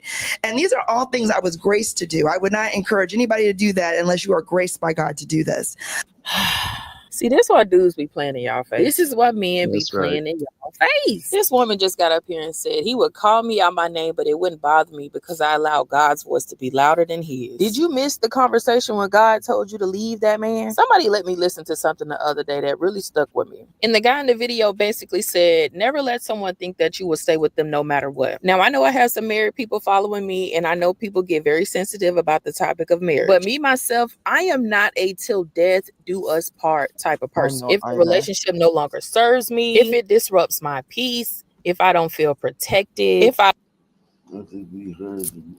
Yeah, it can't be the same God we worship. The only reason that he's staying there is because he's not attractive to his mistresses anymore. So he had to come back to his wife, otherwise he would still be cheating. Shit. But yeah, it's not my God. I don't know which God was giving her grace. Tonight, South Fulton police are looking for the for her. No, we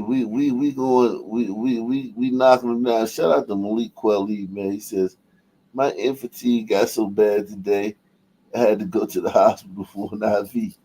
Doc said it could have been terminal had I not made it in time. Oh my gosh, get better soon, Malik. Rest and relaxation. Man, this going fatigue you right here. Tonight, South Fulton police are looking for the trio accused of shooting a man at a gas station earlier this month. Police say the man was shot three different times. The 11 Alive Chase Howell spoke with his family members who say he passed away on Monday after spending about 2 weeks in the hospital. This was us on Christmas. Shannon Harp couldn't help but cry as she looked for pictures of her nephew, Nakia Davis. This is video of Davis from his hospital bed squeezing his cousin's hand the day after he was shot. That was about 2 weeks ago. Then over the weekend, things went downhill. My sister was able to spend his last Mother's Day with her son, and he passed away Monday afternoon around 3. Harp says Davis was a beast on the football field. She says he played in high school and college. But most recently, he was pursuing his rap career. Kill Bill. That was his name, Kill Bill. Okay, so that explains everything. Wish granted. Jeez, they buried the lead on this one, didn't they? Well, yeah, because I mean, the photo presented was so, he's just a simple young black man and wouldn't hurt a fly. No. And he got a red bow tie, so he probably a blood too. See, what you guys are doing right now is called stereotyping. Damn. Oh, no shame in my game. Jeez. He was a gangster rapper. Maybe a drill rapper, I don't know, but he was a gangster rapper. I guess the pressure was applied after he got shot as well. So yeah. He got killed, so he probably killed people too. He probably shot people too. He's that type of guy. But most recently, he was pursuing his rap career, even traveling to different states to showcase his music. He was very talented.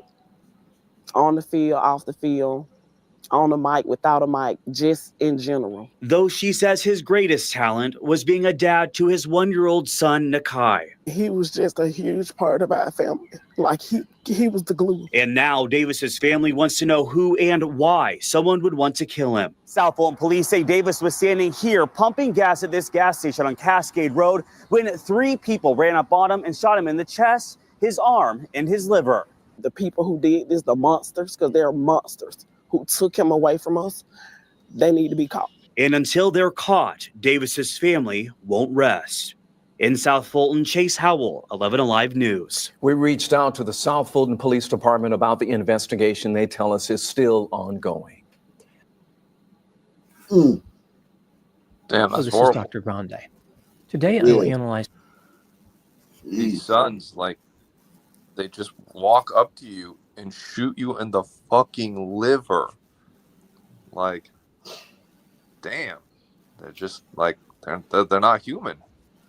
Well, I mean, I don't think they were medically trained to know it was shooting in the liver. That just it just happened to be the liver. But Yeah. I'm thinking you should do a name alphabet. So start collecting all the weird names, try and get the 26. And then at the end Oh, of the God. year, we read out all the Jesus. all the names from videos. Because you had 2 good ones just before I joined up as well. Jesus. Jesus. What do you think? Name alphabet?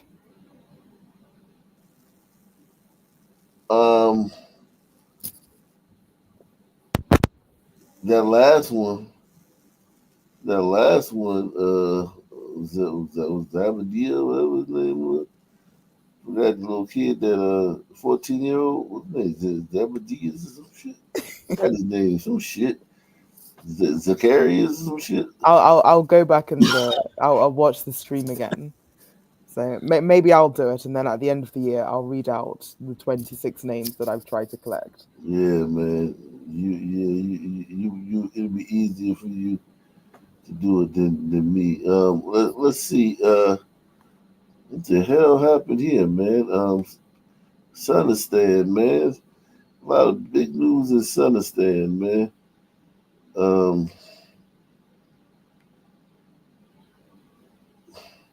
Big news in Sunistan, man.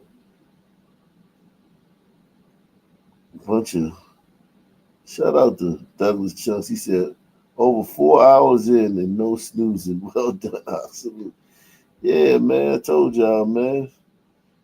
Told y'all that, man. Shout out to Doug, man. You heard me. They were loving, they were kind. All the Muslims I know is still kick them. They were loving, they were kind. All the Muslims I know is still kick your ass and kill you. All of them. Would it be justified? No, the Muslims are the ones who are building to that.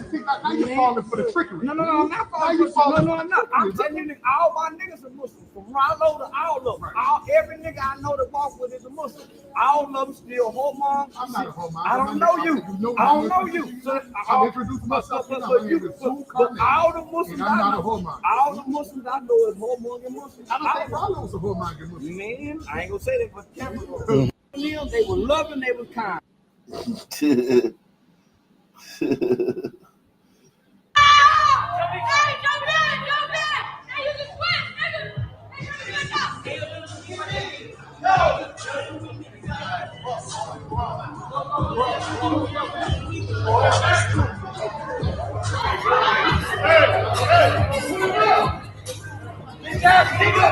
Walk in.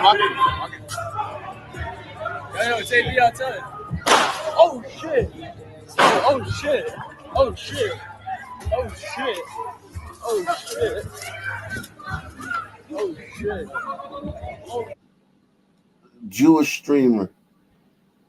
streamer had a bunch of niggas on the show. Yikes. Aiden Ross. He had a bunch of black folk on this show tonight. And this is what happened. This is the Jewish guy right here, Aiden Ross. Hey, County, Liberty City. Yeah. They want to know if you want to do a quick story time on you, though. Nah, it ain't no story time. Nah, not at all. No. Yeah, but nah. Yeah, Charles is right. Nah, no story time. Hey, listen. Yo, there you go. Hey, County, Liberty City. Yeah, that's all you got to say. Is this the ex-football player? Thanks for inviting me tonight, though. Love you, bro. Thank you, bro. I'm so sorry. Hey, the champ right here. Hey, yo, champ. Oblivion. Come on, Vivian. Good shit tonight. This is the real champ right here. Sir, 3-0. Good shit. 3-0, bro. 3-0. Good show. Yes, Where to sir, fight, bro. bro. Younger champion. Nice meeting you, Big bro. heart, bro. Yes, sir. Thank you, bro. I had just clapped you up.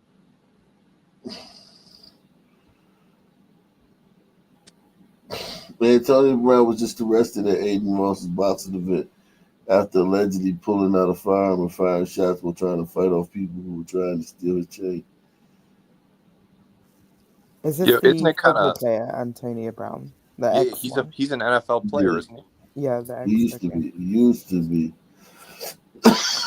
Don't you think it's kind of genius though? Like these guys, they just hang around with Sun people, and as long as they don't get killed, they just film them and make money being a streamer. Yeah, or a record executive.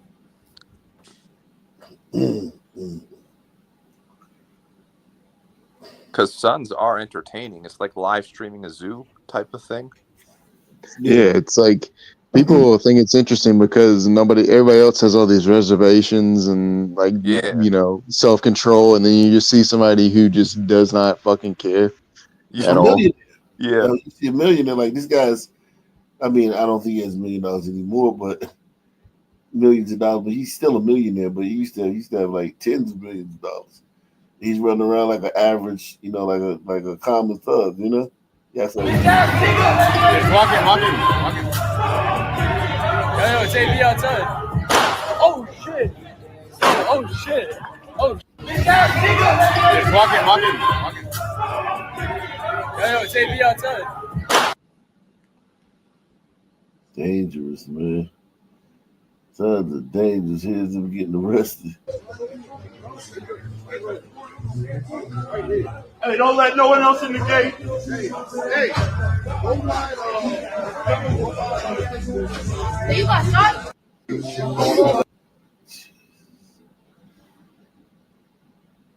And Aiden Ross is supposedly worth like tens of millions of dollars now, and he literally doesn't do anything. Nah. None of them do anything. Nah. Streamers. I'll be trying to work. I'll be trying to get on Twitch. I don't know why I can't stream on Twitch. Is there a reason that I can't stream on Twitch on my computer or something? I don't know. We're trying to Yeah, there's an age limit on it. I would say. No, I'll be trying to simulcast on Twitch.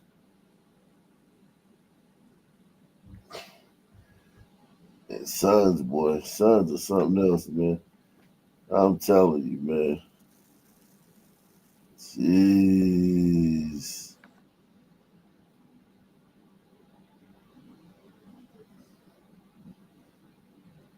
Let's talk about the hardest part of living in Japan as a black woman. Yeah, man, I told you it's coming. Let's talk about the hardest part about living in Japan as a black woman. I think the hardest part is definitely the hypervisibility. I mean, I come from a small town in Alabama. I mean, people weren't really staring at me as hard as they do here. But imagine moving here and you feel like you're constantly under a microscope. You're constantly the main event. Like, even if you're standing there just tying your shoe, you feel like a spectacle. I mean, the way people stare at you here was definitely the hardest adjustment. And it isn't just Japanese people. There are a lot of European people that come over here and stare at me as well, which surprised me a lot. I don't know, but it was something that I definitely had to get used to. And sometimes I'm still not. Just the other day, I was with a friend and we were just standing near some lockers and someone was staring at us so hard that we couldn't help but stare back at them. I mean, that's the biggest thing. You're going to have to come over here and realize that no matter what you do, no matter where you are the main event. Let's talk about the hardest part about. See, white people thought they could go to Japan to escape from Suns. No, I will give credit that, especially like that they've been in Korea and Japan for ages. Like they do a lot of the teaching as Americans. So it's like obviously it's gotten bigger since like Korea like hit the global world probably like 5 years ago, but they have been doing it for ages. I think I read somewhere that next year or within a year's time, they're thinking of importing 800,000 people into Japan. That's more because of their birth rate. So they're struggling. Yeah, they're but don't they understand? But why wouldn't they import like Asia? I think they want it to be Asians mainly, but they are so hegemonic that they don't want to do it at all. But they need a younger population. So they're just looking at ideas. They're trying to pay young couples to have more children. They're trying to do all sorts. But I think, well, they need to change their working culture. Because I know they work crazy hours in Japan. So there's hardly any time for socializing. And then when they do, they're drinking immediately after. Yeah, but that's kind of like that's how it's gonna be because they're like a hive mind, right? Yeah. They can't really change. I don't think they can really change that. No, that's DNA. That's DNA. Like Yeah, they was so it'd be never the end of supposed to be Japan this then. big. There was never supposed to be this many of them either. Like that, a lot of this is European medicine and Oh yeah, globally. I mean, we are over 9 billion. We're meant to be probably like a 3 or 4, like 3 max 4. Yeah. There's at least double the people on the planet than there should be. There's so many people in Asia, India, and China. So many people, and it's all because of white people. White people. Immunization. Immunization. All that stuff. Yep. Everything. The pasteurized milk. Yeah, yeah, just all that shit. Everything that would normally kill people 100 years ago that doesn't is why you got a gazillion Indians and a gazillion Chinese people. Yeah, but I mean, Japan's in a catch-22. Damn, this is on a cruise ship. You know your ass was gonna be fucking up on me. Why the fuck you came back to me? Please answer it. Please answer it. Please answer it. If you know you gonna still be fucking with the nigga you left, why in the fuck did you come back? Why did you come back? Why did you come back? Why did you come back and wait for a fucking time? That's on a cruise, man. Yeah, I see a lot of these videos now where they fucking up all the cruises and Spirit Airlines. That's like a known thing. There's like certain cruises that suns go on, Carnival. and then they just have massive brawls. Even I know, like Carnival is the sun cruise. Yeah, it's the Spirit of the Sea. Yeah. Spirit of the Sea.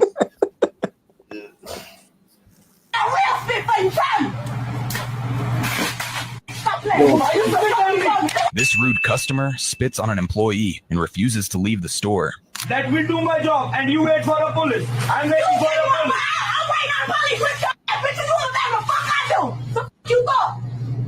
Huh? Stay there. I got real spit for you. Try me. Okay, you got it. You got it. You want some? There you go. You gonna have to start over. Start over. And he's giving her the shit, and now she's like, no. She just wants to. There's nothing you can do. There's nothing you can do. It's just like, oh my God. I'm been on the ground and everything. Start over, bitch. I ain't playing with you. The fuck you thought? Stop there for 45 minutes playing with your ass, and now you gonna give me something? You got me fucked up. Hey. Touch him. I'm gonna fuck you up. You got the wrong one. Touch him. Touch him. Touch him. That's you going to teach your kids? Touch him. That's what you going to make them like that? Nobody gonna get his ass. That's how you make your kids. That's how you make your shit. Give me what the fuck I want.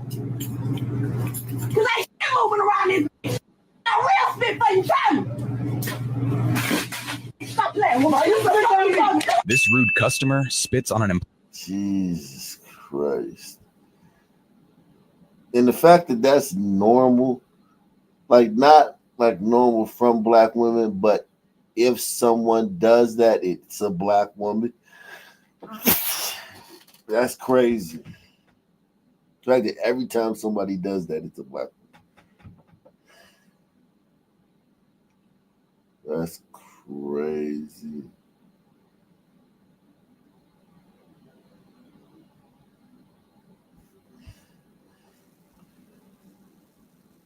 Yeah, and this is, and anytime somebody does this. What is it about mental illness and supermarkets? I don't believe it. What is the attraction of I've believe taken drugs? I need to go to the fresh produce aisle. I don't believe a lot of this is mental illness, man. Oh no, I Like, don't. I believe a lot of this is excuses to destroy stuff. Because here's the thing, like, right? If he was like whatever state he's in right now, right? Let's just say he's in the exact same state, right? And Lil Marquavius and John Tavius and shit, he walks up on them. He's gonna find a way to control himself. You know what I'm saying? Well, you have to. The gliders have made it so that we call this type of shit mental illness, so that we can give cover for the Suns to explain away why they have such higher rates of just antisocial behaviorhood. Yeah. He wouldn't destroy nobody that would put a bullet in his brain or somebody that'll fucking stomp a mud hole in his ass. He wouldn't destroy that shit. 4 p.m. at Coles. An ex-pro basketballer, Terry Treepoint, can't believe the specials. After giving himself a cool, refreshing yogurting, just $2, he sachets back to check out the monster drink fridge, but has difficulty with the door. Then a cheeky dance with the Frito-Lay display as he roams around the chips section. All half price this week at Coles. Terry Treepoint is loving it, and the fans love him. With a celebratory pat on the back from staff, he heads to the fruit and vegetable section. Terry tries the tenderness of Trust tomatoes and the freshest taste of Queensland bananas, down to $3 a kilo. Taste those organic seedless grapes, just $3 a kilo. Lettuce leaves, also a super hot price. So hot, you could work up a sweat. Oh, Terry. Roma tomatoes, down to $1.37 a kilo. 4 p.m. at Coles. An ex-pro.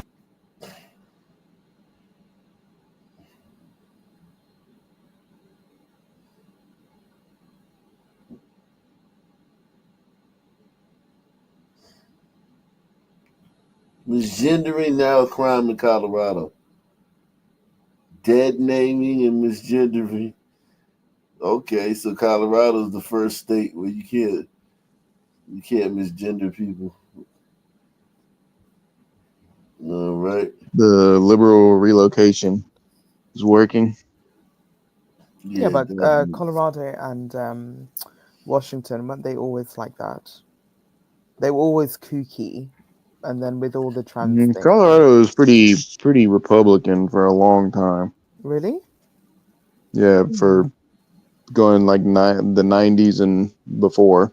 Okay, yeah, okay, so yeah. But then the whole like we're liberal, let's move to Colorado. And thing I've started. always known it as a liberal place. A lot of these woke liberal big companies like Google and Amazon and so forth, they put a lot of their corporate places in red states, and then they recruit liberal employees from blue states and from India. And so they can change the culture of, metro areas where they bring in thousands of employees. Yeah, I mean, it happened during lockdown. Everyone leaving California and going to New Mexico, Texas, Arizona, Las Vegas. Moving upstate as well. Look at this. Look at this. Look at this. This is crazy. To fail.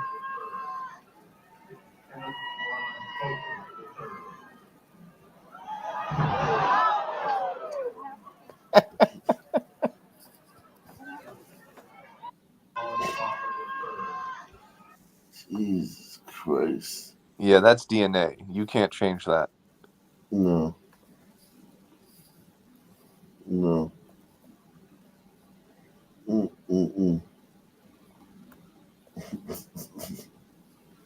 Doctor, it's a rap. Medical doctor at 24.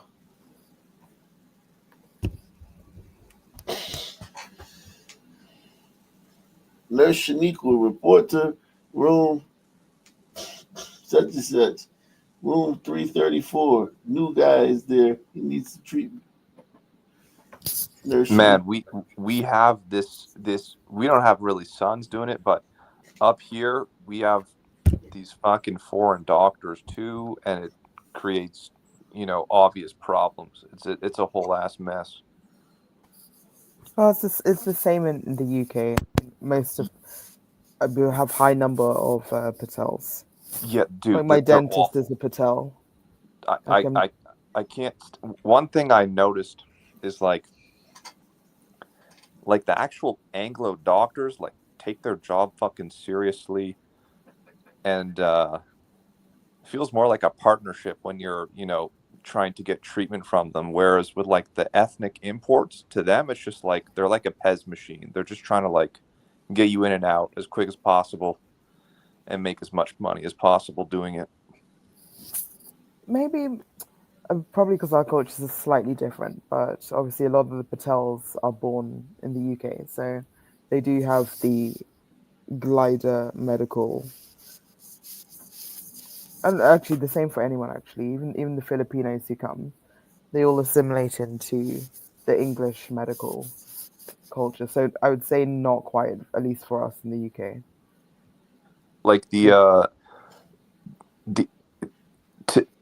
It's quite shocking how many nurses we have in Canada, and they fucking speak Tagalog to each other right in front of you. It's shocking, because there's just so many of these people, and they just what can kind of happen is if there's just a critical mass takeover of these people, it almost it's almost like you go in and you're being served by aliens who are speaking a foreign language, and then they look at you and go, okay, they just kind of look at you like you're a ghost, almost like you're not even there, you don't even exist. Mm-hmm. Okay, yours are probably not that good then, but I will say so that for me that's a failure of white society. No doubt, no. Just because they haven't trained their own. For example, in the UK, and it actually wasn't till the junior doctors protests. I thought that once you graduate as a doctor, you're a junior doctor, and then after a certain period, you just become a doctor. I didn't realize that anyone who isn't like a specialist or senior doctor is considered a junior doctor. So you could be in your 40s and you've been a doctor for 15 years, but you would still be called a junior doctor because you're not on supervisory level. So I didn't know that at all. I thought junior doctors, were in their 20s, they're doing their rounds. So things like that. So their pay that they're paid by the government is absolutely abysmal for what they're doing, especially if they've been a doctor for 20 years. They're still being called a junior doctor. And that's why we're losing. We don't have enough English, Anglo-Saxon doctors. We don't have enough. Yeah, and a lot of them are then going to the private sector, or they're now moving to Australia or New Zealand because the pay is better. Right, yeah. So you're losing the actual real English people, doctors that would serve real, and it creates this. I mean, it's just like everything else in a multiracial society. I mean, just think about it for a moment. If you don't live around Filipinos or Patels, if you don't want your children to marry Filipinos or Patels, et cetera, why would you want your doctor to be a Patel? Yeah, it's true with everything. Obviously, we have the immigration argument, and especially the British government. They act like English people were not road sweepers, were not bus drivers, were not all these what they would consider in quotes menial jobs that immigrants are now doing. Because now the argument is, no, we need immigrants to do those jobs. It's like, no, if immigrants weren't here, English people would have continued doing them. It's because we're demonizing these jobs. They tell us the same, they say the same in America too, right? They just replace Patels with Mexicans and say that, oh, without Mexicans coming over the border, apparently the American economy would just implode, which is just laughable. Yeah, and I think my issue as well is because English culture, as it's become more middle class, or majority of people have become more middle class, they have demonized these lower working class jobs Because at least in olden British books, you'd have teenagers during the summer holidays going to the countryside or seaside and like picking the fruit, and you do that for 1 week in the summer. And now that's not done. Now that's a proper like immigrant job, or it's farm machines doing it.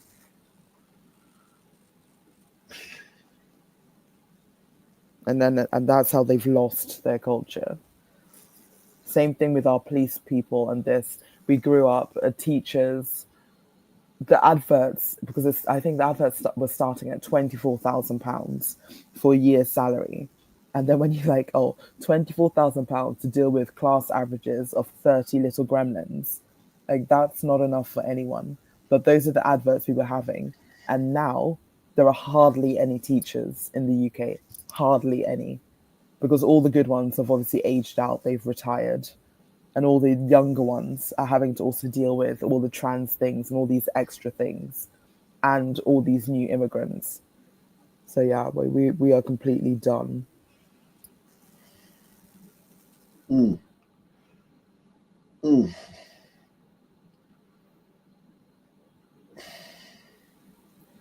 Wow.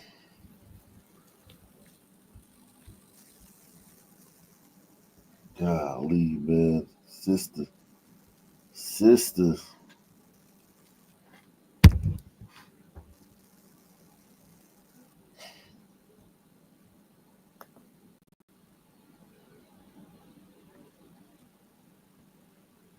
Let's see. Oh shit, I saw that earlier. They kicked their ass.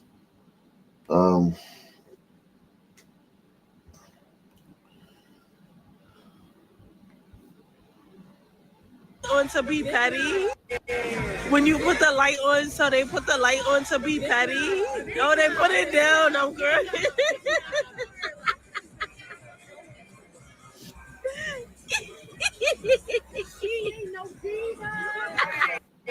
When you put the light on, so they put the Parents were complaining about the Flash. Oh, It depends how long they had it for, because I mean, you go to a restaurant, someone's always doing something, a birthday or something. So a lot of times, sisters like they hawking white women. A white woman could make a face and they gonna fucking. Oh yeah, it's perception. They go out seeking racism. Racism. So it's like, oh, this person looked at me the wrong way. Exactly. Also, like these women have sun men, going after them, and the fact that they look opposite to how black women look creates like a natural hostility. I wouldn't like that example. They're probably literally just involved with themselves for the birthday party. Yeah, but like, think on a level. Think if you're a sun woman. Last time I checked, I was. Sure. Okay. Yeah. Yeah, but you're not really the same because like you don't even like black men. So it's like, anyways, if you're a sun woman and like you see all these black men talking about like other races of women and their hair textures being different and black women being masculine, blah, blah, blah, all that shit, right? How could that not like create some amount of animosity if you're, like a black girl or woman? Yeah, you're human. Yeah, of course. Like you especially because like, black men are quote unquote black women's men, right? They're the same race. So to, your race feel of men like, are interested in another ethnic group. But to feel like you're being like constantly looked over, I could totally understand why black women that could create like a hostility towards white women or Latinas or fucking whatever other type of woman black men are, hyping and talking up about. Yeah, I guess in some examples, yeah. Let's see this one.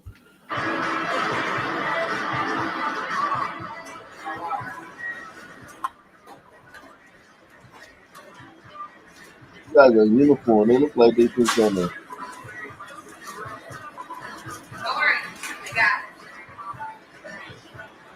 Good.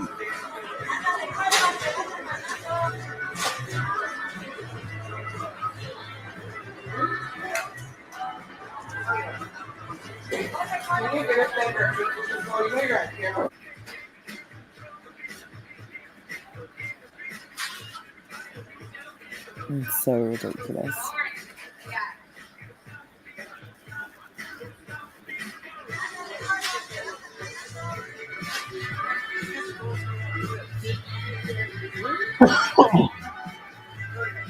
Still, he's still in the tip. Yeah, and she called him. Still, God's still in the tip. Yeah, it's like the cell phone video.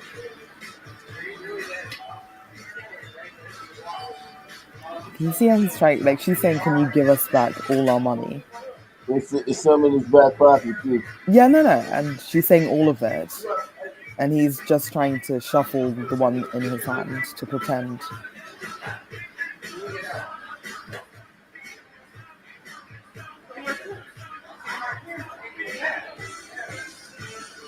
Think about that, man. You can't even trust him.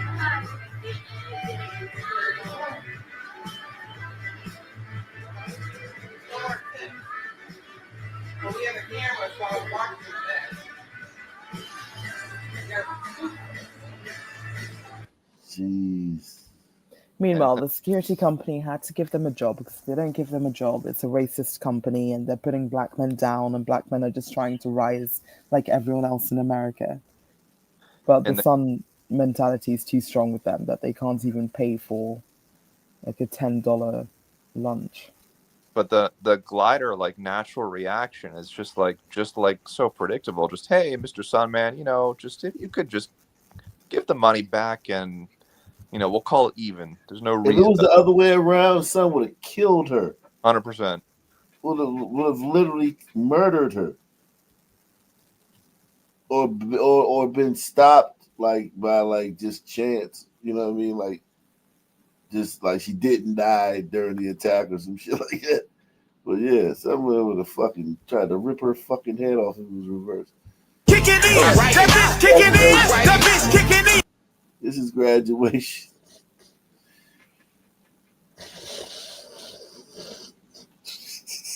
And you want to fight these? You want to fight that? You ain't never been in a Black fight Sugar's before? people. Oh, sorry, Memphis Mammy said correct name. Let's have a graduation. Jeez. Here go another view.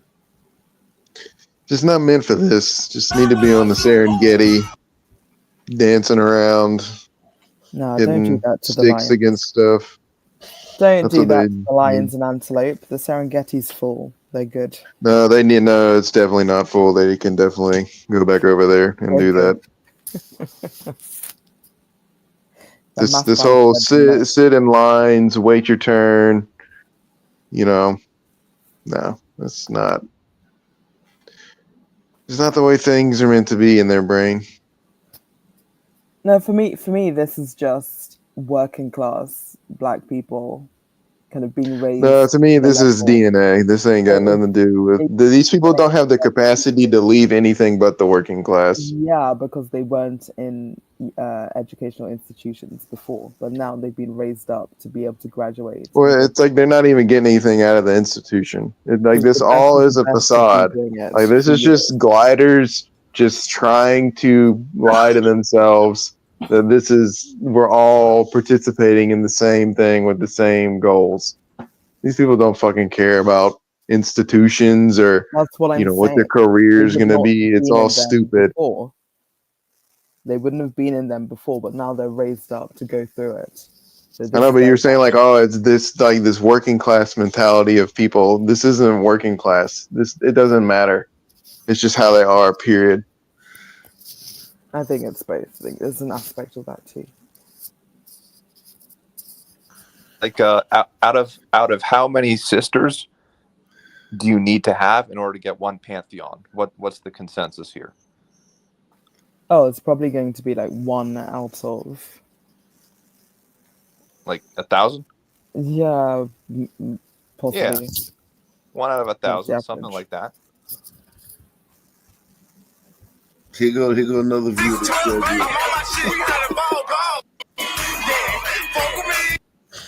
It's like Louisiana or somewhere. This could They be dance anywhere. like that. Yeah, it's right down south. This could be anywhere. Oh. This is definitely Louisiana because they're doing the Louisiana jig. thing. Yeah. And you couldn't make me or fish like naturally do this. Like it's not possible for us to move our body this way or to even want to move our body this way. Right. Yeah. You'd have to put me and fish in like a fucking class. We need an instructor and learn Well, this shit. I wouldn't go that far. Like this shit ain't that hard to do. And I went to school with a lot of sons, but like this shit. White Louisiana people, they can do it even better. Yeah, it's not that big a deal. But like notice the notion that you have to go on stage, have your name called, don't do anything, go sit down, still don't do anything, be still, be quiet, don't do anything. That's the problem. And notice it's like every single one of them has that ability to move their body that way and to just break out into it. But new guy, like, would you be able to do a samba or tango right now? No, so that's more like natural rhythm. I don't think that's DNA. I think that's literally just individual rhythm. But hold on. You don't think rhythm is DNA? It definitely is. No, there's DNA aspects, but that's like saying, oh, white people can't dance on average. They can. Right, no, but they dance different. But it's a different. Yeah, rhythm. but I mean, a samba or a tango. Yeah, but that's not like you this. guy wouldn't be able to do it, would he? That's not this though. But regardless of the style of this dance, is different. It's the fact that me and Fish lack like this impulse to just break out into it. Like we would just shake the fellow's hand and say thank you for the diploma and then sit down. I do also think the social media aspect has probably inflated their minds too, as well as the DNA aspect. But you have a lot more young people kind of showing up and showing out during their graduation walks. For the gram.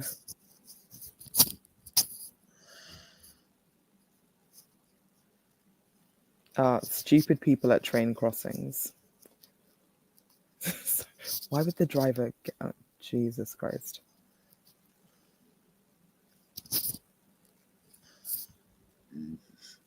So the passenger left in case the driver got crushed by the train.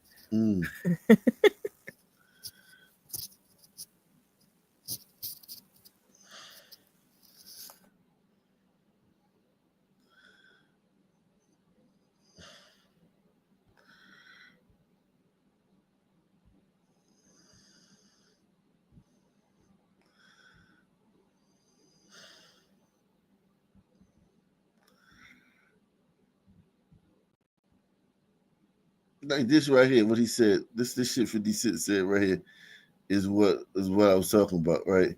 He says female rappers are being too overly sexual in their music and damaging younger girls.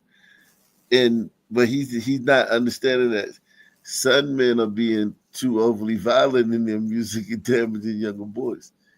He doesn't see that because you know what I'm saying? He can't. He's in it. Well, no, I mean like he does. That's a son trait, lack of introspection. He does. He's not introspective. He can't see. He doesn't empathy either. He doesn't have empathy. And you know, considering the fact that his music and all the other is just nothing but "I'll kill you, you bitch ass." Yeah, but that's not damaging to anybody or anything. Yeah.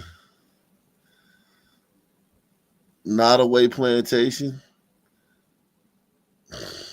Boots on the ground, literally.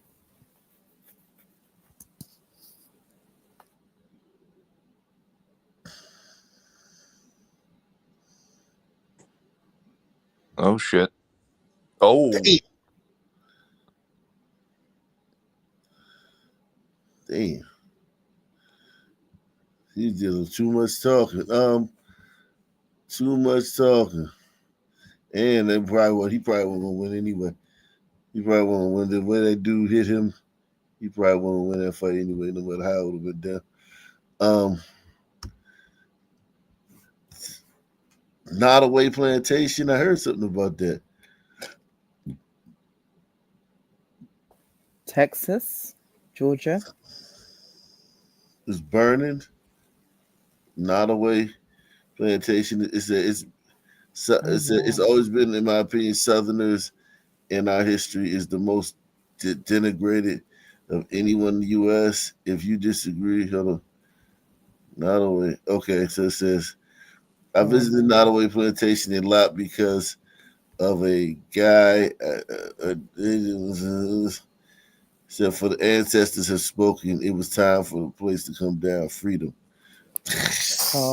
I would be hated if I was in the South because I would buy a colonial house. I would love to buy one. Black people call this freedom. The pillars, the wraparound deck. Absolutely. It's a very pretty structure. I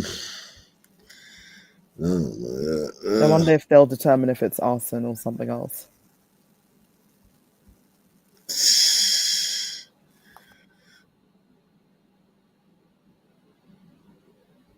Okay, so let's see this guy. This guy talking about it right here.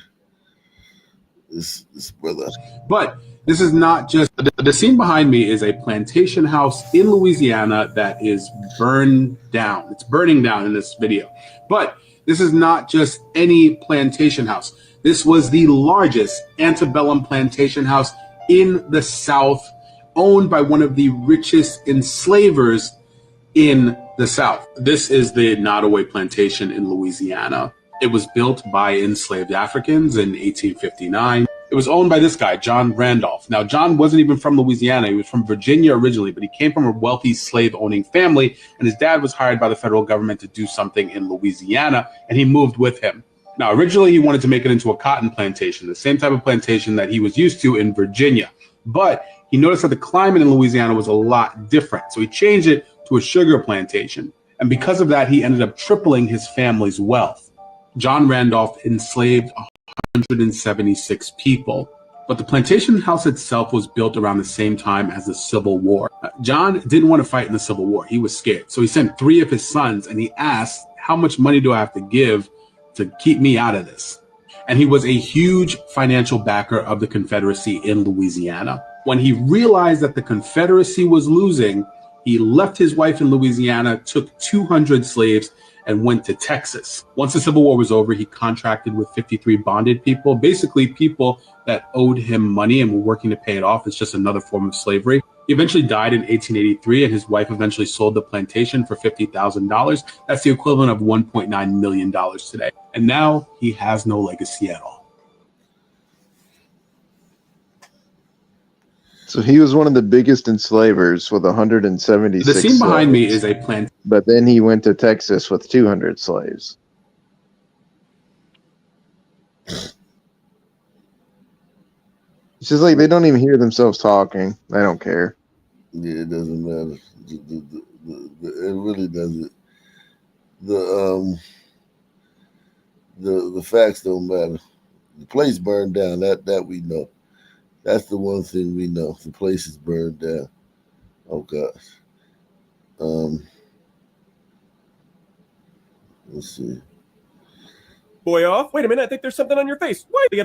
Now we got a cute little couple that just walked in the door, and apparently they want some chips. Don't forget to rub that belly. Got to show that bad boy off. Wait a minute, I think there's something on your face. Wait, and obviously got to double check, make sure she got it. She did, and ooh, don't forget to get that itch out. Yep, keep scratching it. Oh yeah, you got it. Do do do do do. Oh, jackpot! Smoky beef sticks. Don't mind if I do. And obviously not gonna pay for those. So let's go over here and do a little swoop right in my pocket. Yep, looks good. And ooh, Big Mama pickled sausage. Yeah, I think I'll take one of those as well. Swoop right in my pocket, and better ask the cashier dumb questions so he thinks I'm a normal customer. How much is this? Well, ma'am, did you happen to look at the price on the bag? Price on the bag? Huh? What? Oh, well, now that I asked that dumb question, we're definitely off their radar. And here you go, sir, your bags of chips and Newport 100s.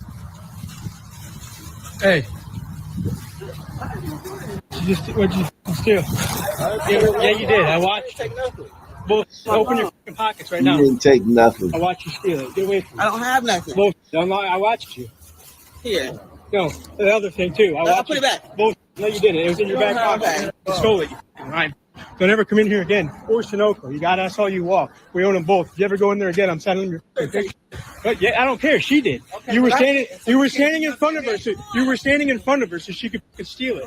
Yeah. Now, he said we couldn't do anything to him because he didn't steal anything, but here he is a day earlier at the gas station across the street. Now, we're going to need you to pay attention to this box of Reese's right here. So he's going to lean in and he's going to grab one of those Reese's and he's going to slip it into his pocket, step back, and as you can see, one of the Reese's is missing. But obviously, you got to clean that box out. So he grabs the other one and he's going to slip that one into his pocket. And let's see here. Let's see. Is there any Reese's left? No, she gone. So about 5 hours after they got caught stealing across the street, here they are again at Sunoco, the place they were clearly told they were banned from. So they're going to exit the building. And as you can see, Mr. Jones, future PGA Golf Tour champion, is texting me to let me know, hey, that couple that you caught stealing earlier, yep, they're back. What room are you guys in? What room are you guys in? 230. What? 230. Okay. Police will be visiting you. For what? You mean for what? Don't play dumb. We told you earlier today you're not allowed in Sunoco or Marathon. You just went to Sunoco. I just bought it. I know, and yeah, you also stole from there too. Not today. You have before. You gonna lie? So you're lying? You've never stolen from Sunoco? All right. You have? Yeah, you have. So you're lying to me. And then you got caught stealing today? Yeah, the f*** is your problem? Yeah, you have money, or the f*** are you stealing? Yo. All right, well, hey. That can't be a safe job that Glider's doing. Not at all. My son friends would do this all the time in school. Yeah, me too. They would steal earrings from like the nickel and dime stores and pop them in their mouth and walk out with them. He goes to sheriff in New Orleans where all those guys escape. I think this is her. Oh, she needs to stop with those glasses.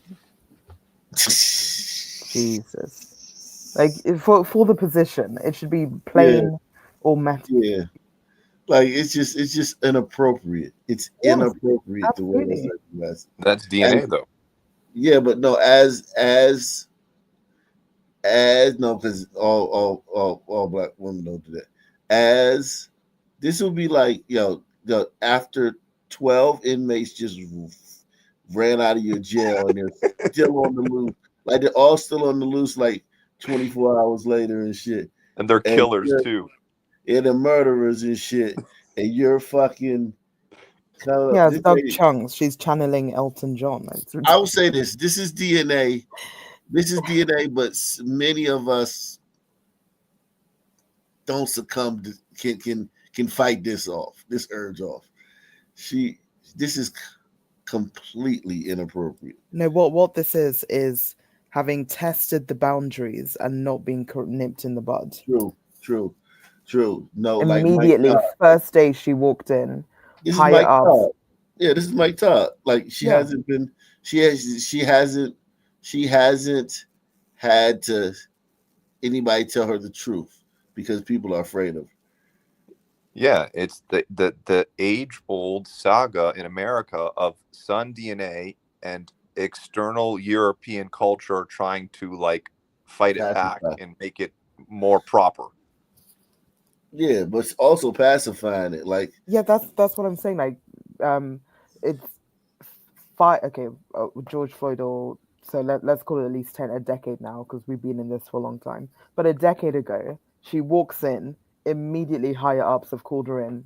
You need to change your frames. Not appropriate, no matter her position. But now, as Axe said, it's the pacifying of it. Oh, we don't want to be seen as racist. Like, let's allow her to do that. That's her culture, yeah. Yeah, it just throws off the whole, like, I'm not really taking her seriously. What's about to come out of her mouth? Yeah, it's so inappropriate. It's so inappropriate that it's almost like a fireable offense. Like literally, like if I was in charge of her job, 12 guys, 11 to 12 guys just escaped. They've been gone for almost 24 hours. It was obviously an inside job. Someone had to help them on your staff. There's no way they could have gotten out of there without someone on your staff assisting them.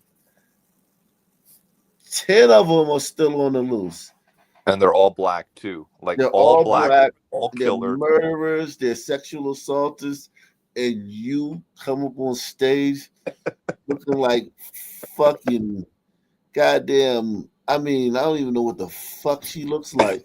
Some Cruella DeVille Disney villain. It's just you're not in the creative profession. You are in a service profession. I mean, look at her two colleagues wearing their black frames. That's all you want. You wear glasses, black frames or metal frames, something on unobstructing to your face, because it's about what you're saying that we're meant to be listening to. This is so inappropriate, man. Let's see what she's gonna say. Good afternoon, all. I am Major Stephanie Minta Gibson, and I oversee the Crime Victims Unit for the Orleans Parish Sheriff's Office. Once I was notified about the escapees, I immediately gathered a team of experienced staff, and we started calling victims and survivors just to make sure that they are aware of what was going on and that they are safe. For the records that had no information, I immediately reached out to our partners such as NOPD Special Victims Unit, Detective Walton, who was very grateful in helping us, and she provided us with other information that we were able to call those families and help them as well. Once we finished the first batch of victims, we started calling the second batch. And actually, the reason why I'm saying that is because I separated them. The chief from the DA's office, victims, Alison Morgado, reached out to me, and we both were calling victims. What she had and I did not have, we shared information, and we both gathered all the information, and we made sure all victims were aware of what was going on. Most of the victims were very grateful for the calls. They graciously thanked us. We additionally sent our detectives to their homes for more safety measures, and that alone speak measures. I strongly encourage all to educate the community on the importance of Vine Link. This is a free app that is listed online, and it is also a guide for victims and survivors to track offenders while they navigate the criminal justice system. The number for Vine is 1-800-277-7477. I'm sorry, it's 1-866-277-7477. We are located here on the third floor of the sheriff's office, and our contact number here is 504. Why does this app matter? None of these guys are in custody. You're muted, I think. Yeah, salute the bug off, man. Bug off in the building. He says gliders can dance that way, but only have to watch. Yeah, no, I'm not. If you go back to the 50s and watch American Bandstand, gliders could dance. Yeah, the jive.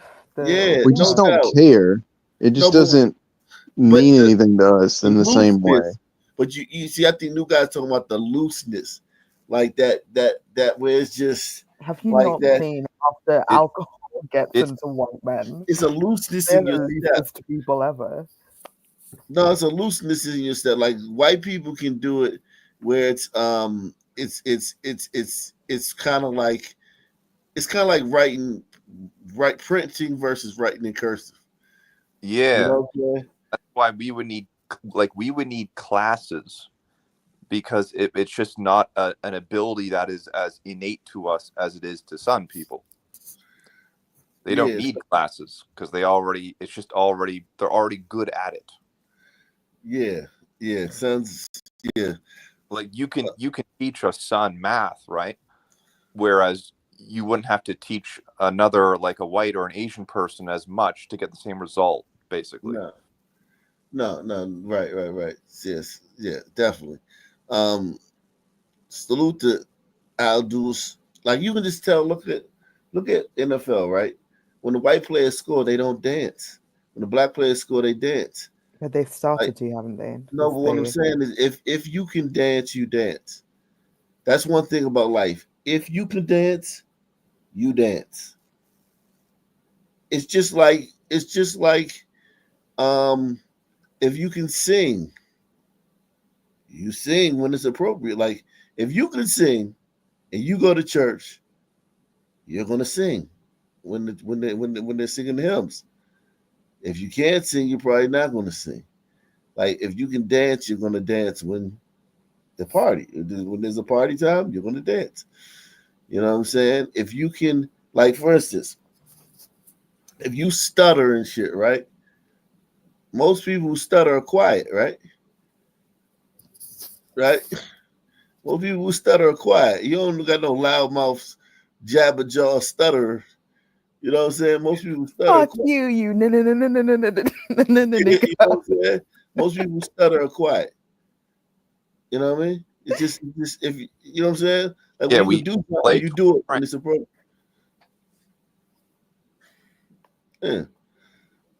I just had a link in the back act just to show the difference between American and British senior level service providers. Hold on. Anybody have you ever see what sons do to sons back in Sunland daily on Crud Plug? Extremely educational studies, Sub-Saharan Africa. Crud Plug. I gotta look that up. Thank you for dropping that. This is probably modern day Negroes and Negro land. But yeah, I'm pretty up to date with the shit sons do to sons. They're awful. Sons are awful to sons. You said is this the one you talking about? No, it's in the back chat. Yeah, that's what I did. Oh, sorry. Yes, sorry. This white guy. Yes, just to show the difference between our service level providers who wear glasses. So yeah, we lost. Good afternoon, everyone. My name is Rob McDougall. I'm the Chief Fire Officer. But here's the thing, too. If he was to come up there with some like Party City glasses, he would be held accountable for that. Yeah, and that's what I'm saying. That You know what I'm America saying? just dropped the ball. He would be held accountable. He would be roundly criticized in the media. The people would have to answer to it. Like, yo, what was up with the other people have to answer Yeah, especially as he's talking about 2 firefighters who just died.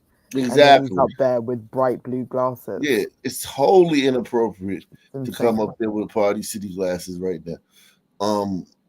Yeah, but on that note, man, great show, guys.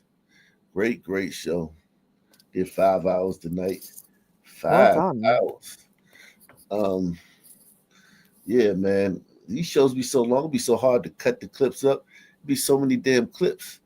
Like nobody does more actual fucking stories than I do. It's like 8,000 clips.